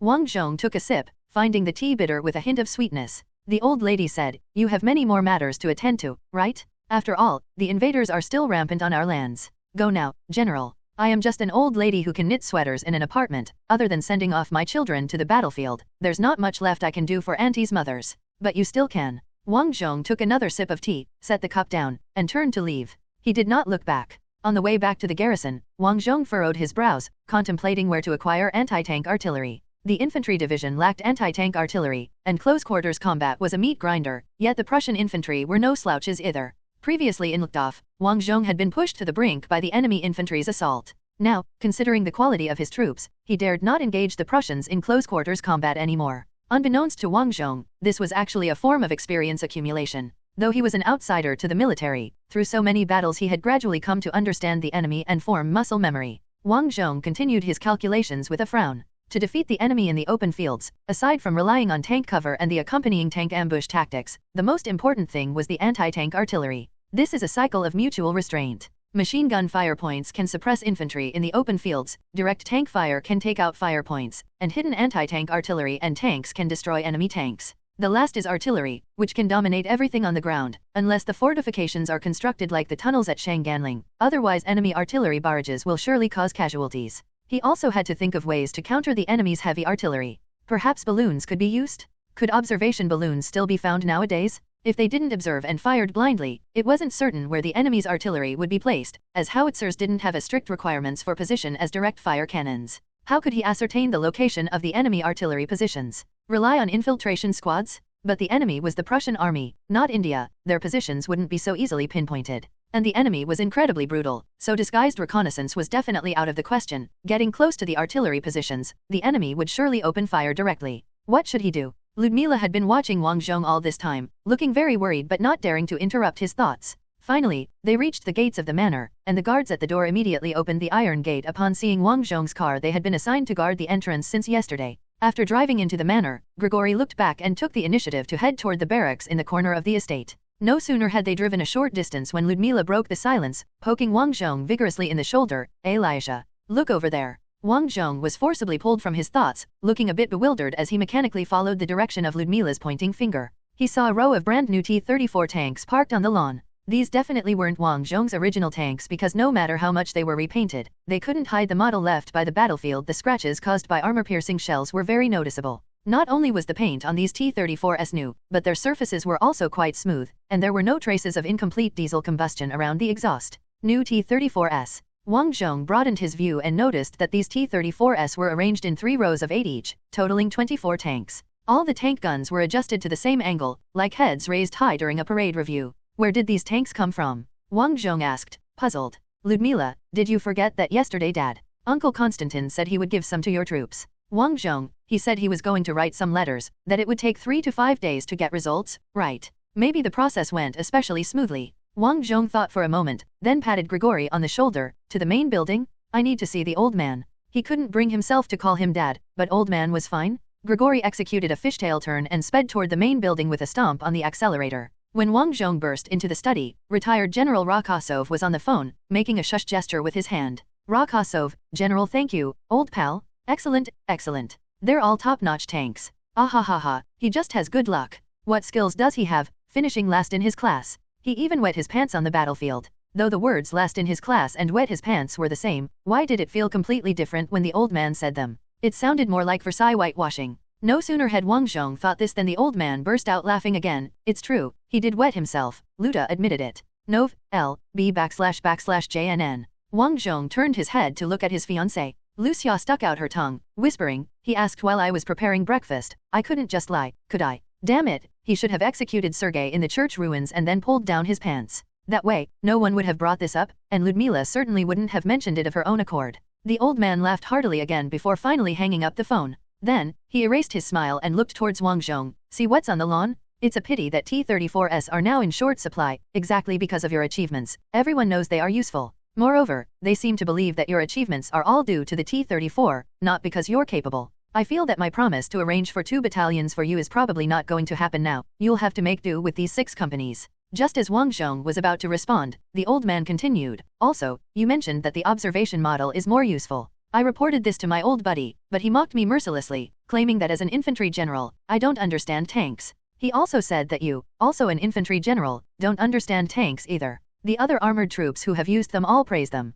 Wang Zhong's brows furrowed deeply. Actually, the main advantage of the T-34 was back in 41, 42, until the Sturm Tiger started to be fitted with the long-barreled 50mm gun from the Model 3 onwards, and the T-34's blindness became an amplified weakness. A company charging at a Sturm Tiger often got completely annihilated without even locating the enemy. Forget it, I wasn't counting on getting the factories to change their designs right now. Wang Zhong, what about adding radios? The old man shook his head. Our radio production is too low, and it must be prioritized for the Air Force's fighters, a lesson from the Castilian Civil War. Without radios to communicate with each other, we would be at a disadvantage in air combat. Wang Zhong, fighters need radios to communicate. Don't tanks need them too? Tanks operating on complex battlefields need radios even more. Duke Rakasov only looked at Wang Zhong with calm and kind eyes. All right now, let's each do our part well. Your infantry division already has far more armored power than the average division. Are you aware that some people want to take that armored power away from you? After all, yours is an infantry division. Wang Zhong nodded. Receiving 24 additional T-34s was indeed good news. He couldn't be too greedy. Then give me a regiment's worth of anti-tank guns? Ideally, all of them would be 76mm ZIS-3 anti-tank guns. Duke Rakasov frowned. Don't you have armored power for the anti-tank role? And that's the T-34. Wang Zhong, it's not the same. Anti-tank guns can be camouflaged and hidden, launching surprise attacks on the enemy. Plus, if machine guns force the enemy's tank commanders to retract into their turrets, the high concealment of anti-tank guns will stand out, potentially making them more effective in combat than tanks. In fact, the old German armored troops always considered Soviet anti-tank guns to be a bigger threat than tanks, mainly because the tanks were too blind. And the anti-tank guns with observers were not blind, difficult to detect, and even the Germans, with their heavy armor, were wary of the thing. Duke Rakasov nodded. Is this coming from real combat experience? It should be taken seriously. However, the 76 guns are also in high demand. I'll try to get you some 45mm guns first. After all, the ammunition carriages and pack horses can use 76mm shells too, and the gunners only need a bit of training to adapt to the new artillery. That way, in the future, you can try to apply for separate 76mm gun reinforcements and gradually switch the artillery to primarily 76mm. Wang Zhong had a feeling that the old man had probably not been above using shrewd tactics to enhance his own strength. At that moment, an idea suddenly struck Wang Zhong. Why not ask the old man about the very issue that had been troubling him? So, he asked, in your experience, how do you deal with the enemy's heavy artillery? Duke Rakasov raised his eyebrows. Heavy artillery? It depends on the situation. If both sides have formed solid front lines and trenches are everywhere, then let the planes carry out reconnaissance of the enemy's artillery positions, and then bomb them with artillery. At that time, the area with the densest anti-aircraft firepower is the artillery positions of both sides, and they would risk disrupting the trajectories of their shells by surrounding their artillery positions with barrage balloons to interfere with enemy reconnaissance planes. Sometimes, when enemy planes are spotted, they would release smoke and do it at several different locations to confuse the enemy. Wang Zhong, using planes for reconnaissance. If I had planes under my command, I could use the radio on the plane to establish contact, then I could root out the enemy's artillery positions? Indeed, this would be a method. Unfortunately, in order to command the Air Force, I'd have to be a general in command of a front army. Wang Zhong, other than planes, is there anything else? Duke Rakasov, when no solid trenches have been formed, you could use cavalry troops. Cavalry. Yes, cavalry are quite excellent. Saddles can carry extra rations and ammunition, allowing the cavalry to operate without resupply for 7 days. As for the horses, although the feed for war horses is very precious carrots and whatnot, they naturally eat grass. While the people sleep and rest, the horse will graze on its own. Although a warhorse generally loses a lot of weight after a week of combat, this only slightly affects its endurance and top speed, not so much its trotting pace on average. Look, cavalry troops can roam enemy territory for a week without resupply. They also have the mobility, which makes them the most suitable for surprise raids on enemy artillery positions, doesn't it? It indeed seemed to be the case. Wang Zhong thoughtfully propped his chin with his hand. Duke Rakasov said, come on now, everything will straighten out in the end. Don't look so worried. Go meet your new armored troops, boost their morale, and introduce them to some real combat experience. Organize a sharing session or something. The troops I transferred to you are entirely new, with no experience. Before the enemy attacks, you have to train them well, understand? More sweat in training, less blood in battle. Wang Zhong nodded. Understood. Is that how you respond to a superior? The old man snapped. Wang Zhong snapped to attention and saluted. Yes, Your Excellency the General. That's more like it. Now off you go. The old man waved his hand as if shooing a fly.